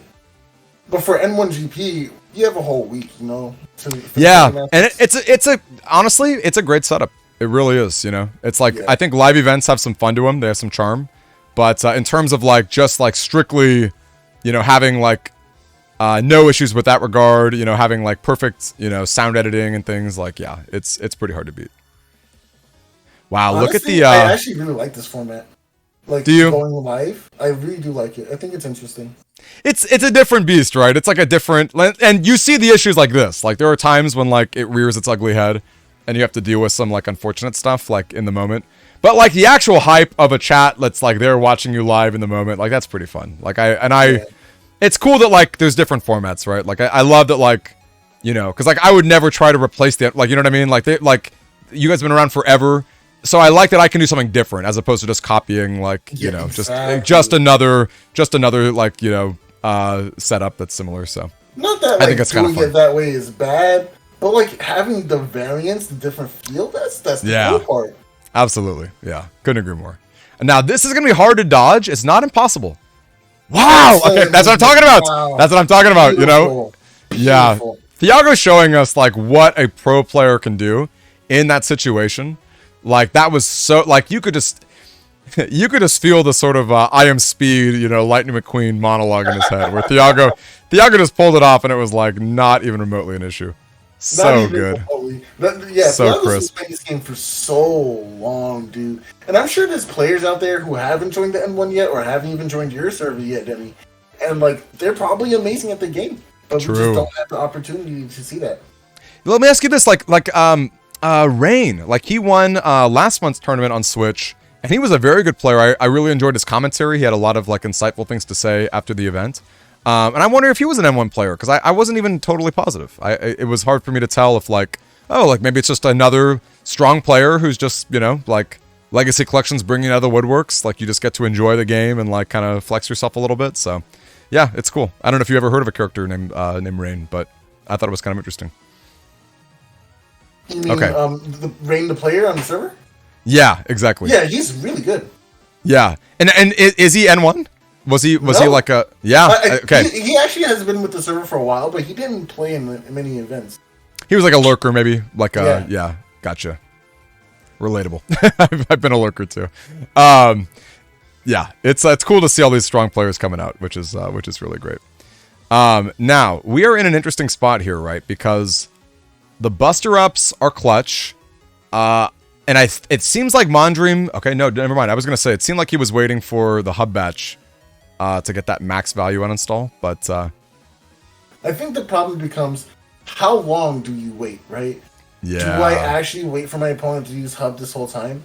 Or do I throw out a battleship to make my opponent think I missed, right? True. That's the beauty of missing. Like, if he just chose Heat Dragon and threw it out there, and it whiffed in this situation... You'd never know. I just dodged it, bro. I just dodged it, right? Yeah, so, yeah. Have to mix it up. That's probably something that Monstream has to go for, but they opted not to do that, which is okay too. It's interesting, right? It's like that game of chicken, like when do you blink, is pretty fascinating.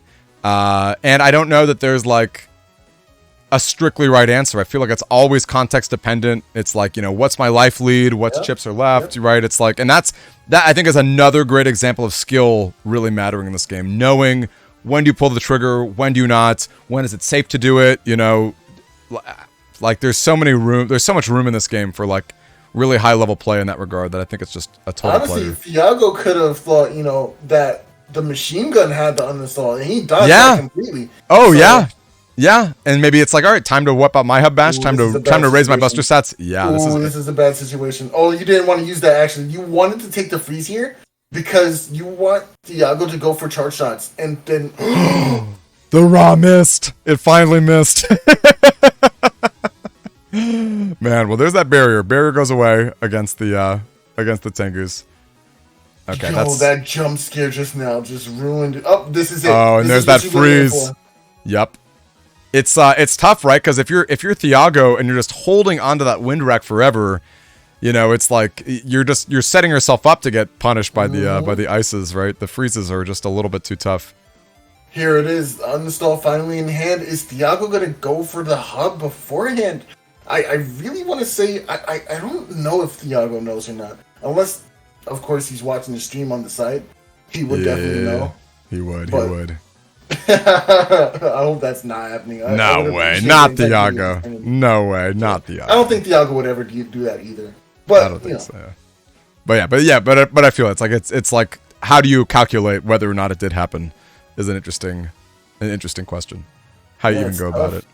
Oh, super going tough. here, that could mean Hub might come out. Oh no, just one of the D-Cross here. D-Cross has changed. Okay. Double damage thanks to the bubble here. No more Masa to be scared of, but we do. Oh my! 3 busts. Wow, that was so much damage. That's the chip worth of damage by pressing B. Just by pressing B. That's the old player 0, right? That's it right there.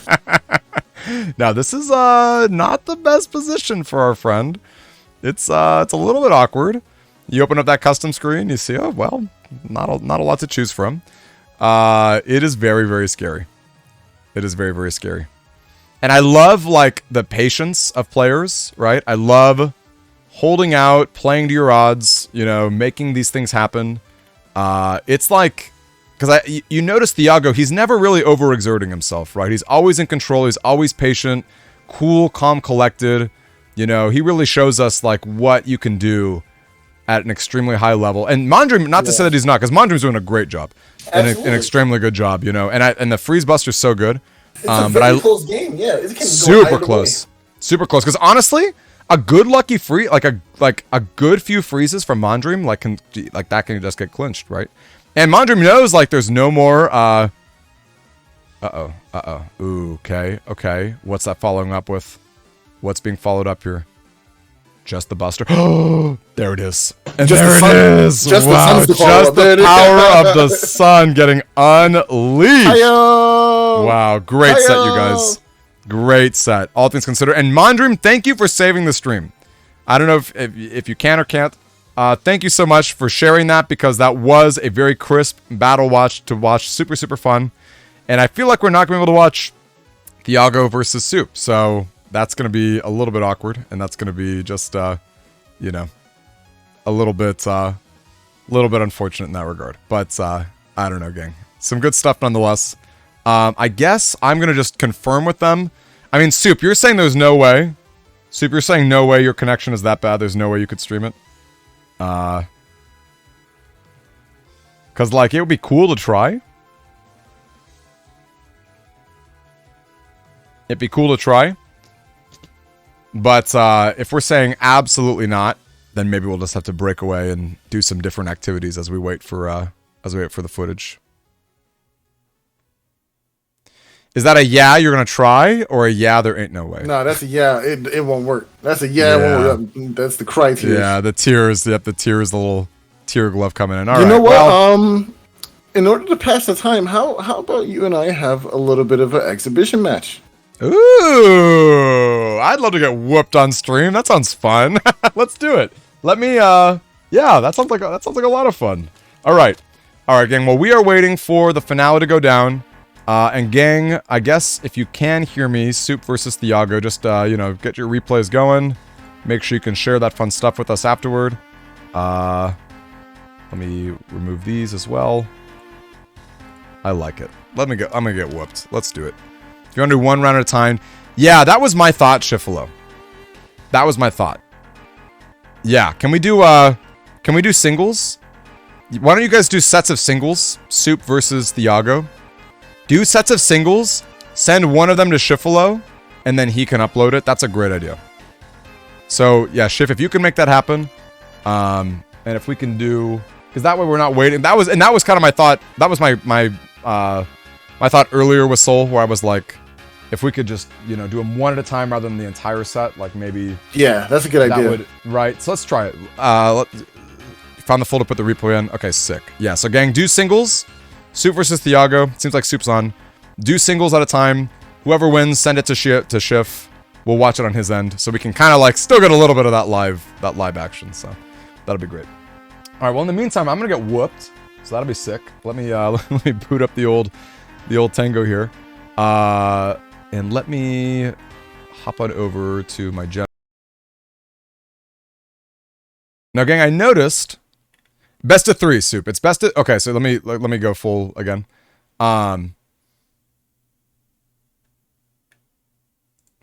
So it is best of 3 Soup. But if Thiago wins, it's a bracket reset. Okay. So you just have to win 1 set, Soup. Thiago has to win twice. He has to win. So he would have to win, I guess, 4 battles total, if you think of it like that. But if you win, yeah, I mean, I'm complicating it. You know what I mean? I'm sure you know what I mean. So yeah, best of 3. You'll finish them out one at a time. All right, Soul. I don't know if you can still hear me. I'm gonna boot up. I sure can. All right, 6. I'm gonna boot up the old Tango here.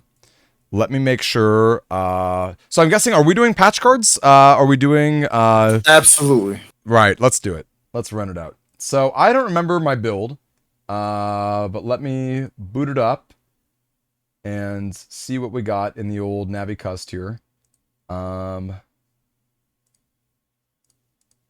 Also, gang, I want to chime in and say too, really quickly. It seems like my chatbot has not been on today, giving those timers and messages. I want to take a quick second to give a big shout out to the N1 Grand Prix. As always, an amazing community of people. So good at the game with all these amazing resources. Seems like absolutely none of my of my timers have gone down. Gotta plug them. I'm going to drop their link right here if you give me just a second, because they are just amazing, and I gotta show that respect and gotta show that support. Another thing I want to say too is we are running a fun event after this stream in about 2 hours from now. So obviously not directly after the tournament stream, but we're doing what's called a campfire night, which is our community nights. We normally have a scouty theme, and we're doing a lot of fun events, including roasting some marshmallows and s'mores, making an AI generated scary story to tell by the campfire, and doing a lot of community prizes. So if you guys are interested in stuff like that, do stick around in a few hours. It's going to be a really, really fun event. Really sad that it hasn't been promoting all throughout the stream, but what can you do? And now I can't even find the N1. If anyone wants to drop an N1 link, I had a whole setup here. Where is that at? I don't know why my stream is just not working. Also, I'm going to drop one more link too. We're starting to do Pokemon tournaments as well. So if anyone here is interested in a Pokemon Showdown event, get excited. I've got a link right there. It should be a lot of fun.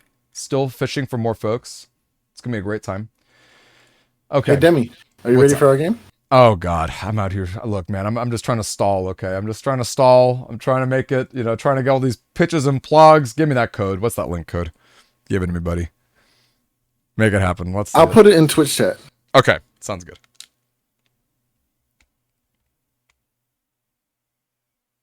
Spooky. Spooky. The Spooky Duo Prague Champ. That's very, very fitting for these spooky stories that are about to go down tonight. All right. Let me boot it up. Let me get my controller plugged in. All right. Do you want to I'm wondering if chatting during the, like, that probably doesn't matter, like, right? Like, obviously you're not gonna like screen peek or anything, but like, I'm wondering if like my thought process, if that matters, if we should disconnect or not. I don't know. It probably doesn't matter. But it's a casual game. We're just exactly. Let's just have fun. Let's have fun. All right. I think I typed it in correctly. The Spooky Duo Prague Champ, but I also, maybe I did. Maybe there's like a space there or something. Oh no, there we go. Awesome. Okay. Looks like I didn't properly load the game, which that happens to me a lot. I'm not the smartest when it comes to setting up all our beautiful Tango patches I think I've got it, but I got to make sure I'm on Ideal EXE. Can we get, do we have any mods in chat? Can we get some, can I get a mod to start a prediction? Who is going to win? Me versus Soul X Cross, okay. Little old me. Little old me with my little Mega Man outfit, my sweaty garage. You know, little old me. Can I pull it off? Not likely, but is it possible? Let's get a little prediction going. Sid the Kid, what do you think? Can you make it happen? Can you make it happen? Okay. I don't know why I can't get Ideal EXE to load, because I see it up top on my stream right here, but for whatever reason it's not loading in the actual game. Here we go. Okay, I think I got it. There we go. Sick. All right, so let's go. Also, is there any music? Let me play some music. Get it hyped up. Put on that battle pressure. Oh, battle pressure it is. Let's do it. Let's do it. Let's get that battle pressure, man. What can I say? All right. Here we go. All right, folks. Did I get a... Wait, did a mod do it? Did a mod do the prediction? Mobile. Okay, let me do this real quick.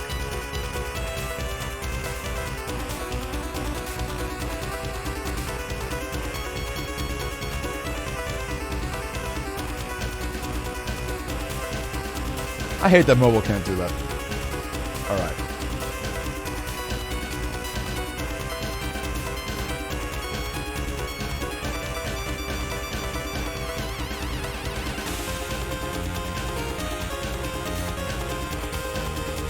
All right, so this is not the battle. This is the whole set. 2 out of 3. Who will win the whole 2 out of 3? All right, we ready?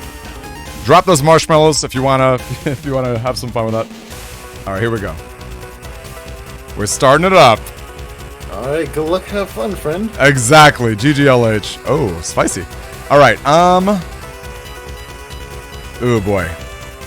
I don't. Okay, first of all, I gotta fix my Tango. Much better. Oh man, why is this still in here? It's the $1 million question. That should not be in there at all. Man, this is kind of janky here. A little awkward, a little janky.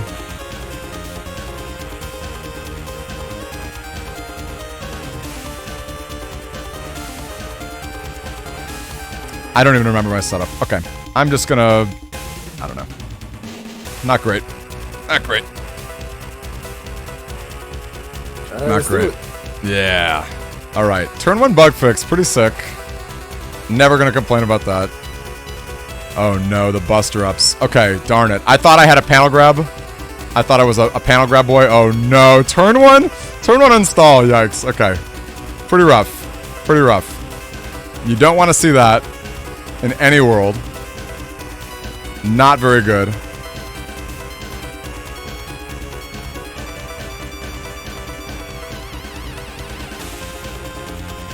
Alright, let's try this out. Let's try this out. That's a lot of marshmallows. Wouldn't that Lark Man card god? What's your take on Lark? What's your take on Lark Man?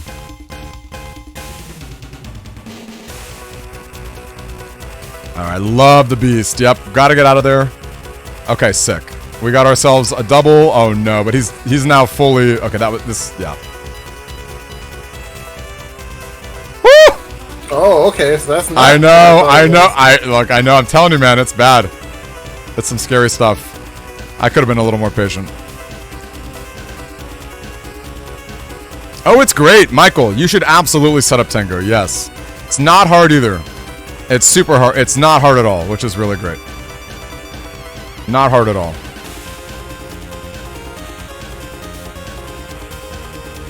Okay.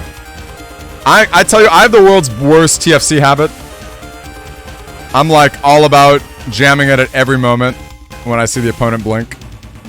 And I don't know that that's the play. Let's okay, I guess I have to respect... I have to respect this, for sure. Okay. Ooh, good barrier, good barrier. An annoying barrier too. I'm just gonna let it time out. Nice, smart, smart. Bouncy, did it not get fixed from just chatting? Does it still say just chatting? Even after my mod told me that he fixed it? Oh my god. I've got to fix that again. Oh my lord, what good patience. Now this is not bad, or this is not great, because the anti-damage is happening anyway. Oh, Okay, can I get a mod to actually fix it? I need a mod to actually fix the category. Can I get a mod to actually fix that? Am I gonna have to do it myself? Literally nobody fixed it. I love it. After we talked about it 2 hours ago. Yeah. Amazing. Once again, just shooting myself in the foot here.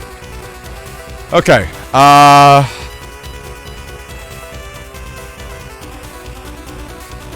Well, thank you so much, Bouncy Rico, for calling that out, because that was literally supposed to be fixed ages ago. Yeah, I don't really like this build. I wish I took the minute to like build a Falzar one.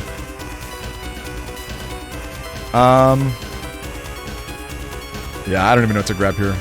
It's awkward. I know the freaking body paint lady. Oh, nice. Okay. Right. I fooled myself into thinking I had anti-damage up. I fooled myself. Oh, nice, nice, nice. Okay, that's sick. Now, does that extend? I wonder if I felt like that's the paralysis was longer than normal, but I can't I don't know if that's actually true or not.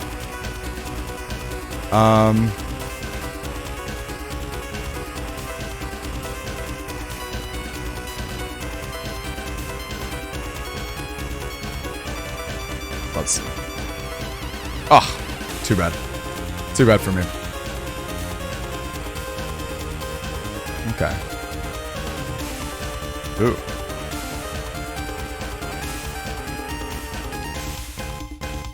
Nice. Alright, yeah. Woo! Oh. Scary! Yeah, I wanted that It's like, so bad. it's scary every single time. Every single time it's scary. I know, it did not want to be fixed. Once again, just shooting ourselves in the foot, everybody. Don't you love it? Okay, Sid, I love you because I actually just fixed it, so, so that would have made it worse if it... I literally fixed it myself, so I hope... Does it say BN6 at the moment? Can someone confirm it? Can someone confirm for me if it says BN6?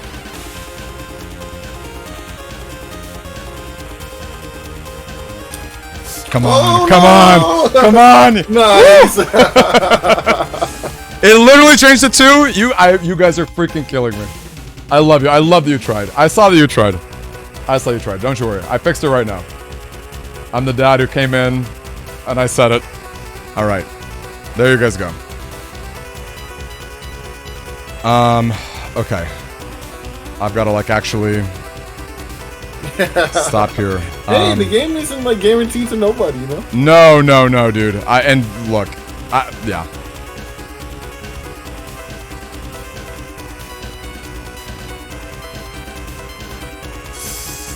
I do not remember if there was Tango or not.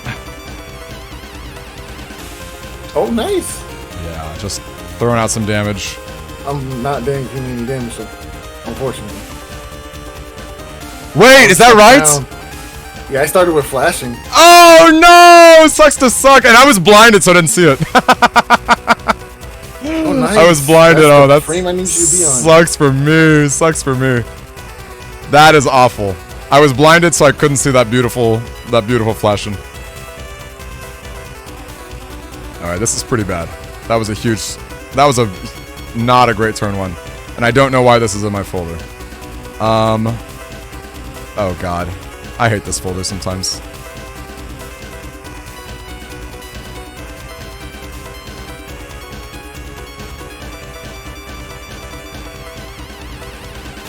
I don't know what I'm grabbing here.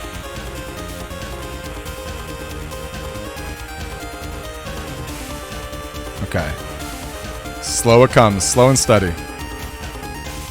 This is BN6, and I'm gonna freak out if someone says it's BN2. I'm going to freak out if someone says this is BN2. Nice. Yeah, I mean, I don't know. My hand is really janky. I'm like, I really like to follow these up with other ones. Okay, thank goodness.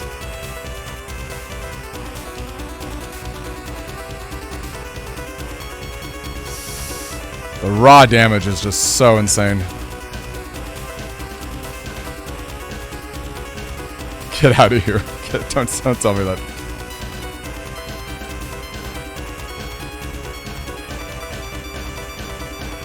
Okay.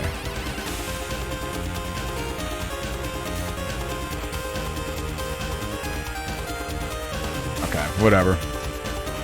I don't think I hit with any of them. Okay, I guess I did get 2. Okay. That's cool.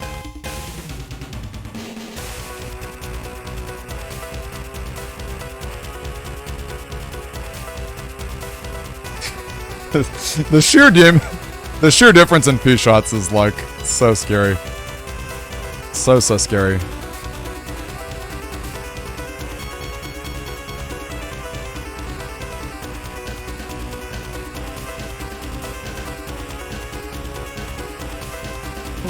Okay. I don't know how I feel about this.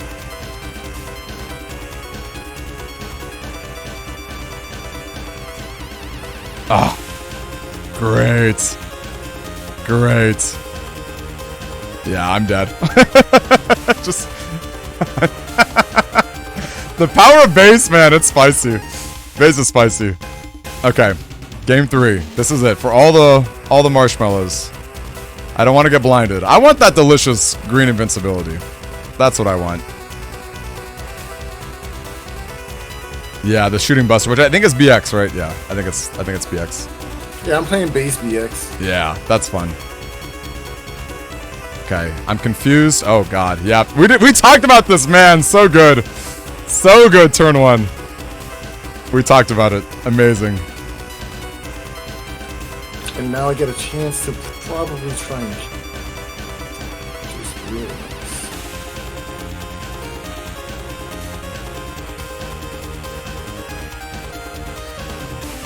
Man.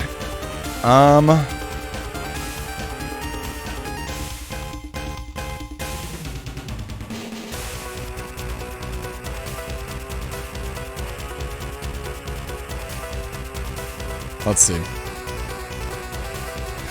Did anyone vote for me? I only see 2s. I only see 2s. Is there anyone in chat? Oh, okay. Yeah, just a little bit too early. Darn.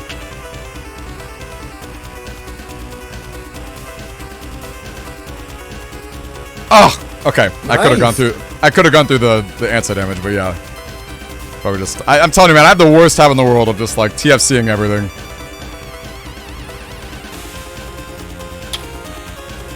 Okay, that was sick though. Oh, great follow-up. And I'm telling you, that's the power mashing right there. That was so fast. This is Tango, my friend. P sharp. This is Tango. Holy cow, that's shooting buster. That's shooting buster.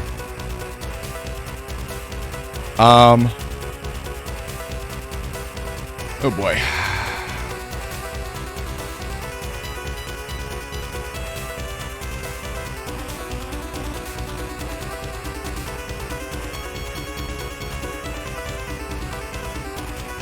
Slow gauge. Yikes! The uninstall! Ooh, that's really good for me. Yeah, it is definitely not great for me, I'll tell you that. Not great at all.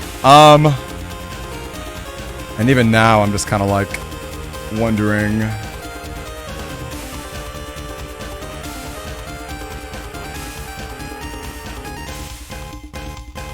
One thing I need to do more is like camp forward. You're supposed to be like camping forward with this kind of build. Just like denying the area. Yep, like just like that. Just like that. Ugh, brutal.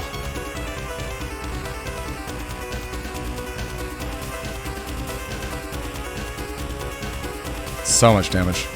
That uninstall doing its work. It's ugly, ugly work.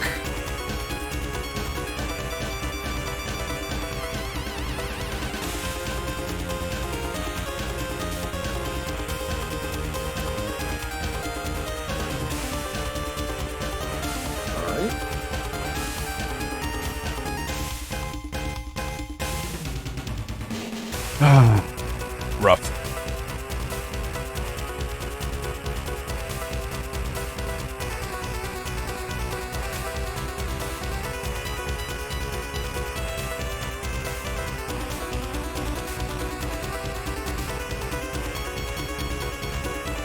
Yeah, not very good. So much damage. I'm dead. I'm dead. Good games, man. Let me tell you. Solid sets. Love to see base do that massive, massive work. Brutal sets for sure. So much fun. So much fun. I wasn't finding my bug fix at all. I feel like I played that pretty bad. I'm not gonna Yeah, well, I feel the exact same way. This folder that I have is so janky because it's like so much of my folder is dedicated to like the kernel force, you know, and it's like you just get these hands where you're like, God, like I would kill anything to just get that chip shuffle or get it out of here. It's wait, what's going on? Tango isn't letting you play the replay? They sent it to you, Schiff, or whatever? Or did they upload it? Do they have to upload it to somebody to give it to you, or do you know, Soul, do you know the question to this? Or do you know the answer to that? So there should be you should be able to download the file that they send you and then open that file up on Tango by putting it in the replays folder. So if they send you the whole file itself, that should suffice. Or alternatively, they could try and upload it to YouTube, but I'm pretty sure that would throttle their internet. So okay. So they say they just sent you the replay. It's the one thing that shows but won't play. it seems like that's what Chifilo did. I'm uncertain otherwise. Dang. You know what? Maybe we could do a tier list. I had so much fun doing it a few days ago. If we're still waiting, if we're not going to get any matches, like while we're like setting up and trying to get this going, like I could be really down for like mega chips, giga chips, something like that. You know what? Let's talk about gigas. How about we do that? Let me see. I got to reach out to my friend because I feel like he's made one in the past for tier lists. I don't know if I can double check like who, and let me go back to the, let me go back to this. I have it up. Wait, really? For real? Yeah. Do you want to shoot it over to me? Give me a second. I love it. Exciting.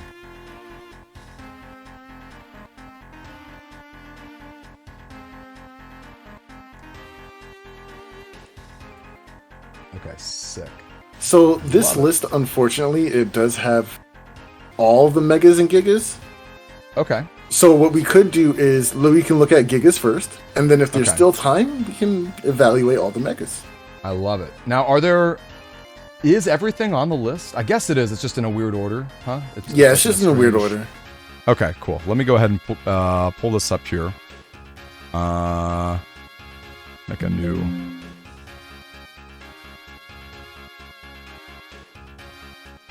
Okay, we're gonna get that hardcore music in the background. Okay, that's cool. Now, do you want to go in order? Do you want? You were saying all gigas first, right? You were saying like let's do the gigas, and then we can talk about the others. Yeah, exactly.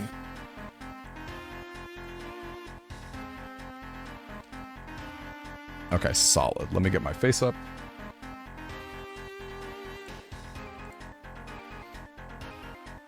Perfect. Okay, awesome. All right, so we are here doing another tier list with our good friend Solix Cross. We got all the mega chips and giga chips, and we were thinking of starting with gigas first, right? Is that right, Sol? Yes, that's right. All right, so I guess starting off, it looks like Red Hand's base, which I'm pretty sure is the Gregor version of base. And actually, before we do that, let's pull up the exact same, metrics we did for last time. So S is going to be like, I guess just insanely good, hard not to run. I guess I don't know how to define that. A would be like, very, very good. B would be like maybe situationally good. C would be like mid. and I guess F would be just bad. Like don't do it. Does that all sound good to you, Sol? I don't know if you're able to see this on the Twitch side. Okay, cool. So starting off with Red Hand's base, that is the Gregor version of base. That's the one that rakes the entire back 3x3 area for I believe 480 damage. I believe it's 8 shots, 60 each. I could be mistaken about that. How do you feel about Red Hand's base? So I think base default is very interesting. He only hits on the 3x3 Greg of your opponent's side of the field. So if your opponent uses an area grab or panel grab, and they are in that space, you cannot damage them with this Giga. Also, uniquely, if your opponent has a hole and they have air shoes, they can stand on that hole and completely avoid all of the damage from this Giga as well. So those are the two ways to counterplay around this chip. Yeah, and I gotta tell you, it's crazy to think that, like, I guess it just hits the panel itself. Like, the fact that a hole would actually, like, you wouldn't think that because you think that base is, like, shooting down from above, but I guess... Exactly. Yeah, and holes aren't, like, they're pretty common, you know? They're I would very say, common. You know, it's unfortunate. And then the other thing with base is, you're in Gregar, so that means you're not running Chronal Force, and if you're in patch cards, you're not running Gregar, you know what I mean? So it's like, it's tricky.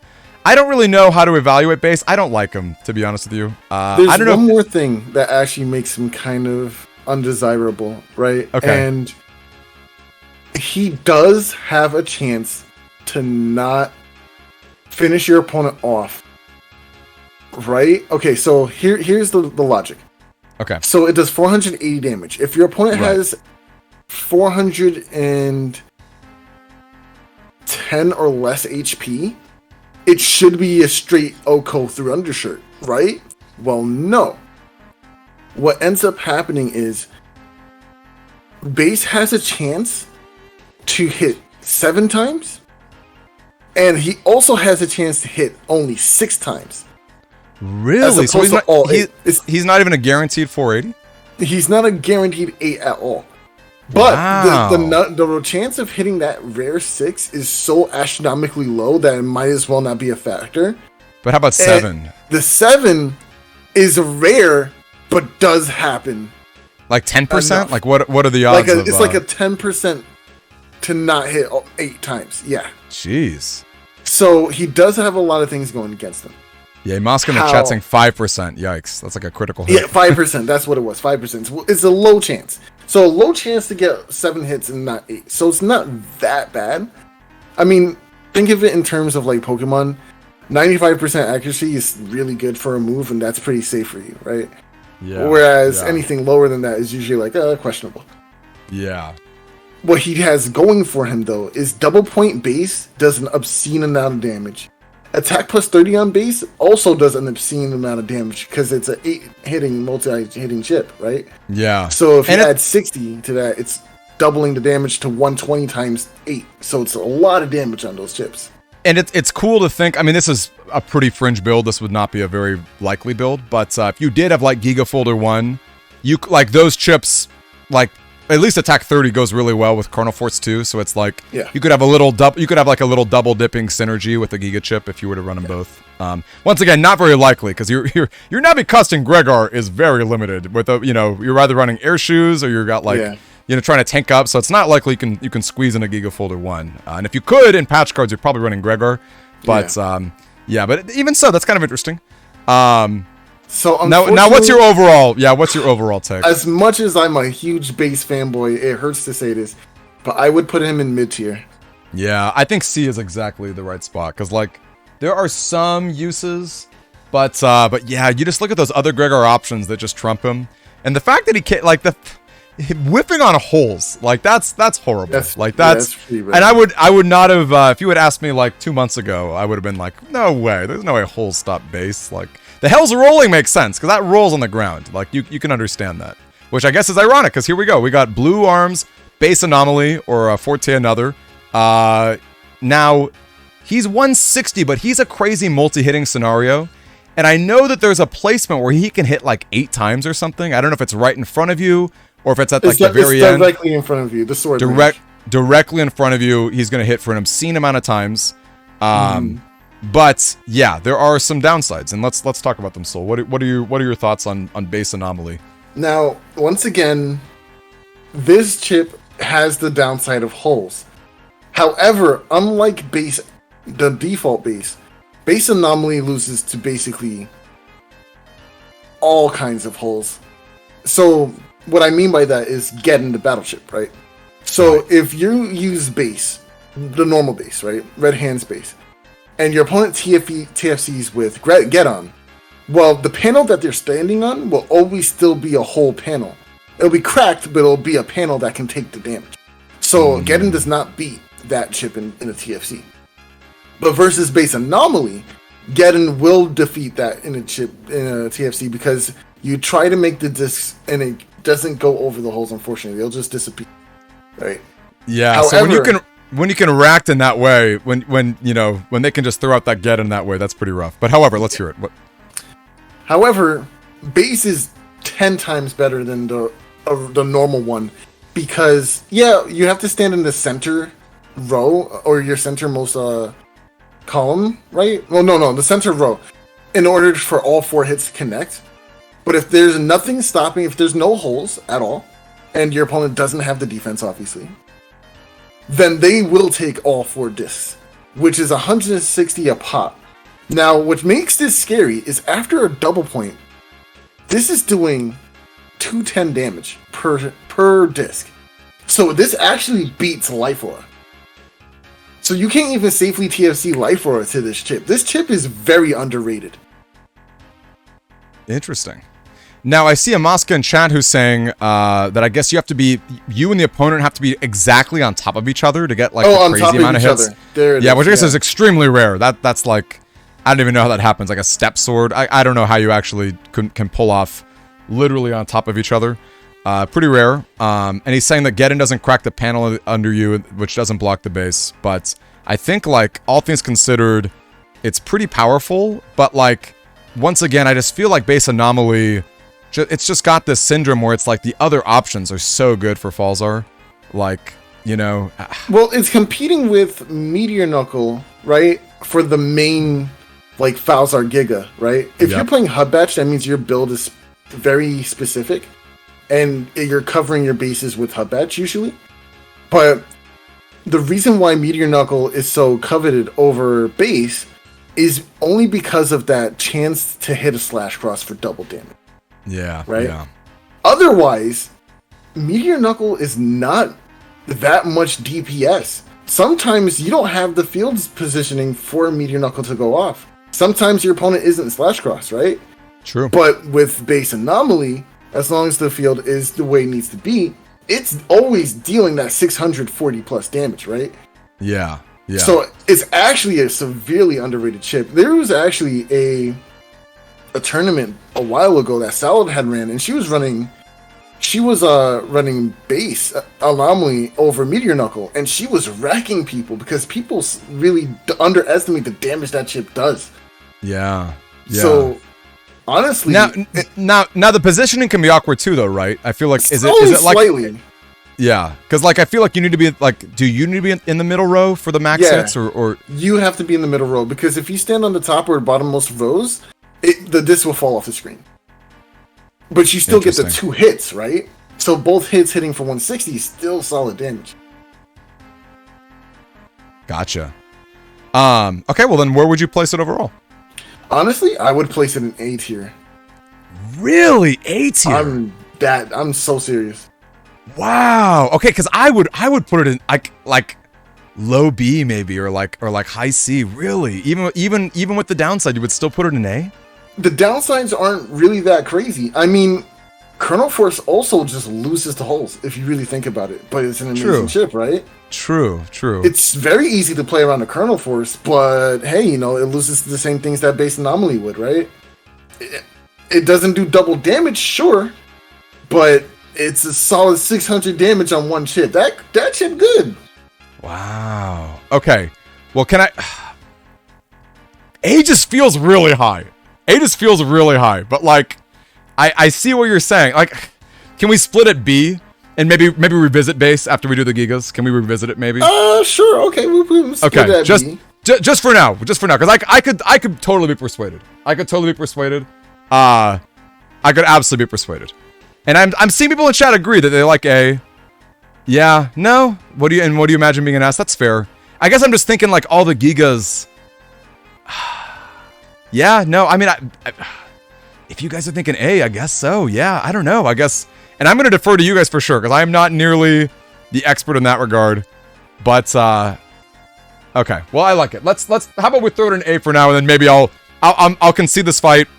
Then maybe after we see the Gigas, we can discuss like as we talk about the other Gigas, stuff. you'll see why I placed it here. Okay, that's fair. Now here we go. I'm just gonna let my own coloring, my own bias trickle through. We got Meteor Knuckle, which is an interesting chip. Oh, that's not Meteor Knuckle. That's I'm sorry, Giga. What's it called? Big Hook. I'm sorry, it's Big Hook. Yeah. Which that's my tone. I'm giving the Big Hook tone and not the Meteor Knuckle, not the Meteor Knuckle tone. Big Hook is a Gregor Giga chip. Deals 240 damage times 2 if they're right in the middle. But when I say middle, it's like a very specific column. It's like the way that the fists go down. I think their life sword range is they do one fist and then a second one. And if you're caught right, like if you imagine your starting zone in the right in that very center spot, like you're gonna hit twice. But yes, I think it's bad. Yeah. Unfortunately, so it has the same limitations as regular base, so that means you're gonna have to deal with like trying to get that sweet spot. It does 240 for one of the hits if you don't get the sweet spot, and it's limited to the 3x3 range. It is breaking damage, so that it does have that going for that. So if you catch a slash cross, they're gonna take a ton of damage. But what makes it bad is that since it's locked to that 3x3 range, Slash Cross wants to be camping forward with area anyway. So you're never getting that. You're never getting that really spicy punishment. And I'm seeing a Mosca in chat saying if only we could area grab the hook, which amen to that, because it is locked in. Like there's no changing the placement of those two fists. Like he is swinging where he wants to swing, and you know where he's going to swing because he's not changing at all. I think it's pretty bad. I think it's pretty bad. I don't know if it's F bad, but it could be F bad. No, I think it's C or F. Yeah, I mean, especially the reason why it can't be on mid tier is because base. You'll never run it. Base multi hits, right? It has worth. Yeah. This hits twice, but you can't possibly kill or delete opponent at like 400-ish HP with a big hook. Yeah, they'll always trigger into undershirt. Yeah, I think the reason I almost considered C was it's like, oh, it's a Giga Chip. But then you stop and think what that Giga Chip actually does. And it's like, okay, well, not only is the placement so awkward and not only is it really difficult to get like the full value, because even then the full value, 480, like that, you have to go through so many hoops to get 480 baseline, right? Yeah. And then you're giving up so many better Giga Chips, right? Yeah. You're giving up so many better Giga Chips. So yeah, I agree. I think it is a good F. All right, speaking of another spicy one, we've got Bug Rise Sword. All right, this is a Gregor Giga Chip.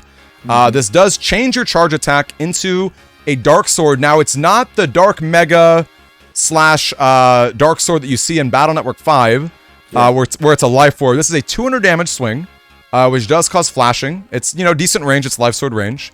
But yes, this is Bug Rise Sword. I do not love this chip, but I would love to hear your thoughts on this chip, Soul Express. So this chip is actually really cool, and unlike Bug Death Thunder, your build literally has to dedicate more slots to justify running it, right? So you have to be playing panel grabs, you have to be playing area grabs, you have to make sure you have the area control, right? BDT doesn't necessarily need all of that to function, but it's nice, right? Right. Like you need it. Right. So unfortunately, I feel like Bug Riser Sword, does hit that C slot. I definitely don't think it's any worse than Big Hook. I think Big Hook is actually the worst Giga in the game. I agree. I would agree with that. And I think so here's an interesting thing, right? Like Gregor loves attack max, right? Like that's like a very solid Gregor strategy. In that attack max world, Slash Cross is not that different than Bug Rise Sword. Like that's what I think. Like that's the really awkward thing. So I guess like if you wanted to run Bug Rise Sword, you'd be doing like a no attack Gregor. Like you would really be trying to use that because Slash is dealing 160 and is your alt win con. So like if you lose Slash, you still have this, right? If you don't find this, you have Slash Cross. So you can always be applying pressure.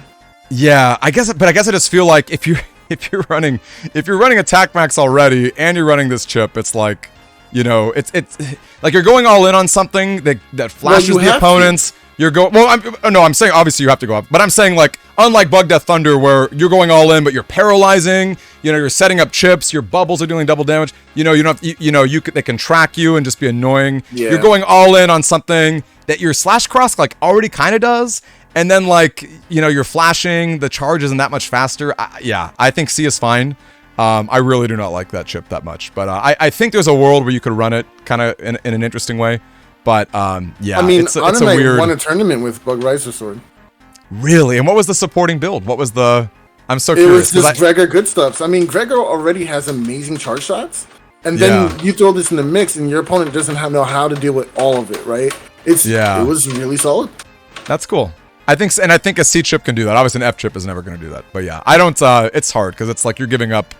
Yeah, you have to really build around it, and I guess you can win if you do. But yeah, I'm with you. I'm not a. At the end of the day, I think C is exactly the spot for Bug Rise Sword. All right, now we got Bug Death Thunder. I'm pretty biased for this chip, but once again, let's be real objective here and break it down. This is a Falls or Giga chip. At the cost of a Bug Frag, every time you use a charge shot, you spit out a Dark Thunder. It deals 200 damage, which is enough to break a Life Aura without Holy Panels underneath it. It tracks the opponent for a decent chunk of time. I don't know the length off the top of my head, but it's a decent chunk. And while one Thunder is going, you can charge up a second one, which is, you know, fun and obnoxious and whatever. It does paralyze, so you can follow up with other attacks. Yeah, I think I pretty much covered it. What's your thought on BDT? So, BDT is, I hate to say it, but it's a new player trap. Okay. Now, what I mean by that is, a lot of people see the effects of BDT and how good it can be, because some people do not understand how to deal with it, right? And there are a lot of ways to deal with it, and that's actually worth noting, because like a lot of newer players equally come to me and they're like, "How do you beat this thing? It's oppressive." You know, or actually, and once again, not to totally derail the conversation, a lot of people have come to me and been like, "We should ban Bug Death Thunder," and it's like, no, no, and it's like, right, and it's like I see why you're frustrated. You know, this is a play style that is very different than like baseline good stuff chips in your folder. It's a very different, you know, kind of strategy.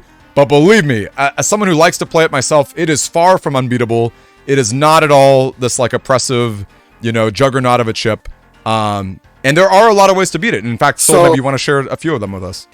Of course, both versions have a cross that can invalidate the balls, right? We have charge cross and ground cross. With their charge shots, they can deny getting hit. You can have hub, which gives you shield. You can play shield in your default Navi cust. You can properly time your invises. Use your defensive abilities properly. You know, play around like that. But one thing that people don't know or know how to necessarily take advantage of is this what was the word for it? Mix-ups? What? What are you talking about? It's there's a brief period where when you release the Thunderball from the yeah, you can't use a chip, right? It's a lockout, right? Is that what you're talking about? Lockout. It's chip. Yeah. You experience chip lockout. And now that is extremely important because during that few frames of movement that they have, they can't move, they can't respond, they can do nothing except release the Thunderball. And during that time is when you punish. That is your opportunity to just stir them with whatever you have set up. Erasement into infinite. And once you understand that chip lockout is a thing, you will notice how you time your things a lot differently, right? What happens is a lot of players don't understand that you can play defensively and aggressively at almost any moment based on what the BDT player has to do a lot of work, honestly, to make sure that everything lines up the way they want it. It's a control. Yeah. They're playing control. And you have to understand how to play against control. That's a great way to put it too, because like you think about when we say control, you know, folks, like we're talking about it like, you know, card games, right? There's a lot of strategies in card games and various other games where you're trying to sit around, right? And you have a win con, you have a very powerful win con that's going to sort of push you the distance. And in this case, BDT is cool because, you know, you're sort of building your damage output is your charge shot.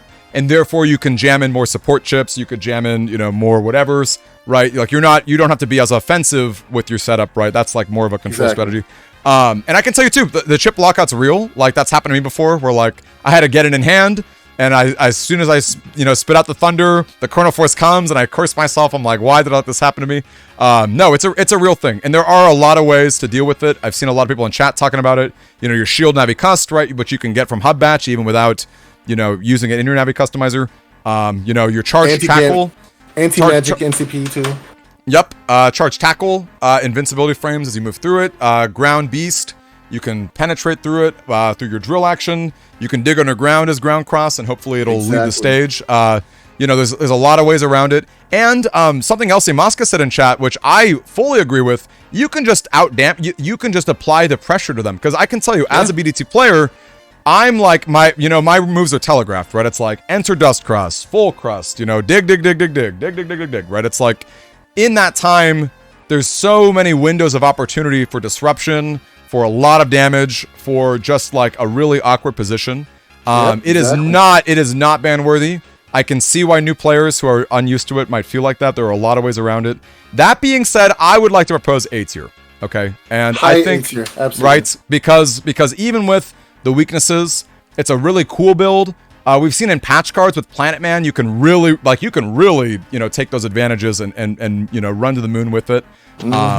Yeah, so I think overall, I saw some people in chat talk about S tier. Don't think it's there, but I think a high A, definitely I would put it over Base Anomaly personally. And yeah, I think it's a solid. And you know what? And it's worthy of that spot just because it's a whole archetype, which is not, you can't really say that about a lot of other chips. Like it's an entire, format in itself, which is cool. So exactly. Anyway, all right, cool. Next Giga chip we got here is Kernel Force. I believe, right? This is, Kernel Force, unless that's Cross Divide. No, that's Cross Divide. We got Kernel Force, okay? Kernel Force is a Gregor Giga chip. For every row of area that you have, a soldier is going to come out, spit out its gun for 3 shots, so 30 damage baseline, but it'll shoot 3 times. All of those shots paralyze the opponents, which means that if one of them paralyzes you, the rest of the soldiers are definitely going to hit. It can be disrupted by holes. It can be disrupted by taking the area back. Obviously, auras and invis and things can move around it. But I will say Kernel Force is really interesting in that it is the only Giga chip that doesn't freeze time. It's the only real action one. So if you are in Beast Out mode, because it's a neutral chip, it will deal an extra 30. If you are in Beast Over, it will double, which, doesn't always matter. But if you buff it with an attack 30, then it matters. And yeah, it's altogether a very powerful chip. What's your take? I mean, it's not even really a take, to be honest with you. People complain about BDT, people complain about Meteor Knuckles, but 97% of every Gregor folder you see is running Kernel Force, and that's for a damn reason. You know what I'm saying? Like that is the best Giga in that game. Like I was about to say it. I think even like just strongest chip. Yeah, it's got a very, very. Like, it's oppressive. Solid case for it. It centralizes the meta. It's Landorus bro. It's Landorus You have to have answers for this card in your folder in some case, some shape or form, somewhere. Yep. Whether it's your Geddon, whether it's your clever Magnum placements, whether it's whatever. Because it's tough. Because I would say what almost makes Kernel Force over the top is how easy it is to pair with like your Wind Racks and your Gundel Souls to clear out the defensive tools. You really have to play out of your mind to play around that entire scenario. Like but a lot of people see the counterplay and then be like, "Oh man, Kernel Force didn't do anything," and it's like, "Yeah, I'm glad because honestly, I'm dead." Because the difference between it hitting and not hitting is basically life and death, right? So the swing is massive. Yeah, no, I'm glad we agree. Easy S tier, extremely powerful. And honestly, you look at the other Gregor options, and they're just not even as it's hard. If the other options were interesting, maybe you wouldn't see the Kernel Force degree, like maybe. But even then, it's just such a powerful chip. It's just so good. All right, next up, we got the other kernel, which is Cross Divide. This is a Falzar Giga chip. It is a big X. If you are like directly in line of sight with the opponents, they're going to get hit with the middle of the X, which is double damage for 500. Otherwise, I believe Kernel Force is almost always going to hit you with the tip for 250. Maybe there are placements where it misses completely. I'm not actually too sure about that, but it is sword damage, right? So you can hit a Tengu for a lot. What's our take on Cross Divide?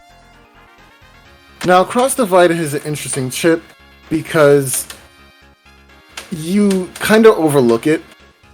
It does 500 if you hit in the center to X. It hits twice. And you might say, okay, well, so does Big Hook, right?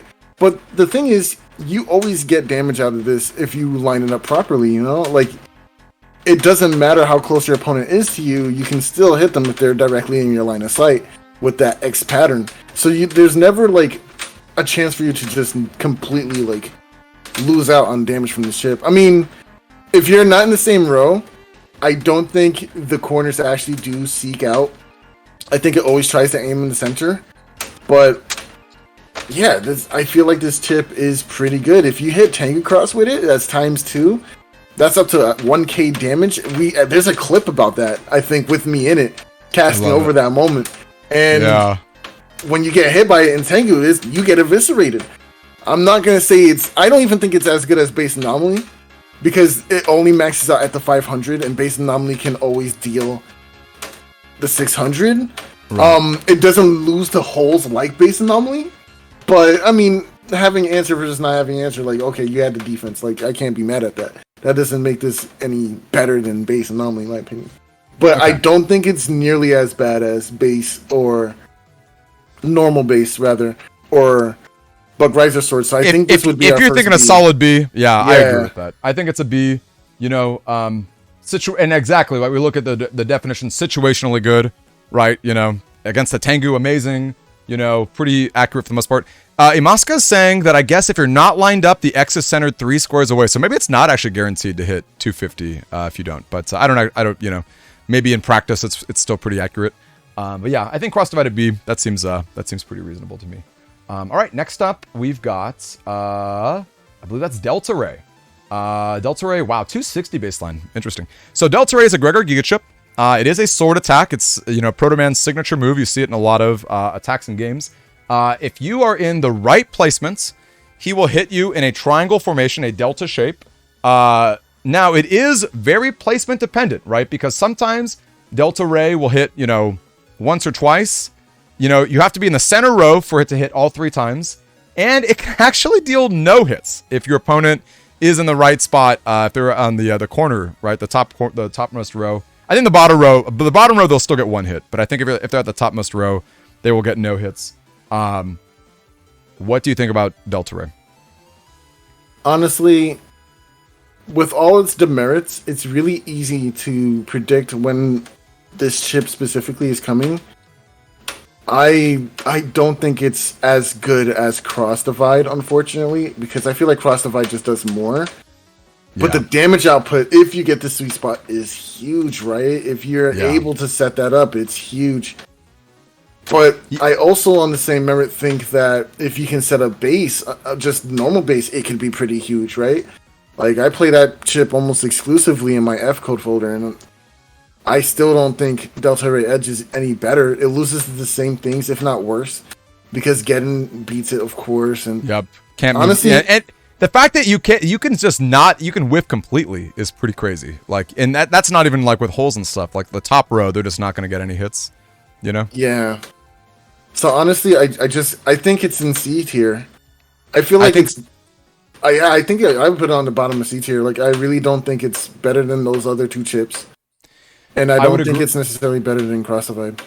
I would agree. And once again, I think in this Gregor world, you know, it's really, really hard to say no to Chrono Force and or Gregor Giga chip. You have to have a really good reason, I think. Now, I could see a world, because I see Julian in chat talking about, in fact, I see a lot of folks who want B for it. You know, I do see a lot of folks clamoring for B, which I think is pretty interesting because, you know, it can deal amazing damage and it can definitely be pretty cool, but I don't know.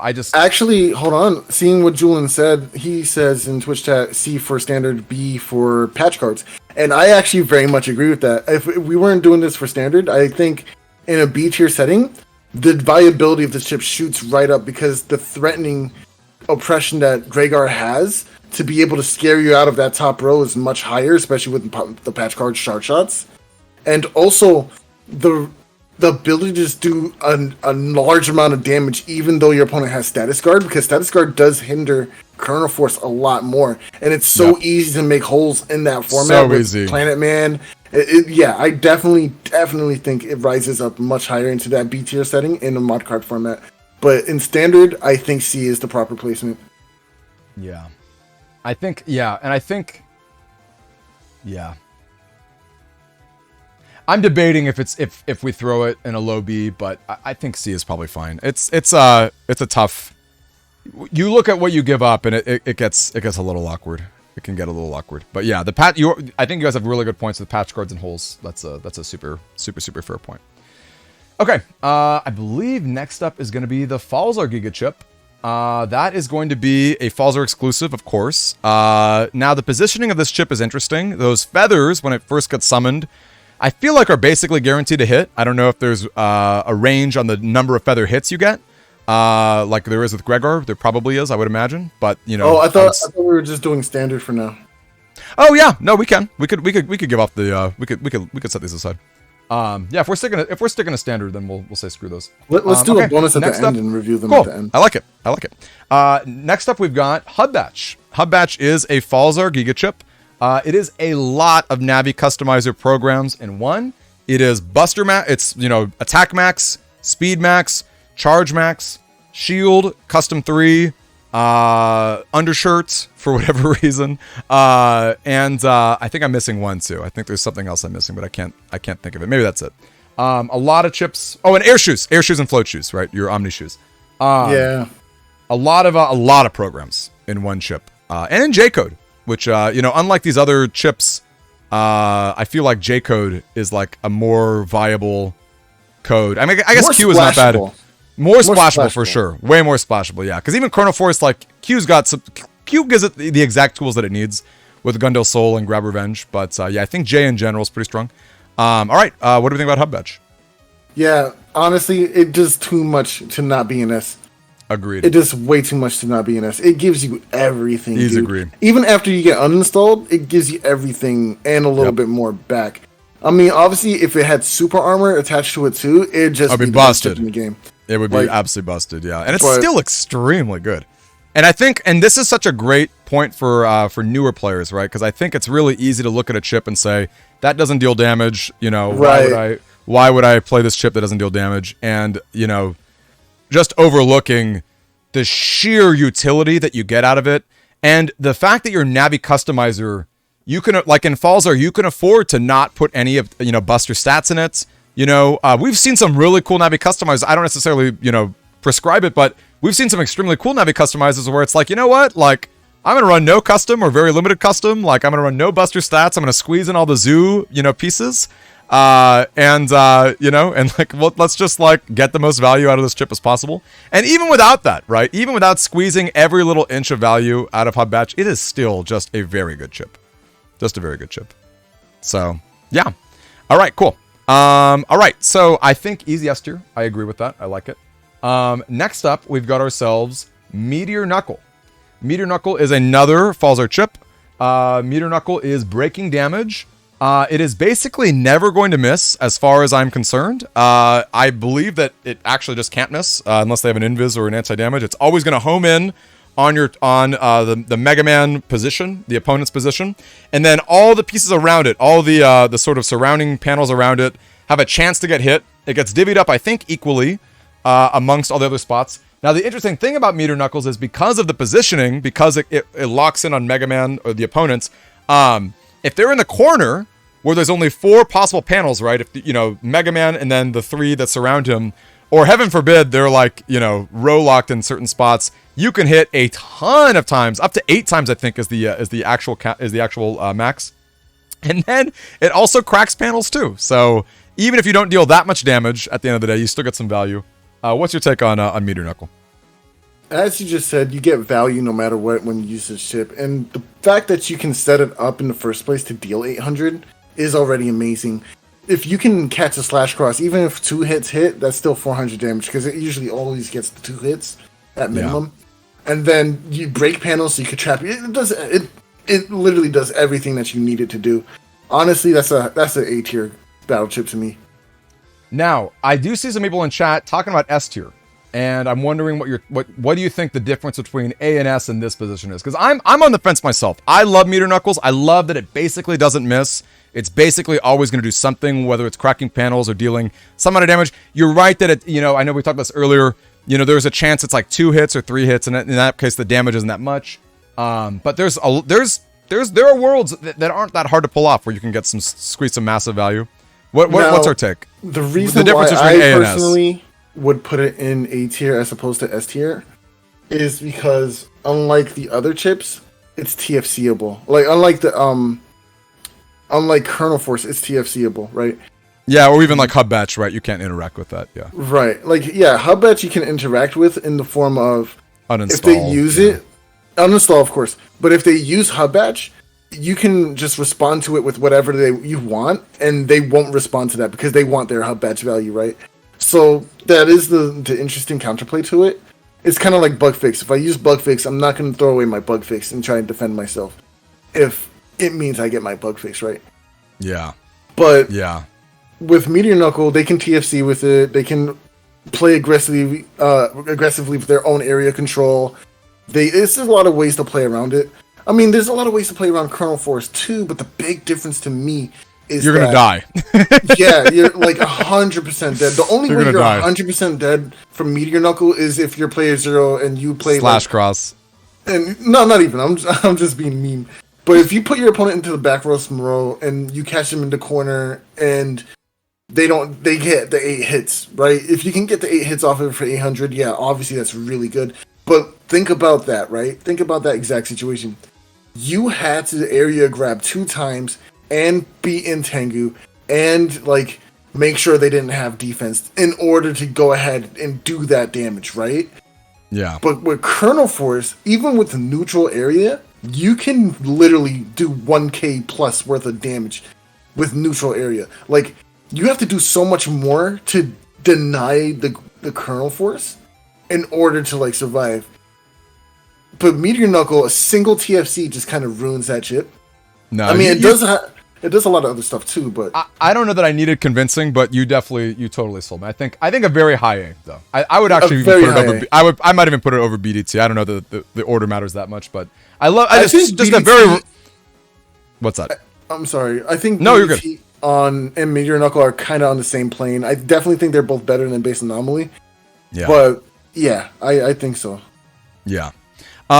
Okay, well then that is going to be all. Whoa, that's going to be all of our Giga chips. Now, hear me out, okay? 3 A's, 1 B. I mean, look at that right there, man. I'm telling you, you know what I mean? It's like it could be right there. But if you really do want to stick with A for Forte for your boy Base, I could totally live with it. I think this is a really solid list, and I think this list is just straight up like confirmed more or less by like tournament results.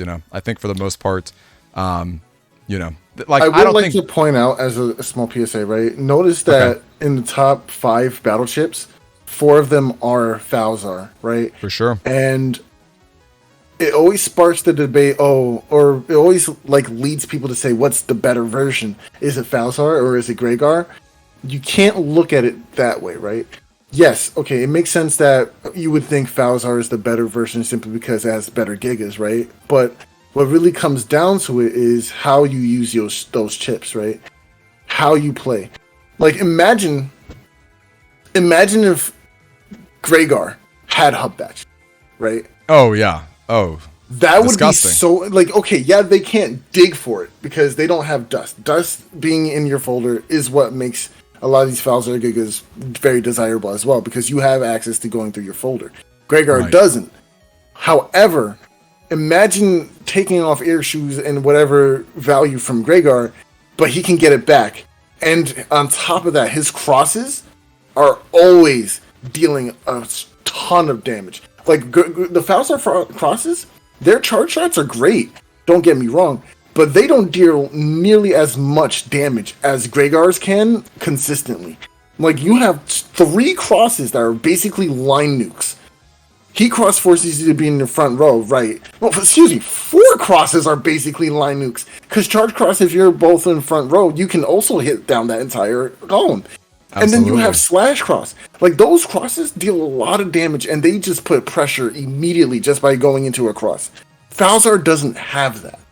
Falzar has to use their chips and their strategy in order to go ahead and try to get that DPS, which is solid, but it's a different playstyle is what I'm really getting at, right? Yeah, and I think when you really consider, like, the quality, too, like, of course, I'm not going to tell you these are, you know, poor quality chips, but Kernel Force, I think, like, just the best chip in the game, and, like, not hard to pull off, and kind of hard to disrupt. So, like, even if you know, I would take one Kernel Force over, like, you know, those other 3 or other 4, you know. It's like, there's an interesting, like, balancing act there, which I think it goes beyond just strictly, like, parallel how many, like, it's not a matter of quantity, it's a matter of quality as well. And even just, as you said, like, kind of, like, feeding into the strategies, too. Because, like, when they're paralyzed, that Gregar Beastbuster is, like, exactly what you want, right? You want to be mowing them down, you know, with it. So it's like a supporting package that I think kind of all comes together, which is super, super good. Personally, the only difference I would have actually loved to see in Gigas between both versions is the swapping of the base versions, right? Because if base anomaly was in Gregar, then you could really have a nice little argument of, okay, I don't really want to just play Kernel Force. I'll play base anomaly, and I'll still get the 600 damage value, but it's a little difference, a bit of a mix-up, right? Yeah. And then base in Falzar, well, you do all your dust digging anyway, so you're gonna find your double point, you're gonna find your attack plus 30, and you can make that setup happen. And you have Tango Cross too, so I can push you back. And I would have loved to see those 2 chips swapped, and that would have been really That's nice probably the best swap. Yeah, you're right. That's probably the best swap. Yeah, because it's like, I think for me, the fact that I've been kind of down on base anomaly is I feel like because Kernel Force. Yeah, it's like this. Yeah, absolutely. Yeah, absolutely. Cool. Well, then that's solid. I guess as a bonus, do you wanna tackle these bosses in a patch card world? Do you want me to shorthand that, or do you want to go through both individually? We could shorthand it. They're pretty similar. I mean, obviously Gregar is better, you know, in terms of like cracking panels and things, but you know, they both do a big spicy animation. They hit for, you know, some residual damage, and they do like a breath attack. I need you to do me a favor then quickly, Demi, all right? Let's hear it. So in the top right corner, there's a gear, right? I want you to click that gear. Oh god, you want S plus? All right, and we're gonna put a plus next to that S. Right? And then you're gonna hit enter and add the row to the top. Right? I like it. And then we're gonna put both of those in there. Love it. Because honestly, arguing any other slot for these chips is crazy to me. Agreed. Yeah, and they're both like, unless you have the invis or the anti-damage, you are basically not disrupting the. You can dodge their breath, right? Sure. But they do so much in general. Between, you know, Gregar cracking those panels, destroying obstacles, like, you know, it's obnoxious, right? And we're glad that we don't see them. We're glad in our regular happy little bubble of baseline BN6. We're glad they're not there, because they are the definition of oppressive, of way too much. There's one more Giga chip that we didn't talk about. If we're talking about, we're doing with Double Beast. we're gonna put Double Beast right on up there. Like, yeah, you might as well go ahead and get that Giga. So just to be clear to the audience in chat who's not familiar, this is a mega chip, Double Beast. It is a secret mega chip you download from the game. 480, basically unavoidable damage, right? 420, don't stop him. 420, you're right. I'm so sorry. Basically unavoidable damage. You know, it's multi-hitting. You can't use attack ups on it. You can't use, in fact, you can't even full sync it for any modifiers. But it is basically utterly unavoidable damage. Very, very good. And yeah, honestly, it may as well be above these other Giga chips, because it is extremely powerful. In Twitch chat, Zero Solaris asks, I'm assuming these are tourney banned chips at S+. Well, in standard play, international standard play, yes, they are not playable. But if you are playing senior class or master class format, they are very much legal. Which is why we don't like seniors very much. Yeah, I agree. You want to talk about over-centralized stuff. It's like, yeah, you know, you have to play these chips. You Right. have to, right? Yeah. But that doesn't mean they're bad, because in Masterclass, again, we're competing with things like chip recovery and tons of healing and all kinds of nonsense, right? So Yeah. yeah, that's kind of warranted. It's actually funny because even in this S plus tier, having seen so many patch card battles and practice it so much, like in this exact format, I wouldn't even say that Gregor and Falzar are the most busted things you can do, which is actually hysterical because they're so powerful and so dumb. But when you're talking about a field of, you know, chip recovery 40, you know, 10 power busters freezing opponents, it's like, you know, it's hard to look at these guys and say, you know, you're the culprit. And it's like, well, actually, they're the reason you can actually kill someone when you've got, you know, 1200 HP getting residually recovered over the course of a game. So yeah, it's some tough stuff. Super Saiyan can't get behind Falzar, X, and S+. I don't know, gang. I don't know. I mean, obviously Gregor is better than Falzar. No one's going to deny that. But I still think I don't know. If you're gonna sit here and tell me Falzar is not better than every other one of those Giga Chips, you're wilding to me. I literally can't. Like, I don't think Colonel Force in mod card format is better than Falzar. I don't. Yeah, Hub I think Batch is really good, but yeah, maybe Hub Batch goes to S plus tier as well. But I don't know. Yeah, that's tough. And obviously, this is in the patch card format, right? Because I think Hub Batch is even stronger in patch cards than he is normally, right? You get so much, like you're like, I guess the abilities that you gain are so much more valuable when like you want to spend your patch cards on other stuff. So yeah, it's interesting. It's interesting. I would agree with this though. I wouldn't. We could split hairs, you know, with Falzar and things like that. But I think overall, it's a respectable list. I'm pretty pleased with it. Okay. Do we want to hit megas? Because I'm not sure if the YouTube if the matches got uploaded. I'm not positive if they did, but maybe they did. For patch cards, Hub is S++. You have to play it. Yeah, patch cards Hub is insane for sure. Yeah, patch card Hubs is insane, and like you're running numbers, right? Like you're almost always running numbers, so you're kind of going for it. All right, so maybe let's hit the megas then. Why don't we? It seems like we got some time, so we can get those megas before we watch these final matches.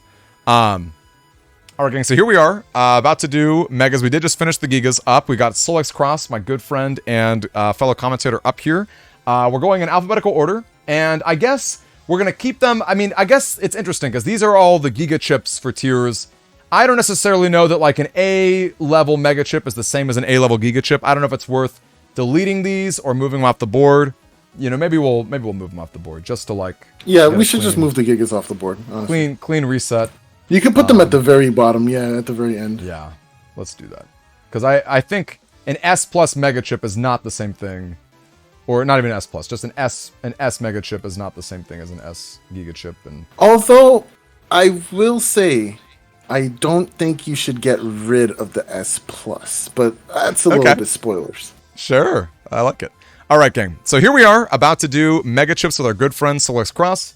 We got a clean slate. We've sort of differentiated all these different tiers in a way we usually do. Starting off with lovely Aquaman. Aquaman's kind of interesting. If you are in the back two rows, or I guess the back two columns is the word, you get access to a hose that will basically always hit the opponent. I guess it won't hit if they're, you know, if one's on the top end and the other's at the bottom, but whatever. It's a really accurate water hose that hits for 3 times. If you're not in those back two rows, he throws out a weak little water spot that does some cracking and does a hit. You basically want to use them for those back two rows. What's our take on Aquacross? I'm sorry, Aquaman. Aquaman is, I feel like, criminally underrated. I could not agree more. So underrated. It only does 30 less damage than one of the best one of the best megas in the game. And it's compared, like, the decrossing potential on heat and charge, solid.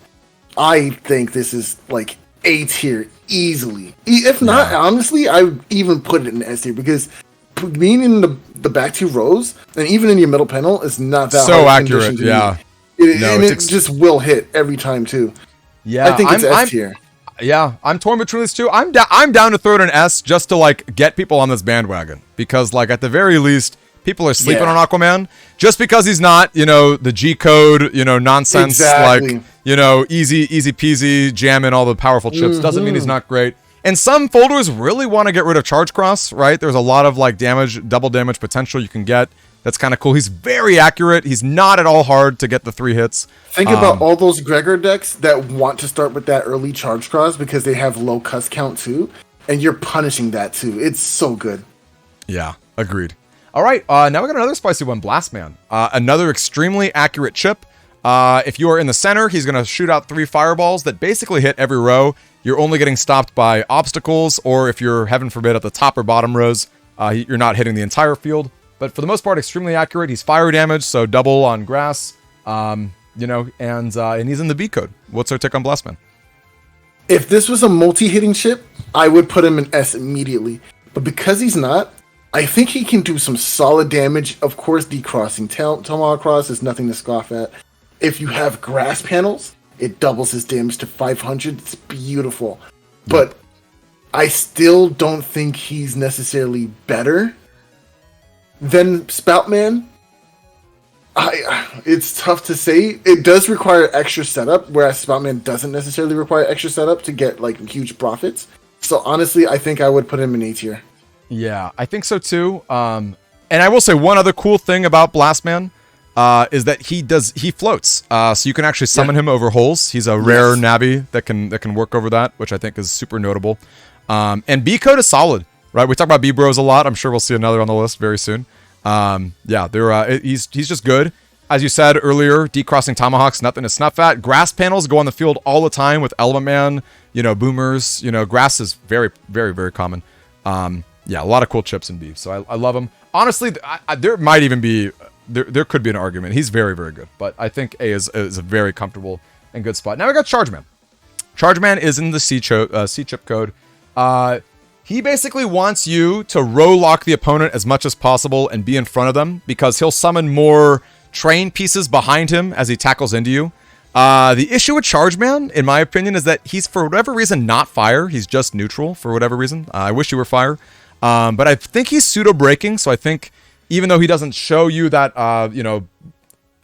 silver circle or whatever, he'll deal double damage to, to frozen enemies. And he'll break through some shields. What's our take on Chargeman? If it didn't break through shields, and if it didn't do double damage on ice, I would have put him in F. But he's a pretty mid chip. I think he would definitely belong there. Because it's still a line nuke. You know, it can still do some souped up damage and stuff like that. It's a cool chip. Yeah. I think C is really good. I really wish he were fire. And even then, it's not like fire would really save him. Because he's a really awkward, like... Yeah, it's hard to squeeze the most value out of him because like you've got to be right up in their face. Anyway, Circus Man is up next. Another C code. He will only hit 3 panels ahead of you, just like Sun and Moon. I believe he hits 6 times, maybe 8 times. He does pierce invis, and I think his damage output is like a little over 300, something like that. What's your take on Circus Man? It pierces invis, so it has that going for it. But the problem is, it's not much. We put him in F code. Yeah, I would agree. Not F code. Oh my gosh. Yeah, but F tier. Yeah, I am not a fan. He's so inaccurate. And you have to go through so many hoops to like paralyze the opponent or make sure they're 3 ahead of you to get like less damage than Aquaman and Groundman. Like what? Like what? Like what? You know, with no chance for elemental damage. You know, it does pierce invis, but it needs way more. It better. Like, I think if I could patch this game and make him a little better, I would leave him paralyzed, blinded. Like I would basically give him the destroy pulse. You know, it's like they had better leave that circus tent feeling violated. Exactly. Right. You know what I mean? Like they like just make him right. You know, like that's how I feel. And instead they leave the circus tent and they were like, okay, well, whatever. All right. Indeed. So now up. Wow, all these C's together, we've got ourselves Colonel. He has sword damage. He's a big ol' Z. He does like he's pretty accurate if the opponent's on their 3x3 because there's only 2 panels that'll miss on. He's a little janky though because the Z shape changes based on like the area that is stolen and whatever. So he's not always the greatest, but he does deal some decent damage. I believe he deals exactly 300 at SP. And what's your take on Colonel SP or Colonel? this is gonna be a hot take, and I don't think a lot of people are gonna agree with me. Okay. But what am I without my controversial takes? Let's hear it. F tier. F tier. See, I would throw him in C. That's it. I would throw him in C, but you're thinking just straight F. Just straight up flunk the class, get out of here. Don't come back to school. Like, here's my reasoning. Let's hear it. As you said, he hits in a Z-like pattern. But the two panels that he chooses not to hit are probably the most inhabited two panels a player can ever have. They are more likely camping forward center or camping back center that it will almost guaranteed miss. The other issue I have with this chip is that it does 300 damage, which is like, wow, why does that matter? Triggering rage, right? That's triggers rage. So if you get hit with 300 damage, you get free rage boost, and that is not something you really just want to give out to your opponent. On top of the jankiness of how area grabs affect it, I never see any, like, if you're playing C code, you'll play the C brothers, right? But I can never see someone just splashing in Colonel SP, bro. I just can't fathom. People will play Proto Man SP before they throw a Colonel in their folder, bro. And it's because of that reasoning, bro. Yeah. Now, see, my only rebuttal is I'm seeing chat, and they've got a good point. Are we putting Charge Man over Colonel? Because I feel like Colonel's got to be better than Charge Man. You know what I mean? I feel like C is not that unwarranted for Colonel. I feel like it's not that unwarranted. If you really want to put him in C, you can, but I personally really do think he should be an F. Like, the reason why I think Charge is better is because you have a bit of control on the lining up that you can do with, right? An area grab doesn't screw him up, it makes him stronger too. Right? Yeah. Like, I just don't think it's better than Charge. I really don't. Interesting. I mean, we could bump Charge down, but yeah, I don't know. Yeah, it's interesting. Oh, yo, Joey, thank you for the sub, my friend. Thank you. Yeah, and I love Star Force. Yeah, I'm torn. Let's do a poll. Why don't we do an audience? Can I get a mod? Can I get a mod to do a poll? Because I could see C or F. I'm curious what the people would say between C or F, between Colonel. C is so fitting too. He's Colonel C, but he could be an F. He could very well be an F because he's a tricky chip, and the payoff isn't even really that worth it. So, yeah, it's awkward. It's a little awkward. Yeah, I need a mod though. Can I get a mod to do a poll? All right, next up is the Counts. In H code, he is a time freeze chip. He summons a bunch of Blood Rain, which I think is, I want to say it's 4 hits baseline, and then 2 extra hits if the opponent is on a normal panel. He's decent. Actually, might be more. Maybe it's 6 to 8. I don't know off the top of my head, but he's a multi-hitting guy, fairly accurate. What's our take on the Count? Honestly, okay. So the reason why I don't mind going over Count is because the BNLC actually puts him in standard format for us now. And that's the first time he's ever been legal in the standard format. Otherwise, in the olden days with the Game Boy Advance and our Tango setups, he's not usually allowed to be played.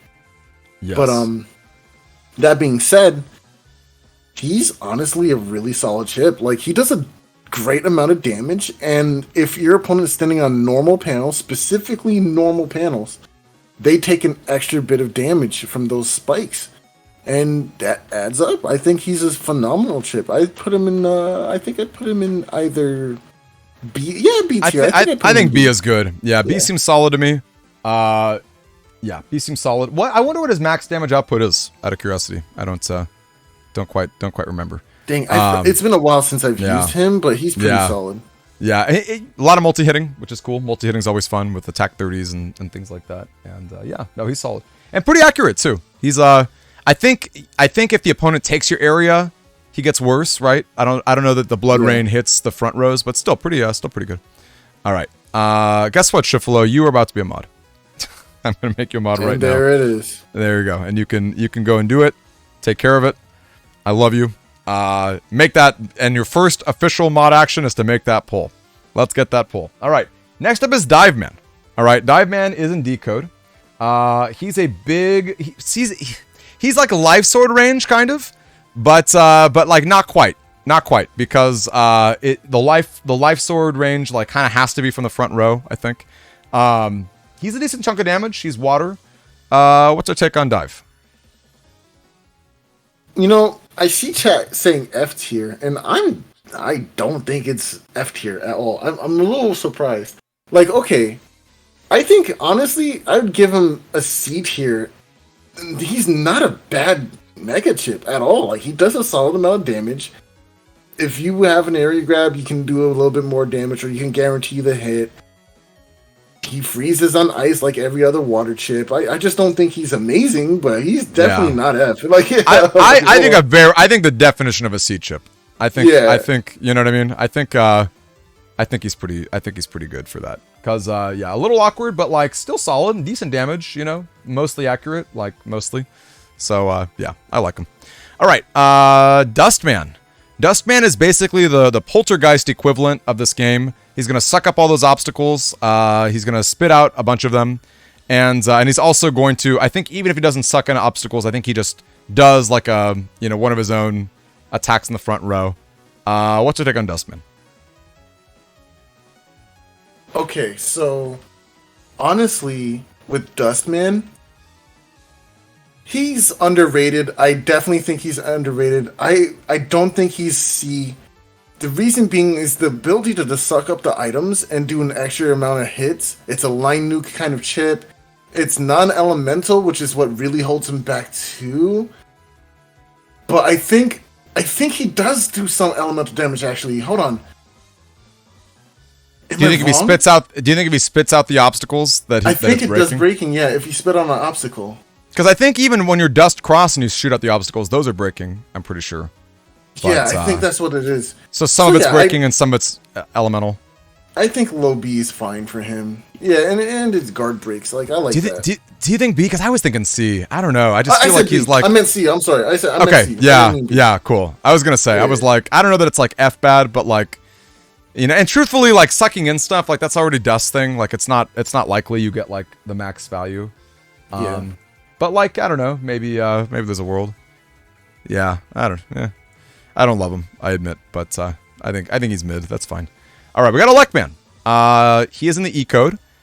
He's basically a life sword range for the most part. If you're in the front row, he does a lightning zap in that sort of life sword range, and then obstacles will get a zap from him, and will do some AoE damage around. And I believe only those AoE zaps will paralyze the opponents. His main one will not. What do we think about a Lekman? I'm seeing chat say B, and I'm inclined to agree, especially with situationally good for. I'm definitely inclined to be with B on that one because he's also a chip that's kind of slept on. He does a lot of damage. If you can get those combos to go off, he can do some crazy damage. Yeah, I like him a lot. I think there's some fun you love base. I love a Lekman. You know, it's he's just a cool dude. Love his pose. And like, yeah, you know, there's some fun little boiler, you know, VTOL type of stuff, you know, not like, you're probably not going to win a tournament with them, but there's some fun stuff that's pretty cool. And you know what, being an E-code, hey, Eleman, you know what I mean? Like he's got a good, no one talks about the E-bros, man. No one talks about the B-bros and the C-bros, but those E-bros, man, they can do some work too. And speaking of those E-bros, we got Element Man. Do we even need to talk about him? I think we all know what he does, but do we need to talk about him? I don't know. Like, he's got 4 amazing effects. There's different elements attached to them. He decrosses a million things. He does 1,000 stuff. He's in basically every folder. What are we thinking?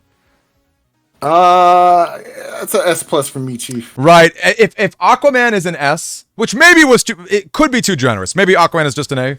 But if in a world where Aquaman is S plus or is S, then I think it's only fair to give Element Man that cordial nod, that tip of the hat, because yeah, he is extremely good, very versatile. And I'm actually, this would be a fun debate to have, which of the sort of like, I don't know, 3 horsemen or whatever you want to call them are the best, because they're all very good in their own ways. But Element is just chef's kiss, phenomenal. And speaking of that type of stuff, we got a Race Man up next, another chip that probably needs no introduction. He is a cursor. He pierces through invis, he pierces through anti-damage. He actually pseudo-breaks for whatever reason. He does double damage against frozen opponents. Dude. He breaks through the shields. He's pretty freaking accurate because he's already more accurate than just a line nuke. What's your take on a race man? I think this might be kind of a hot take. Oh, I guess not. No, S tier. S plus tier. I think he and Element Man are the best mega chips in the game. Yeah. Like, people splash K, and he has barrier 200 in K code as well. Just to get him. They splash both. I've seen that splash a lot. And I've seen Element Man SP splashed a lot as well. Absolutely. Yeah. They're just that good. They're just that good. All right. Ground Man. Ground Man's great. He's not a line nuke. He will hit you for 1 damage if you're right in front of the opponent, but otherwise you want to dodge, right? So that if he can make it to all the way to the end of the field, he's going to dig for a bunch of rocks, guaranteed to hit the opponent 3 times for 390 damage at the SP version, and he leaves a bunch of holes and crack panels all the way there. S tier. Yep. Yeah. S tier. Yeah. He's not as ubiquitous as these two, but extremely good, extremely powerful. Basically, he holds Slashman in check. Slash Cross, I think, would be so much more of a behemoth. Here's my reasoning. I don't think there needs to be one. I think he's a little bit better than Aqua, because Aqua doesn't do like stage damage. Right.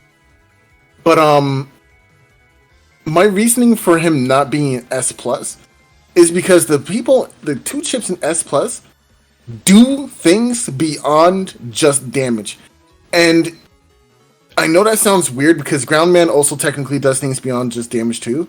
But Element Man doesn't just break the panels or crack the panels. He can also make the ice. So he creates a floor for you to move on if you're in a get-into area.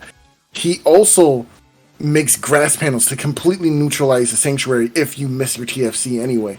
He cracks panels with the Elect, so you can make it. Whatever your opponent does, you can adjust your Elect Man to do something profitable to you at almost every time. So, like, I just don't think he's on that level. But he does break those panels. So, yeah, I definitely keep him an S. Yeah, he's solid.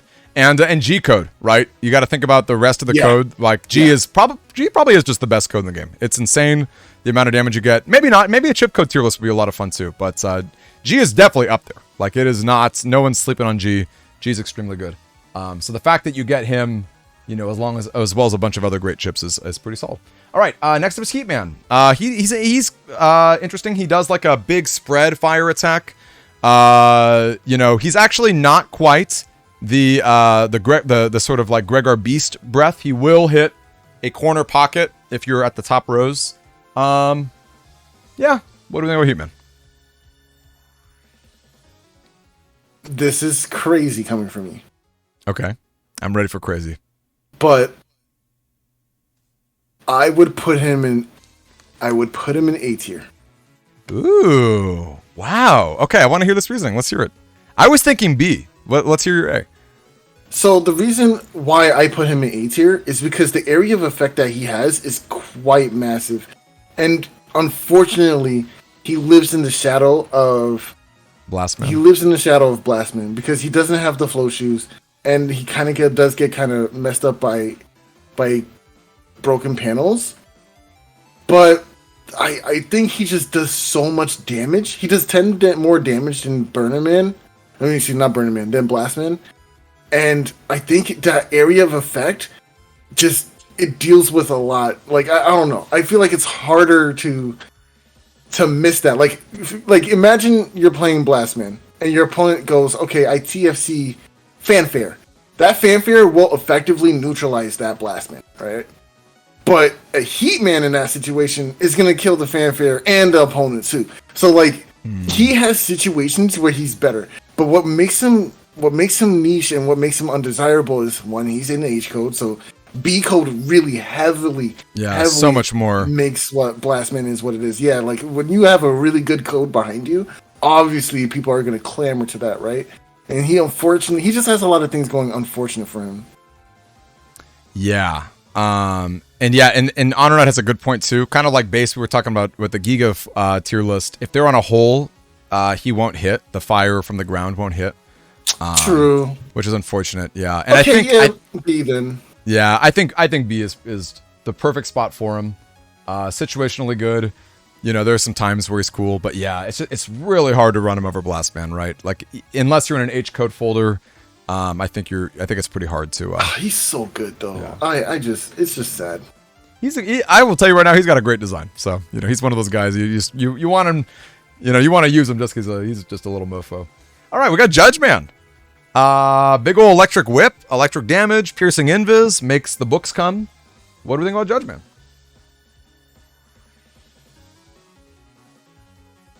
Are you debating S plus versus S? I am debating S plus versus S. I think he has to be S plus just because every folder runs him. The lowest of the S plus, without a doubt, right? The lowest. Well, every folder plays him in the normal state, right? But not every folder plays Judgment SP. But I think this is just all three chips we're adding. Yeah, exactly. Yeah, we're so kind of S+. Yeah. I think he has to. Yeah, I think he's just too good. Plus the elemental damage, plus the paralysis, plus the invis piercing. You know, get your panels back. Yeah, I think he's really, really solid. I like him a lot. Okay, and the audience decided C for Colonel. I'm so sorry, but you know what? I'll throw him at the bottom of C just for useful. I'll throw him at the bottom of C. Now we got ourselves Proto Man. Proto Man is a B chip code because his Japanese name is Blues. He is going to warp up to the enemy, give him a wide slash. He will not work if there's a hole in front of him. He won't work if there's an obstacle in front of him. But fairly accurate. And what do we think about him? Honestly, I think A is great with him. Agreed. The reason why I think A is because he does solid damage. He doesn't trigger rage. He very rarely misses. Your opponent has to be plus area on you, and you're like not in a proper positioning, or it has to be like a hole directly in front of you for him to be denied. But solid damage, he just does a lot of really good stuff. I think I would put him in. I think A is perfect because we see him. You know what I mean? Like A and up, these are chips you can reasonably expect to see. Like these B codes are they're more fringe. I can't remember the last time I saw these guys, but they're solid, right? They're not like awful. You see those B brothers all the time, and for good reason. You know, decrossing Tango, right? Getting extremely accurate. You know, dealing solid damage, not triggering rage. I think he's great. I think he's really great. All right, we got Roll. Roll comes down, hits for 3 times, heals you for the amounts. I believe she also has air shoes. She can trigger over a hole. What do you think about Roll? Roll is a solid B tier. Yeah, I think top of B. I think top of B because I've seen her. R is not the worst code, and like Roll V3 is kind of interesting. But I think the overall package isn't too crazy. Yeah, and Imaska asks, would an R code folder omit Roll 3? I don't think they would. I think an R code folder would be very happy to get their hands on Roll 3 personally. What do you think? Do you disagree? Not at all. If you're playing R code, you're playing Roll 100%. And I've seen people splash Roll. Like, it's really good. She's really good. Yeah, and Arnott's got a good point in chat. Even if you miss, you get some value. You still heal, you know. So you always get a little something out of her. Healing is pretty solid. Julian is wondering if Aquaman is really better than both the B brothers. That's a fair point. I think that's a fair question. That's a fair question. The reason why I say yes is because it's a multi-hitting 3 times, right? It does more damage than both of them, first of all. It might not always hit for super... I almost said super effective. It might not always hit for weakness or elemental damage, right? But the fact that it hits 3 times means you're doing more damage on average, and you can also, like... I don't know. I just feel like B Brothers hit the 1 time for 290 or hit the 1 time for 250. Come on, that's Aquaman's really good. Yeah, he is, and like I think, you know, it's so great to hit for water damage because it's like not the most common thing to expect. You know, I think it's pretty cool. It's very cool. I like Aqua. All right, next up is Slash Man. He is in S code, sword damage, but only on his slash attack because he's going to summon a bunch of kunais. Those kunais can be doubled with full sync or rage, but they can't be modified with any other boosts. And he can, if you hold the B button, the kunais will home in, and afterward he'll do a little slash. What do you think about Slash Man? Okay. I know people don't like me putting Heatman in B. And I know people don't like me putting Colonel in F. Okay. But I don't think this can be argued. I think Slashman is really good. I think he can be an A tier. Like, now, he loses to the same thing that Protoman would lose to, right? In terms of having holes. And you do have to be in the backmost panel for the kunais to do a lot more damage, right? But the fact that you can still get more damage potential than Protoman and still do slashing sword damage is really good. And you also still get things like Grab Banish and S-Code as well. Like, S-Code is so heavily slept on. Slashman is really good. Yeah, I think the fact that he's in S-Code, I think pushes him above. He's either the top of the Bs or like the bottom of the As. But I think he's pretty... Yeah, I think Yamaska nailed it. Slash gets to go where roll goes. I think they're in a very similar spot where they're like pretty darn good. Yeah, I don't know. What are we thinking? Does A, like between A and B, what are we thinking? I think low A tier is perfect for him. Like, I don't think he's clearly better than those two, but I definitely think he's better than everything in B tier.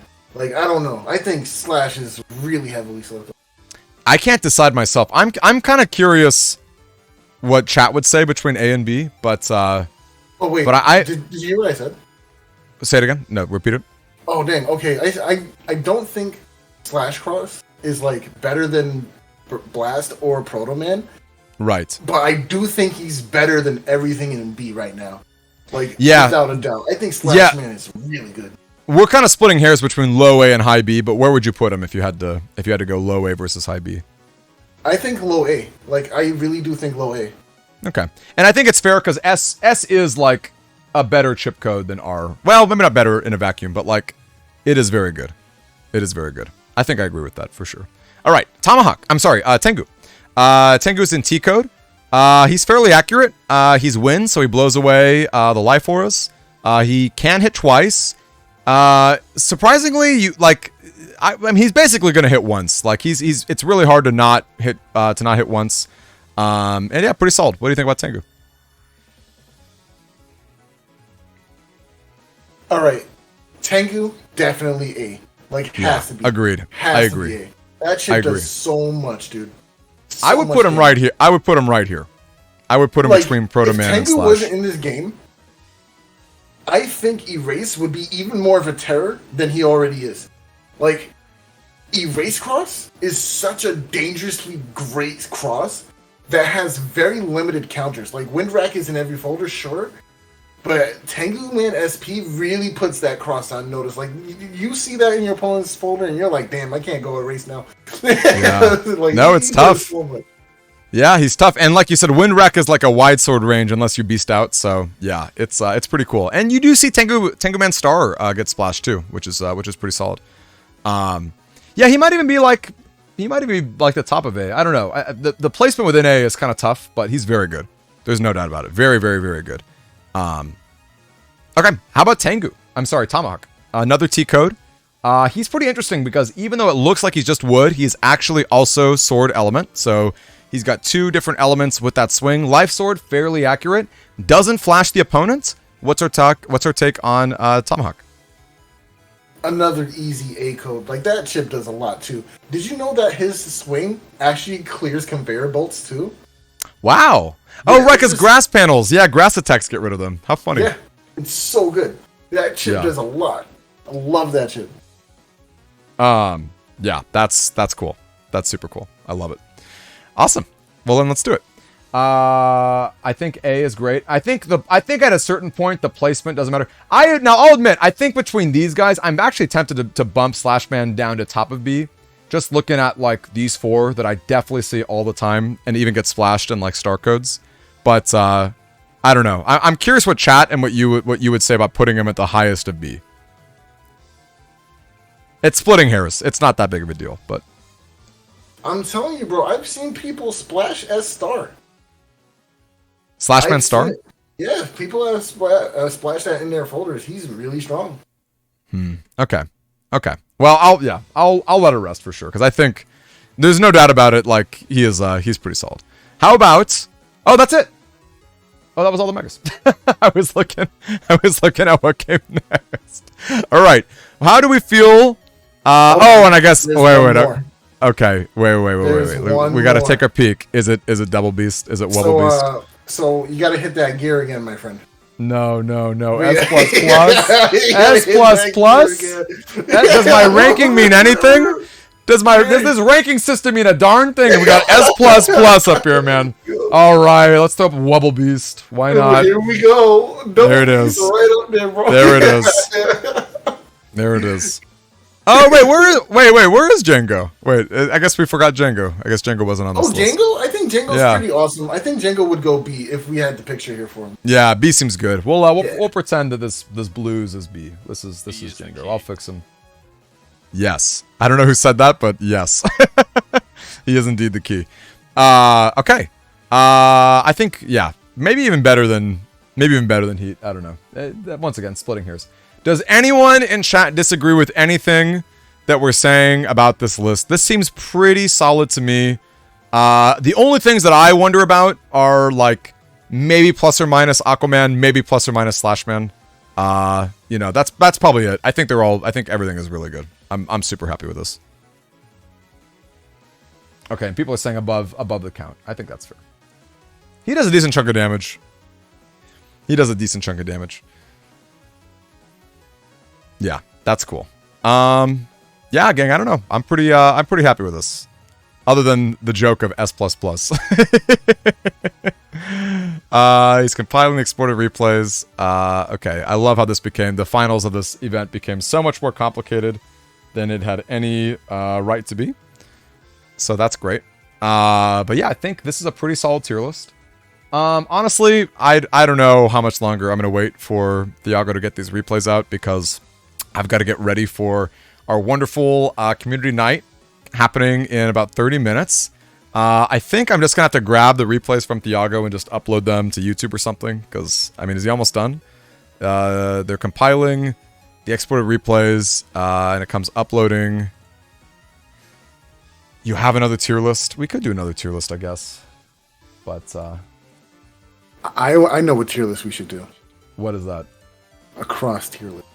Oh my. I mean, I see it. I see crosses and tiers right here.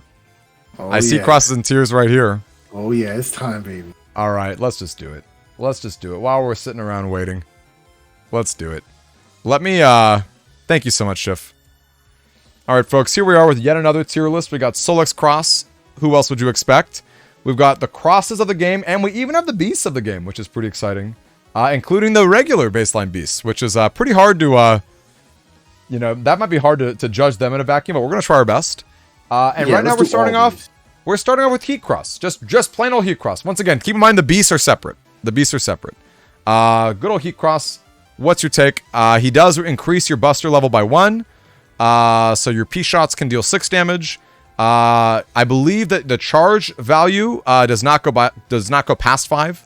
Same goes with the heat beast out buster, but he does that. His charge attack is a flamethrower. What's our take on Heat? Yeah, so I think definitely I feel like he slept on so hard, but in comparison to the other crosses, B tier, high B tier for Heat Cross is definitely right. See, my gut is C, but like we also have not fleshed out the list at all. Let's You're right. There's no D's. Yeah, I think that's fair. Let's get rid of D tier. I think putting him in C is a little.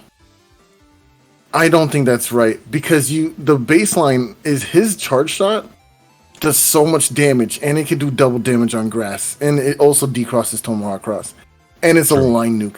Like the Gregor crosses do so much damage, dude.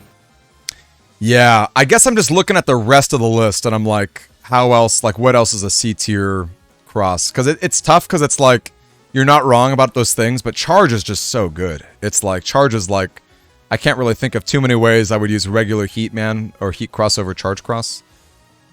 Once the beasts come into play, I think then it becomes more nuanced. But I don't know. I'm just looking at the rest of these and it's tough. That's hard. Why don't we save him for now? Or maybe ask a poll, because I could see a B world, because maybe most crosses are just A.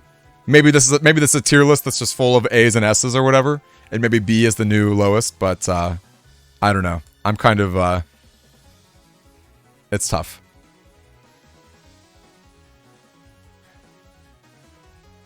Why don't we come back to him? Let's come back to him. Let's go to Tomahawk. Let's come back. I mean, because like I think let's look at other crosses before we start throwing them there. You know, because I don't know. I really think you're undervaluing what Heat Cross does. Like, you're comparing it to other crosses. I can understand that.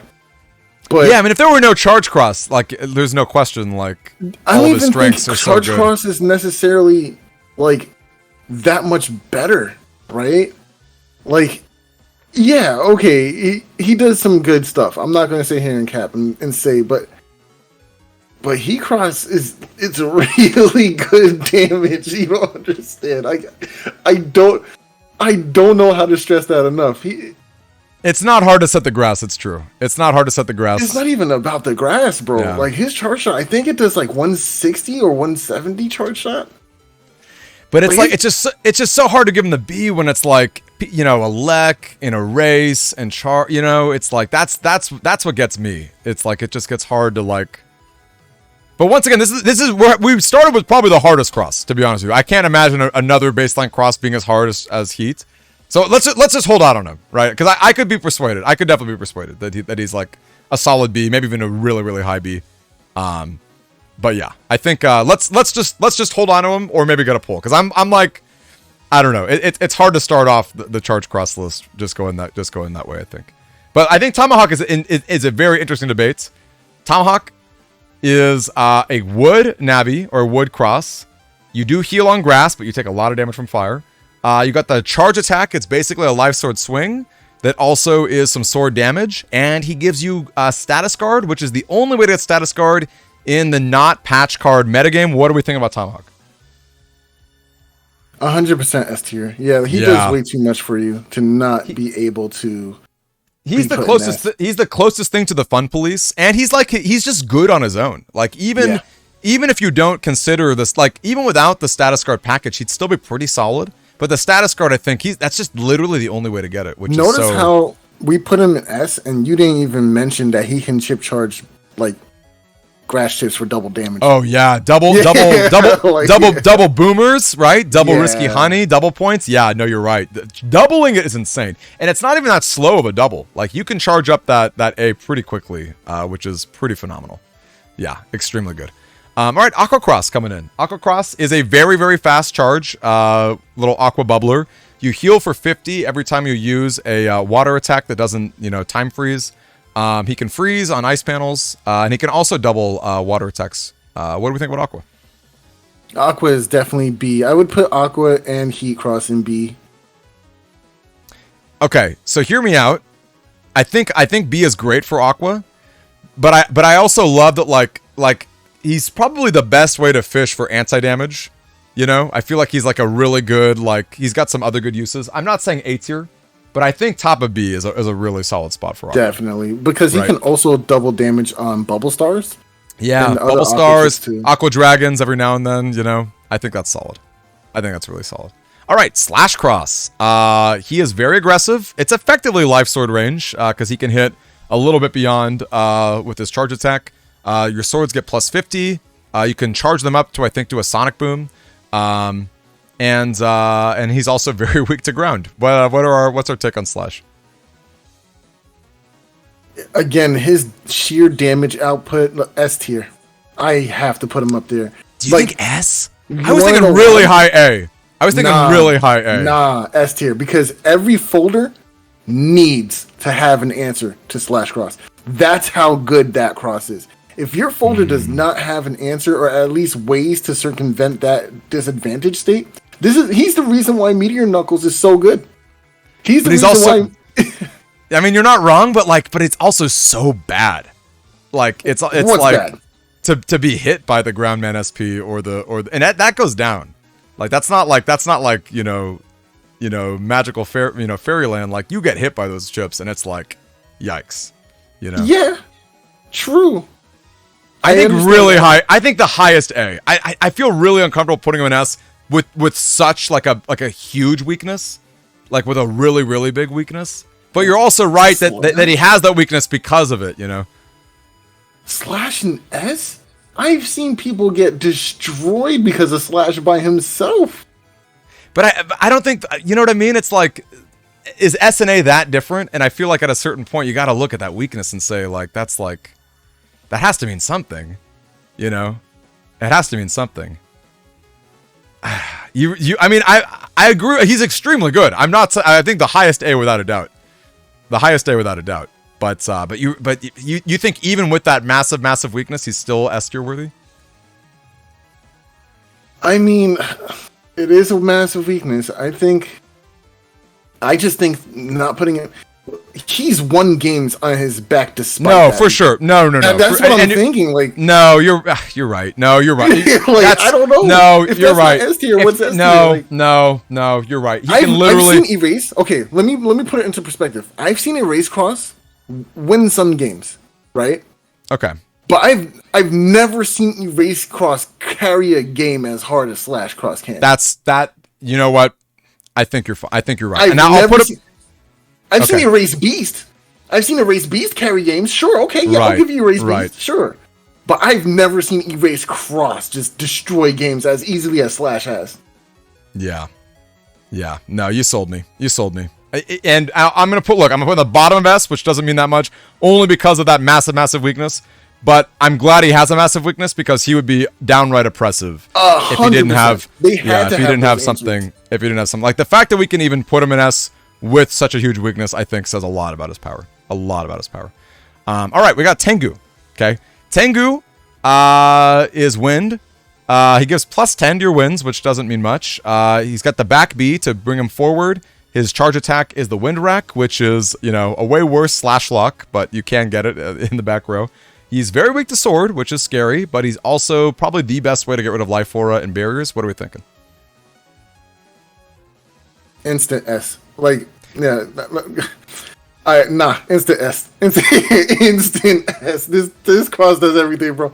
Easy as, bro. I mean, he's the reason life aura is a fair chip. He's the reason. Slash cross and Greyguard, bro. Oh, and also air shoes. I'm sorry, I completely missed air shoes, which is super relevant. Yeah, he does everything, which is super relevant.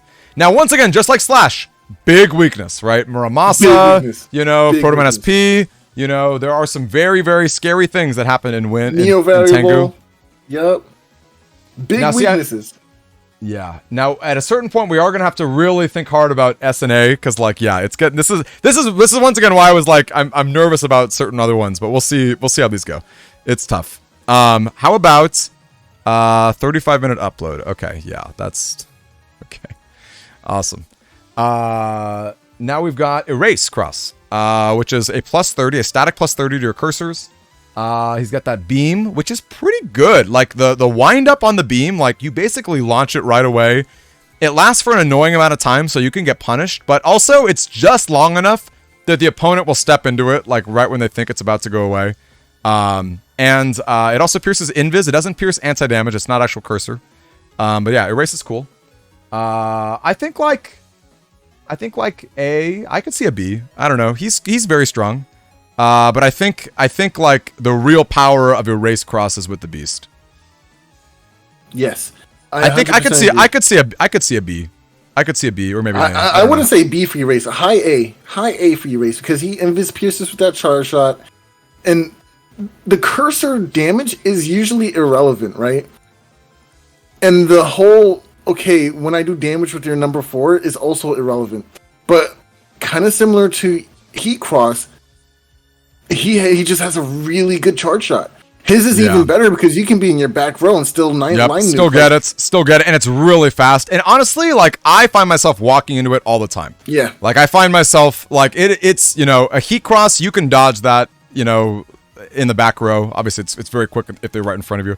But like it's the when you're playing that footsies game, it's really hard to stay out of the erase range. It can be really tricky. And again, this does support my argument for putting Slash and S, and that's this cross does not win games on his back alone. You usually see that beast out come in for him, right?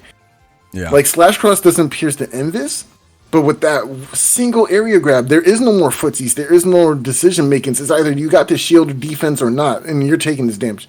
But Erase is like, you can play footsies around him. You might take a damage here and there, but that wind usually scares the crap out of him.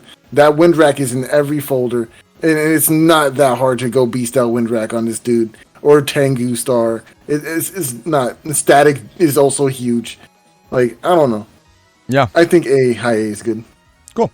Next up is Dustcross. He sucks up those obstacles with back B. He digs with his shuffling. He's got a charge attack that is kind of slow, but will break panels. Yeah, I think an S without a doubt, but I'm curious. There's no discussion to be had, bro. S tier. Like he do everything too. Yeah. Just getting through your folder in ways that you can plan. You can theory craft when you're gonna draw that exact hand at the beginning of the game. Like, okay, this is the order I'm gonna get it because by that time I should have found these chips, and now this is gonna work out just the way I planned it. And yeah, no, he's good. He's good. Yeah, very good. All right, Electcross. I'm sorry, Dustcross. No, Ground Cross. He digs underground. He's he's pretty slow for offensive, but he's got some defensive capabilities with a drill arm. He gives you super armor. I think that's it. I guess you can charge him up for some rocks or something if you got breaking attacks. Yeah, I don't know. What do you think about Ground? I think he might be our first C. Yeah, I think he's going to be the very first C that we would get. The reason why I say C for Ground, because he has exactly two niches. To get back super armor and to help you beat BDT. If your opponent doesn't have BDT, then okay. Then I guess I can go into him for some damage. The charge shot's kind of slow and very punishable. Super punishable. Yeah. So that is, amen to that. I would put him in C. Yeah, I think easy C. There are many games I never use him. Like without the reason why I also don't really value the super armor from him very highly is because he gets decrossed by cursor chips, dude. And yeah, they're super common. Super common. Yeah, super common. Yeah. All right, next up is Electcross. He gives plus 50 to your electric chips. You can charge up neutral attacks for paralysis. His charge beam is pretty quick. It's another row lock or another row. What do you think about Elec? Now, this is a hot take. Okay. Elec is definitely low S or high A. And it's simply because that charge shot, nothing else about Elec really matters. It's just that charge shot is just so good. Like, it's you fast. don't really see people going for the whole, okay, I can chip charge and give paralysis. We don't really care about that. We care about that charge shot. And that there charge shot is good. So we put him in A. I think really high A, right? Really high A. If not low S. Like, he's and so I'll tell you good. too, he's got some other cool niches. Like you're right, the paralysis isn't that big of a deal, but like he makes the Elect Dragons hit Life Aura, which is pretty cool. Yes. And the charge shot's like super solid. Yeah, I agree. I think that's solid. Charge Cross. He is a fire cross on Gregor. Every turn you get custom +1, caps out at 3. His charge attack gives you invincibility frames for basically the entire duration of it. You can also charge up a fire attack by holding A. It takes forever. What's our take on Charge Cross? It's an A. I definitely would put him in A. The custom value you get from him, the charge tackle gives you invulnerability frames, so it's a better way to check BDT than ground crosses. Because you can still potentially do damage with that charge tackle too, right? Yeah, I think it's really good. It's so annoying, like fighting against Charge Cross when you're like trying to time your time freeze attack, and it's like it gets real awkward. Honestly, the more that I'm seeing this list, the more I think B is totally fine for Heat Cross. Yeah, he doesn't. Bro. Yeah, no, you're right. Yeah, no, you've had to read the entire time. But can I tell you, my read the entire time was that S was going to be way too populated. So I was like, how do you even differentiate the other crosses? But I'm very ready to put him at high B. I think Aqua's better personally. I think Aqua's better because of the *2 with the bubble Yes. stars and the Aqua Dragons. And yeah, for sure. If- And some fun freeze tactics every now and then. Exactly. If Heat Dragon just did 150, I could put him up there. Yeah, but Heat Dragon break those does the life for 140. us. Break those life for us. Yeah. All right. Now we've got just the actual beasts. No spicy little charges on them. These are hard to evaluate in a vacuum. But in fact, I wonder if it's worth. Do you think we should reset the crosses and then do the beasts on their own, or do you think it's we can worth throw them having in the vacuum? I think that's fine. Okay. Gregor. Just straight up Gregor gives you super armor, a very, very, very fast machine gun, caps out at 5, and then if you charge up normal neutral attacks, he does a double slash that's decently powerful. Actually pretty powerful. What's your take on just baseline Gregor? Easy A. This dude does a lot. Like, no, I feel like A is good for him. Like, you don't take elemental damage, and those chip charges are so good. Like, I really do think they're undervalued. I will say one other cool thing about baseline Gregor is that you can get full sync. Yeah. Which is interesting. Oh, and I forgot the plus 30 on neutral, which matters for Kernel Force, right? And probably that's the only chip it really matters for. Probably the only one it really matters for. But yeah. No, I think A is fine. I don't know where to put him on the A list. I'm just gonna separate him for now. Maybe we'll figure out a ranking later. But yeah, just keep him. We'll make this a slightly different placing for them. Yeah, that's he's fine. cool. I see Honorate talking about B, and I think that's also like there's some reasonableness to that. But I think A is a super valid spot for him personally. You're putting base beast at the same place as something like Heat. That's fair. Hold on. that is fair. And I don't know that full sync. Yeah, no, and I don't think full sync is like that relevant all the time that you would use that over not. No, I think that's correct. I think it would be B. Yeah, I think that's fair too. No, Honor Knight nailed it. All right, now we got Falzer. The feather booster is not the most aggressive. It's a little slower. It occasionally hits the panels up ahead of you. And you got Omni Shoes, which is probably the best thing about it. You also get your plus 30 to neutrals. You charge it up for some slashes. What do you think about Falzer? Alright, I gotta say A. No, this guy has to go in A. Those shoes matter so much.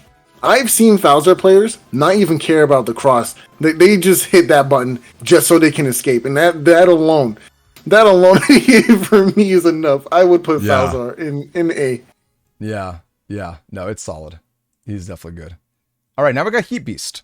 Pretty much the same, right? You get the extra shot to your booster, which I guess, or your buster, which might matter if you're somehow lower than 5. I will say the Heat Breath, I'm pretty sure does penetrate Life Aura. Pretty sure it does exactly 200, right? Or maybe even more. I think it does 200. I know the Elect Beast does not break Life Aura, and I know that the Fire does. I know the Heat does. I think Heat Beast does 220 or something like that. Like, I think he's one of the higher ones. Well, the difference is it does. The difference is it basically does break Life Aura, which I think matters. I'm with Jewel, and I kind of think it's hard to put the beast crosses with the crosses. They're like pretty different, but I don't know. Let's see how this list looks at the end of the day. Okay, Heat Beast apparently does 200 with the chip charge. I think I would still put him in A. A? I would put him in B still. You think A? You think it's that? Do you think it's that relevant?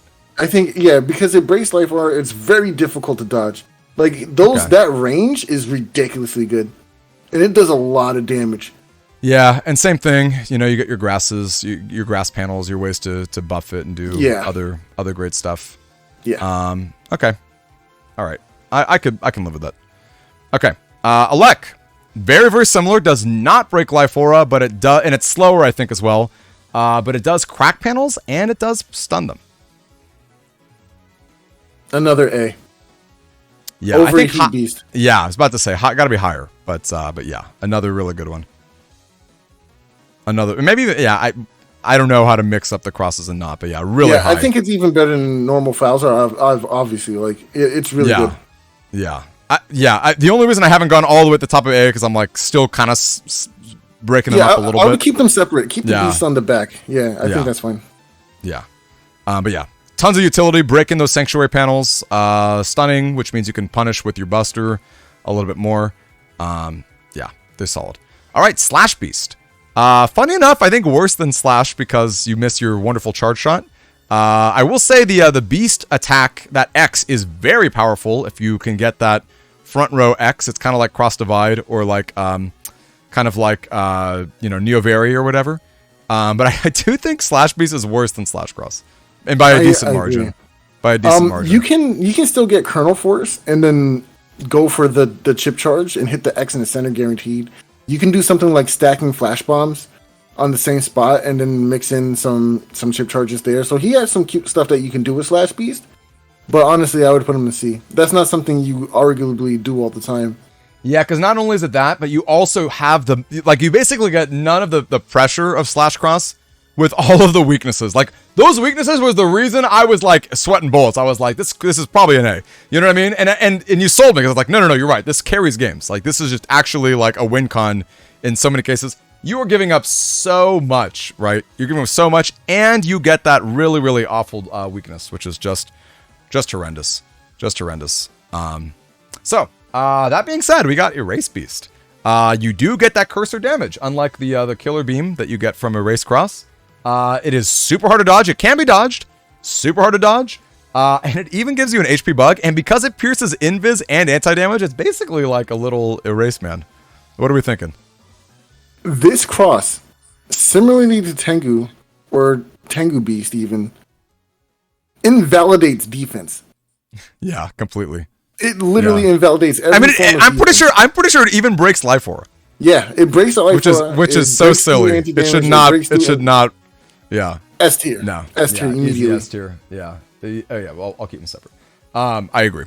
So powerful, so good, and very hard to dodge. It can be done, but man, is it hard to dodge. So hard to dodge. I straight banned it. Yeah, I straight banned it from our weaker power event because I was like, it's too easy if you just invalidate every defense. Yeah, it's tough. All right. Now we got Charge Cross. He's got his charge attack. Like, I guess it kind of stuns him in place and does like a projectile of sorts. Yeah. Unfortunately, another C tier for Gregar. Yeah. Like, it does have some cool tech where you can end the turn with immobilization and they can't cross cancel out of immobilized effects. So, unless they have, like, I think float shoes or something like that. I don't remember exactly. Yeah, something but like you can that. do, like, end a turn, go for the beast charge, and then, like, cross cancel into your next turn and then have a free follow-up. But, yeah, he doesn't do anything else. This just reminds me so much of Slash Cross, where it's like the charge attack is so nice.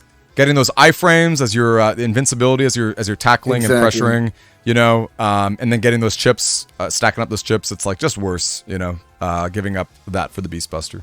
All right, now we got Aqua Beast. The chip charge is like a longsword range tornado. I think it hits multiple times. What's our take on Aqua Beast? Now, this is coming from the guy that has seen people go for the Aqua Spiral and then lose games immediately after it. Like, I've never seen such misfortune for a Beast over ability. Other than I think we make it F tier and we put that in F tier. Like, you think it's that bad? I mean, I see Honor and I talking about it.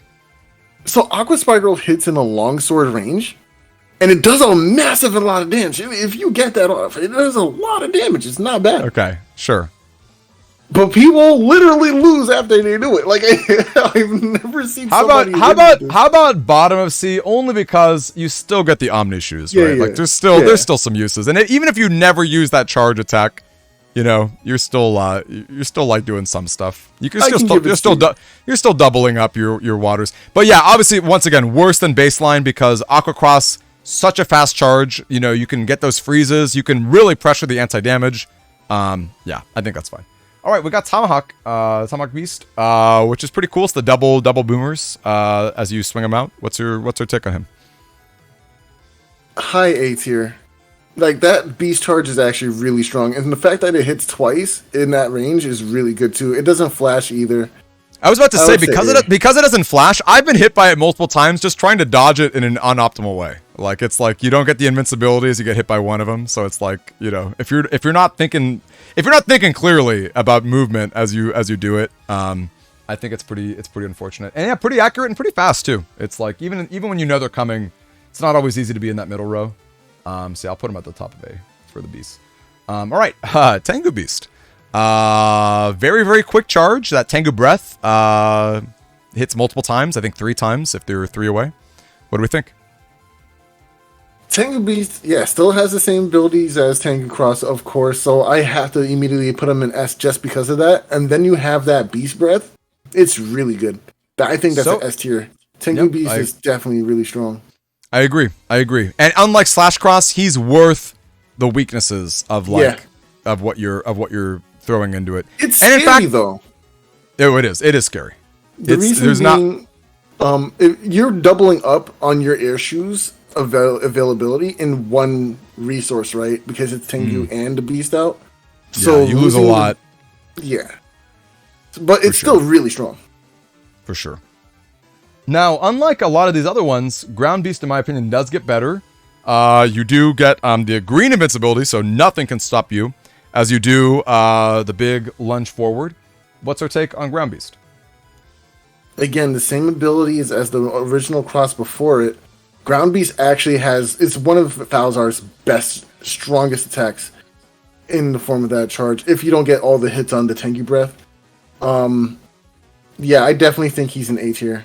I think Ground Beast is really good. That invincibility too, yeah, I like it a lot. Yeah, no, it's very good, I think. Sorry, give me again, did you say A? What did you say for it? Yeah, definitely A. Yeah. How about, do you think bottom of A? I might even say top of B, but I think bottom of A seems pretty okay to me. I think bottom of A is pretty good. Okay. I'm just looking at the poor B tier, and I'm like, they need some more friends, but yes, we shouldn't think like that. We should be objective here. Okay. And the final one is Dust Beast. You go up in the air, you fire a bunch of little dust-breaking obstacles. What do we think about Dust Beast? It is the most used beast. Like, yeah, S tier. I have to put him in S tier. That chip charge has invulnerability frames. The moment he moves, there's iframes there. You are really the moment he moves. Bro. I would have thought you could still have a little bit of a window to hit. Nah, like you have to do it before you let go of that charge. That joint is frame 1 invulnerability. Like the second it happens, you're good. And then it breaks. Oh no, rather it cracks panels. It cracks. Oh, it's amazing. It's amazing. Yeah, it really is. And it's pretty solid. It also, yeah, like you said, cracks panels. You get the invincibility. Can be kind of hard to dodge. And you know what? Even if you don't actually hit the opponent at all, you're still like spamming cracks over the opponent's side. I like it. I feel like Tengu and Erase are still a bit better. I'm gonna put it at the bottom of it. Maybe bottom S, yeah. I think that's fine. But yeah, I think honestly, you know what? I know you might not agree. Okay. But I even think Erase shouldn't be an S. I think Erase is S+. I think that is the best beast in the game. That is the best beast cross in the game. I strongly agree. I hate it. I hate playing against it. It's so powerful. It's so hard to dodge. Do we think it's worth making a whole new tier just for it? Do we think it's better than really everything else? And by a margin. Really do we think it's better? Margin. You got it. I honestly, I literally banned it from my friendly format because it was that good. You know what I mean? Like I can't, I have no leg to stand on. It is so hard to dodge. The fact that it breaks Life Aura. Yeah. The fact that it breaks Life Aura is crazy. And like, it's not always easy to hit it with a wind chip, you know, unless they basically need Tengu Man. Or they need their own beast with a wind rack to actually get in there. Now, Onright's saying still S. It loses value on fast gauge and has a long charge. What do you say to that? Honestly, fast gauge kind of messes with a lot of the Gregar beast charges in general. Obviously, Erase does have a much longer wind-up time than, say, Heat and Elect Beast. I think Fast Gauge kind of messes up with Beast charges in general, honestly. I think it's a little unfair to look at just the one chip and say, hey, yeah, this kind of hurts it. But I understand his point. I still think it's the best because you can defend against this temporarily with a barrier or a life orb. Otherwise, you can't defend against this. Everything else here, you can move around, you can try to dodge. It is unless you have ice panels up or warp step, it is very, very hard to avoid these erase tail arrows. Oh, and even today, I saw ice panels not do enough. You know, like even today, I still saw the tail connecting. And you have to think about the chips that you're throwing away to deal this massive damage. They're like, you know, leftover area grabs, right? They're like your panel grab that's not doing any work, you know, or not your panel grab, your panel return, your repair, whatever. You know, it's like your extra copy of slow gauge or whatever. Like, you're turning these absolutely dead chips into basically unavoidable, you know, 200 damage nukes, bro. 210 damage nukes. HP bugs too. Bugs too, and like just like no defense is gonna stop it, which is pretty crazy. So I'll take it. I think this is fine. Yeah, I think I'm pretty happy with this tier list. This looks overall. Would anyone have any last minute hot takes before we wrap this one up? Because I think this is pretty solid.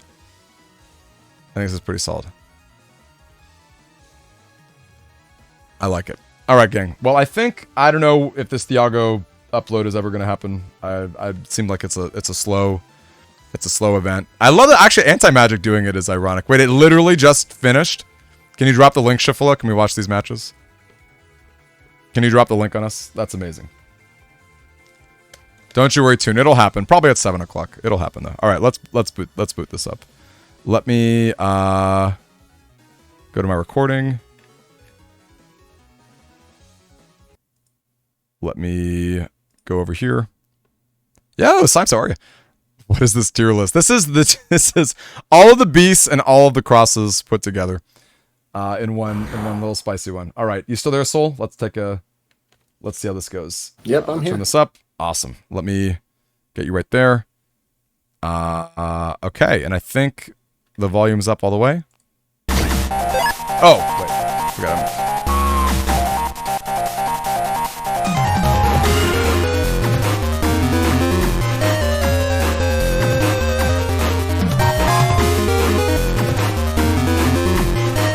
Gotta love the N3. Okay, maybe a little too loud though.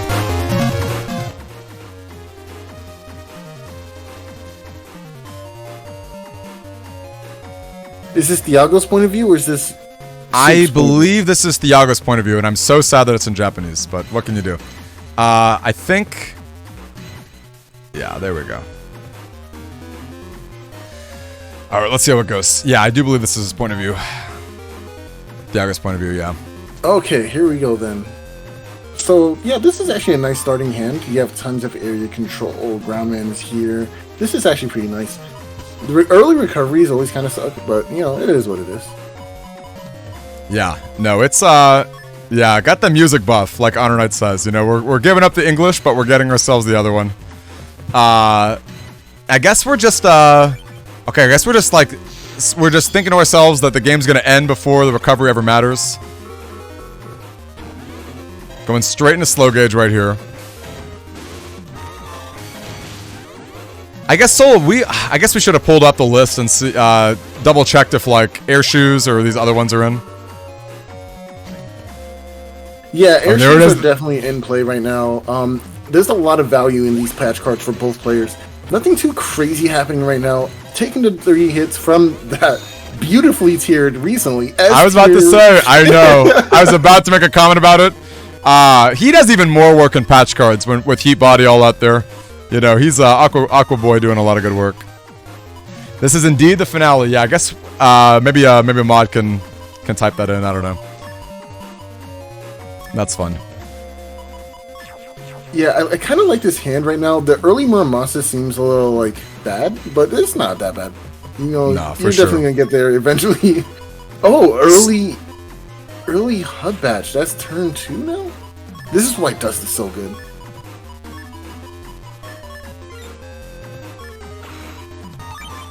Okay, deciding that they value...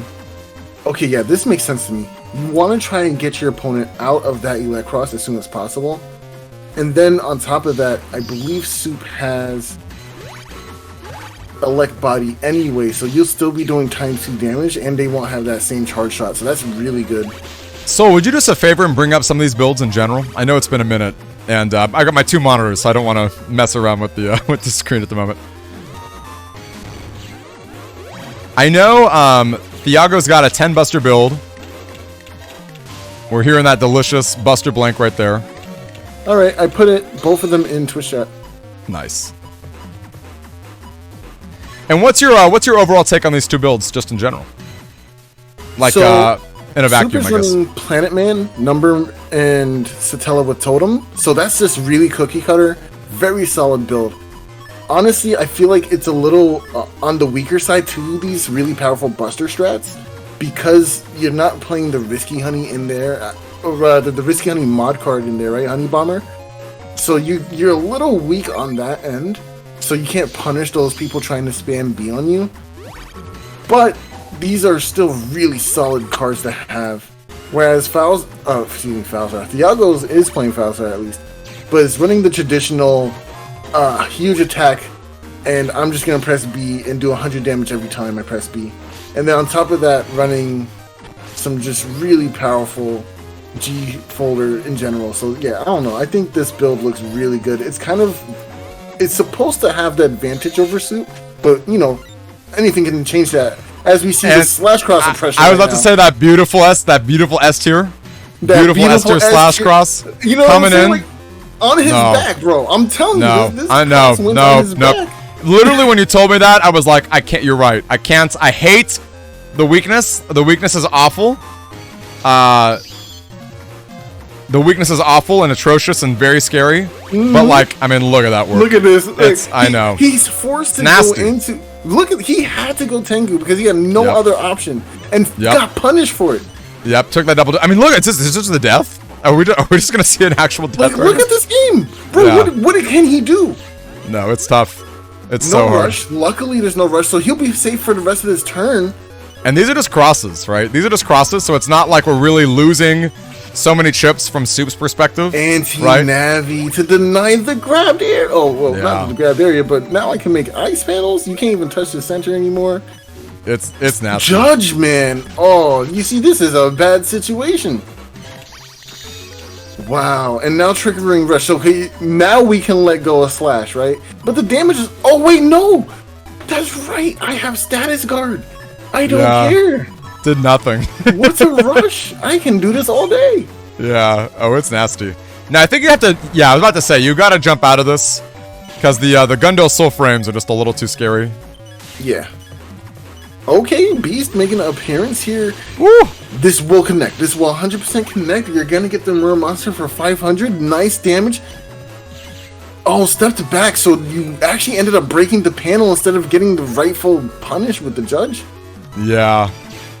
And unfortunately, we're not gonna get that push either. The anti-damage is gonna stop it. Wow! That cheeky little shield, I love it. Nope, cheeky I little want shield. This area. I'm staying right here. Nice. 130. That's gonna hit right into that hole. That would have been the game right there. Yeah. But the slow gauge turn. Oh my. Yeah. No. Yeah. You got it. Brutal. Game 2. Game 2. Oh, it's brutal. But just as I was speaking about before, right? This is even in a much more advanced format, right? With all these other wild patch cards, and still slash cross on his back, bro. Like, yeah, if so you can't good. answer that, you lose. Nope. I'm eating the biggest crow ever, man. I apologize to all the slashers out there. All the Freddy Kruegers and everyone else who just wants to slash all day. I'd like to... a formal apology. I'm so sorry. I'm ashamed. I'm just ashamed. All right, we got ourselves... Oh, wow. Turn 1 on install. Okay. Yeah, maybe not. That's really spicy. Let's see it. Let's see it. And it's actually pretty safe to do turn 1, 2. Because if your opponent brings up the barrier, you can just hold it, wait to go into the next turn, and get Tengu. So it's really strong. And once again, we do see Electros coming out here, because Electros is just so strong in neutral. Gotta be careful. You really need to avoid this machine gun. And there it is. So imperative. Yeah, yeah. And we're up against Gregor, right? So there's no hub batch, you know, there's no beast out that's gonna give it to us. Like, that is just it. Goodbye shoes, goodbye super armor.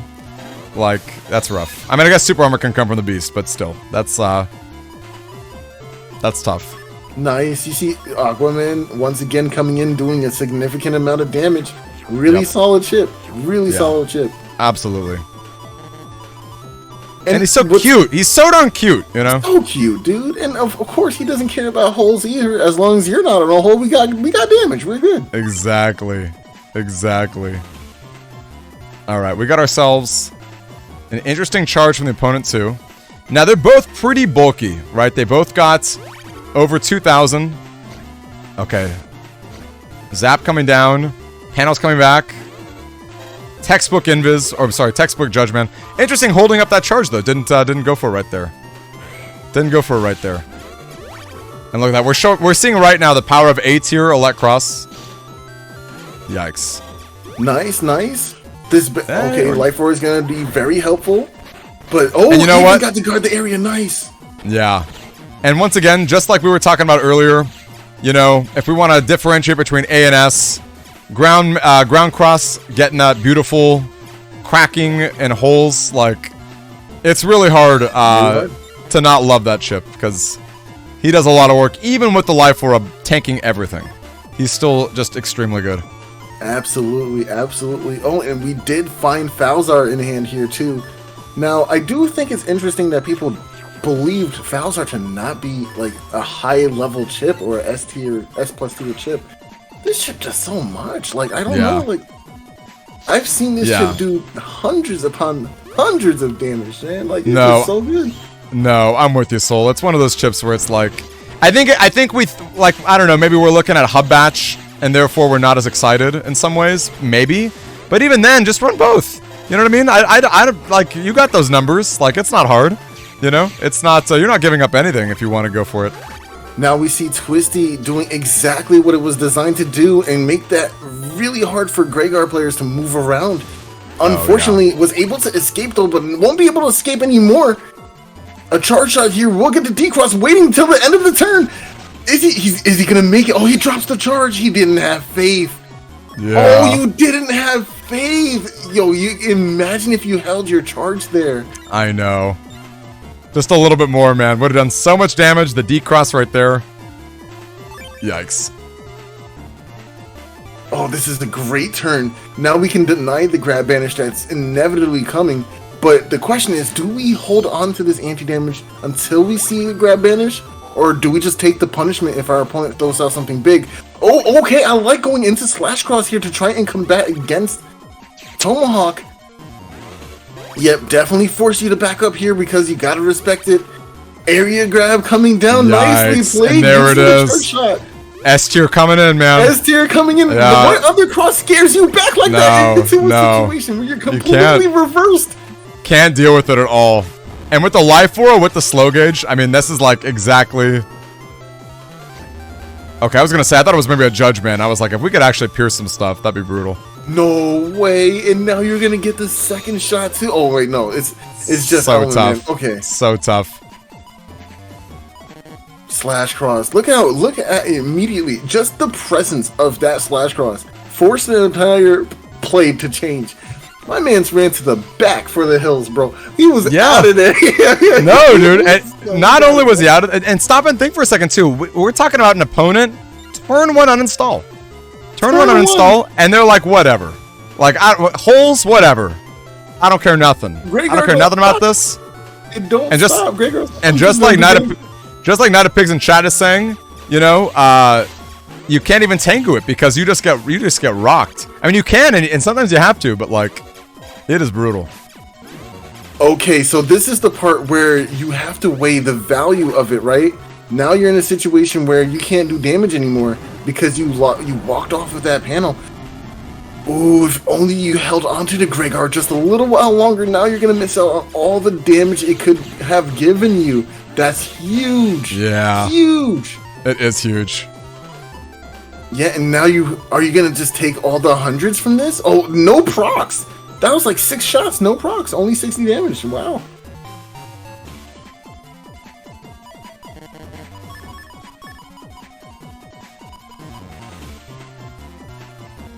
Okay, yeah. Interesting sequencing. Yeah. Interesting sequencing, though. Wouldn't you rather have the bubbles up front? Can you think of any reason why you would do it in this order? I don't like this order at all. I don't think I would do it in this order at all. Oh, that's okay. right. Status guard is a thing. You can't bubble anyway. Yeah. That makes sense. Wow. All right, that was actually still a chunk of damage. Honestly, going for erase was the right answer here because now you were forced your opponent into a position where, okay, well, I can just get punished for going for Gundelso. Yeah. I like the decision here. Erase doing some decent damage here. No, it's a scary position to be in. And I agree with you. I feel like just the damage output was really hard to beat.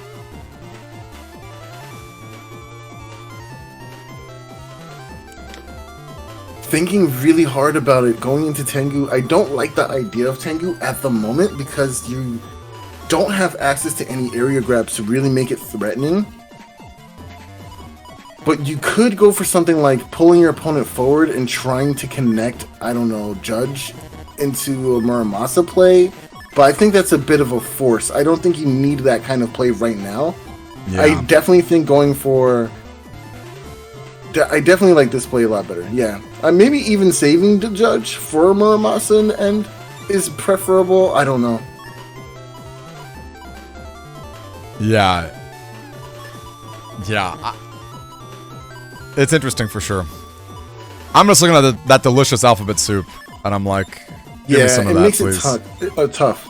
It makes it tough. It makes it tough. I wonder if that's soup of the day right there is just the alphabet soup. That's like, oh, here we go. S+ coming in. Okay, a lot of damage though. A lot of damage. Uh-oh. Great sequencing from Thiago right here. Nicely done. Excellent. That's going to be big damage. Oh, there's nothing to the Buster Gun. Oh, and the damage from... This could be it right here. Brutal. There's nothing he can do. Yeah. And we see it. Game 3 immediately. Game 3 immediately. Well-positioned.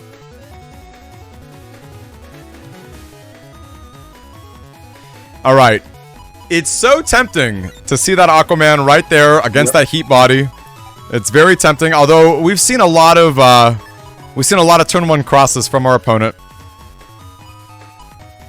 Yeah, this is kind of tough to deal with. I kind of, if the rocks weren't there, or the boulders rather weren't there, I would definitely have taken that Aquaman. Yeah, but because well, actually, hold on, you have Dust. Yeah, I think turn 1 Aqua is not bad. Yeah, just dust them up, see if it goes down. Now, I agree with Honor Knight in chat. You know, the Twisty is tough for Gregor when they get uninstalled. You're just spamming those cracks, trapping them in corners. It's pretty rough. Okay, yeah, of course, you're not going to get that Aqua damage anyway. Nah, I think... Okay, the cross did definitely happen here. Woo! Ooh, ×2 with the element. Oh, that's so good. The funny thing, Soul Cross, is we didn't even consider. Wow, in the total pure snow anti-damage. Gotta love a turn 1 bug fix though. We didn't even consider the 200 damage freebies that you often get with Dust Cross on certain matches. Even consider that. You know, which is already so silly. It's like, why? I really like the positioning on that second shot with the boulder there. That could have hit. You just reading that down movement didn't get it. Yeah. Yeah, Dust, just starting off with 2 objects on the field is the most craziest thing to me, bro. Like, imagine being able to just press B left and get 400 damage out of it. Like, how? I know. How is that fair, bro? And it's like elemental. It's elemental too. It's like heaven forbid there's slash. I mean, they shouldn't. You should never slash cross turn 1 like that. But heaven forbid. That's funny.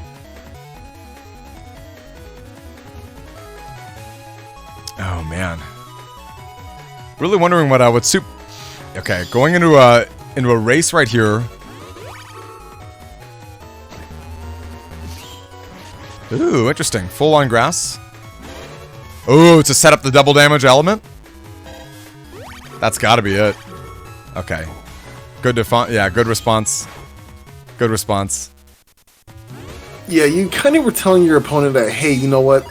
I got something big coming, right? Yeah, when you just go straight into grass right there, agreed. Super telegraphed. And it wasn't even just that too. Not going for those charge shots means that you didn't want to flash me, right? So true. You got something. No, you're right. You're right. Okay, this is gonna really matter. This is gonna really matter. If Soup can dodge that uninstall with the machine gun, that's gonna be absolutely huge.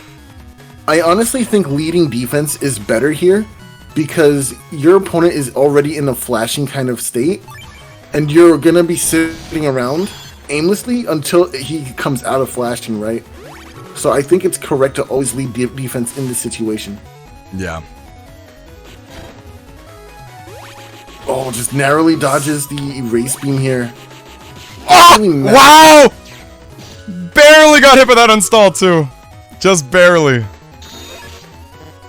Just barely. Okay, it worked out here. It worked out here. Bug fix finally making its round into the hand as well. Oh, and you know that. Yeah, you know the hub batch is safe as can be because that uninstall already went down. We've been connected.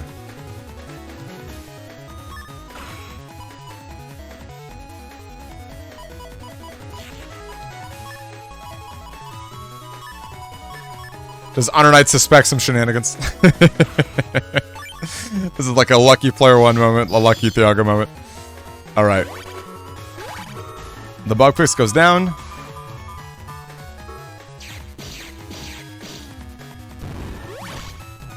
Love to see that wind wreck. Finally getting those panels back.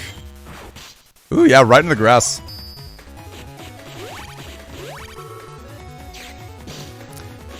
Alright, I guess Soup has no extra chips to throw away with the beast. We're used to it. Hashtag must be nice. Getting trapped up here. How unfortunate. Yeah, super trapped. And the uninstall did happen.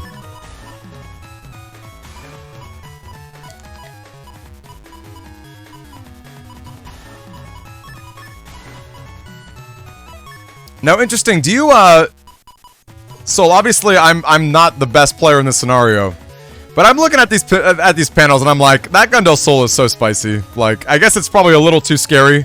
The downside of Gundel Soul is keeping yourself wide open for like whatever rebuttals the opponent has, but it's well, in this situation I think it's safe, right? Because those two broken panels means this Gregar player can't move upward. True. However, yeah, there's no uninstall. Yeah, true. He could beast jump to that panel, so I guess that would be a little scary if he had options to do that. True. Yeah, it's not foolproof. And obviously Thiago was uninterested, so yeah, he went for this line. Oh, that's a beast, right? That's a tail. He dodged it! Wow! Thiago actually dodged it! Okay, not the second. Could not get that second. Getting one at all is already really good. Wow, and that anti-damage. I'm sorry, the anti-navi turning into a Judge Man right there. Actually pierced the invis too. Just the Doctor Order. It actually pierced the invis. And if he ever steps back, those panels are back. Wow, gonna have to throw away a double beast? Are we really doing that? Yeah, that's crazy. Throwing away double beast? That's 400 damage, bro. I'm taking that. Yikes! I don't know if I like this. That's just life sword and one chip right there. Yeah, Knight of Pigs agrees in chat. Just like, what the heck? It's scary. This is indeed finals. Yeah, in Moscow. Yeah, straight finals. Maybe he's much more scared of a possible Gregar than. But even if you bring Gregar, right, you're still going to lose this life aura, and then you're still going to take the rocks damage anyway. So I don't know. I don't agree with this. Yeah, I really messed up on Honor Knight. This is from Thiago's point of view. Thiago on the left, and Soup on the right. Ooh, okay. Oh no! Oh no! These little crackies. Okay. Ooh! And there it is. No more life aura. Decent chunk. Yeah. That was what, 4 hits? Yep, just as I said. Clearly, immediately took the damage from the rocks, just as I said. Yeah. Dang, was that really worth losing? Double Beast. I don't know. I don't know if I like that. Me neither. It's so hard to give up. I mean, it's like, I get that you got a really good buster turn there, but you can just like compound that damage really easily.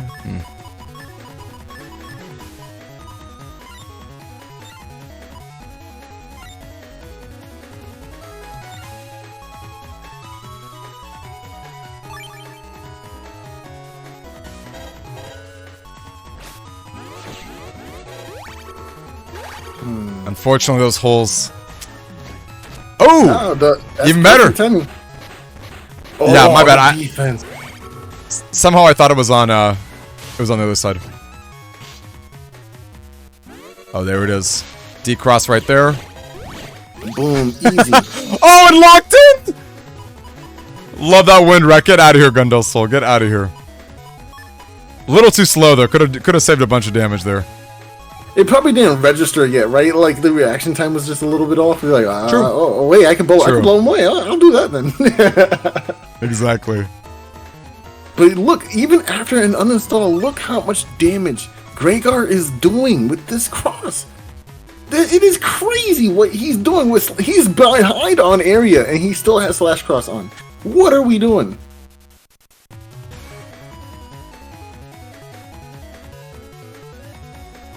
It's crazy. It is actually phenomenal.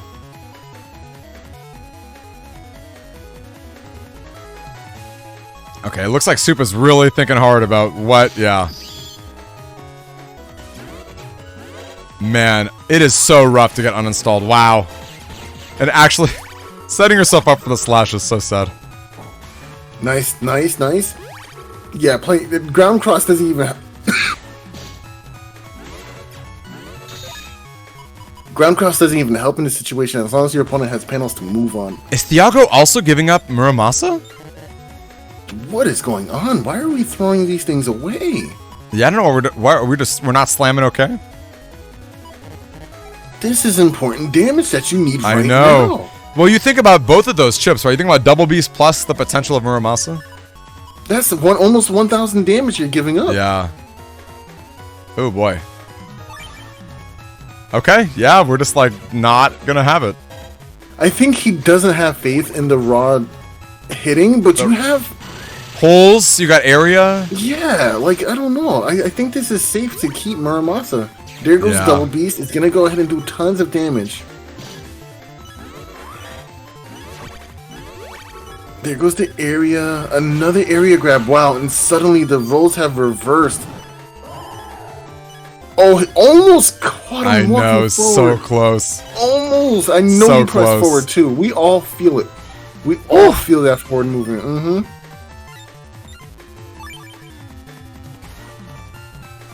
This is the 800 damage you could have had. Double Beast hitting here would have made this a much easier game for you.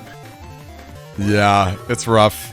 The Muramasa here, like Muramasa counter slash. There it is, and there it is, and there it is. I guess it's tough to be in Thiago's spot where it's like, but even then it's like, oh my autoplay. It's tough because it's like even after all that, it's like it's not like you're grabbing a more defensive play, right? It's not like you're grabbing a more invises or things. I don't know. Right. Kind of tough. Yeah, kind of tough. Well, anyway, gang, this has been a long tournament. I don't know why it was longer. I think it's because we did our tier list and we were waiting for replays one at a time to be uploaded. That was probably the reason. Way later than it usually is. Probably so late that I'm probably have to push my community night to tomorrow, unfortunately, but that's okay. We'll do it tomorrow. Have a lot of fun tomorrow, gang. I gotta say, it has been so much fun enjoying all of you together. Another big shout out to Solex Cross, my man. Thank you so much. It was such a pleasure hanging out, doing more tier lists. It's gonna be just, yeah, it was just a great time. If you're around tomorrow, amazing. I know that the N1 Grand Prix has got More Blood Moon. I believe the stream ends at 2 p.m., so hopefully us starting at 1 p.m., we got a good trickle over to get a little more overlap between the two. Super good stuff. That's true. I did also start later. Cabal's not wrong. I did also start later. That's an extremely good point. An extremely good point. Yes. Shout out to all of you guys for real. Super great to have you guys in. Biggest friends. Biggest shout outs. Thiago, certainly. Everyone who participated in the event. Big shout out to Shiflo, new mod. You're super deserving of it. Big shout out to, once again, Source Cross for being amazing. Shout out to the Evan Grand Prix. Like, for real, all your resources are amazing. It's been so much fun playing even more games. Soul, do you have anyone you want to shout out or anything in particular you'd like to say? Honestly, shout outs to Weenie for making Tango. I have to Amen. give credit every time, bro. Like, yeah. Amen. Tango, bro. And shout out to the fan. Shout out to everyone who stuck here through the entirety of the tournament. Peerless. Y'all are the real ones out here, and we appreciate you. Shout out to everyone who hung out on our stream when I said we were just chatting for 5 hours. So that's good. Yeah, we missed every Mega Man player who wanted to join in. So tomorrow will be even more exciting. But for real, you guys are the best. Thank you so much to all of you. Super fun stuff. You guys are just amazing. Yeah, tomorrow we will do our community night. I'll have some more fun details on it. Gang, once again, if you are interested in other tournaments, we are soon to be starting to run Pokemon Showdown events, which are super accessible. Pokemon Showdown, anyone can play really easily. I love Pokemon. I've been wanting to do prizes and fun events with them. I'll have to drop you guys a link right here. It is a super fun format, which I'm really stoked to start dipping our toes into. And in fact, gang, I want to do more tournaments in general. So if you have ideas for more dumb, fun, tournaments, just like who's the #1 Power Wash Simulator, who's the #1 Uno attack, player, like I'm down. Let me know. Good night to all of you guys. Check this out if you want to sign up for our Pokemon Showdown events. I will see you guys tomorrow after Blood Moon. Should be a great time. And yes, I hope that everybody here has a wonderful rest of their Saturday. Any last words? So I know you give a shout out to to Weenie, of course. But anything else you'd like to say? Honestly, shout out to you for having me here, man. It's always a pleasure, Cat. No, dude. You have the best energy. I love, you got, the best reads, the best energy. The tier list was so much fun. Honestly, I love doing them. I think the next tier list is chip codes. Chip codes, I think, would be really 100%. fun. I'm down for that. Yeah, chip codes is, really nuanced, too, which is really great. So, yeah. Shout out to all of you guys. Good night to all of you. We'll find someone to raid. Peace out. See you tomorrow for day 2 for Switch. And, yeah, have a wonderful rest of your stream.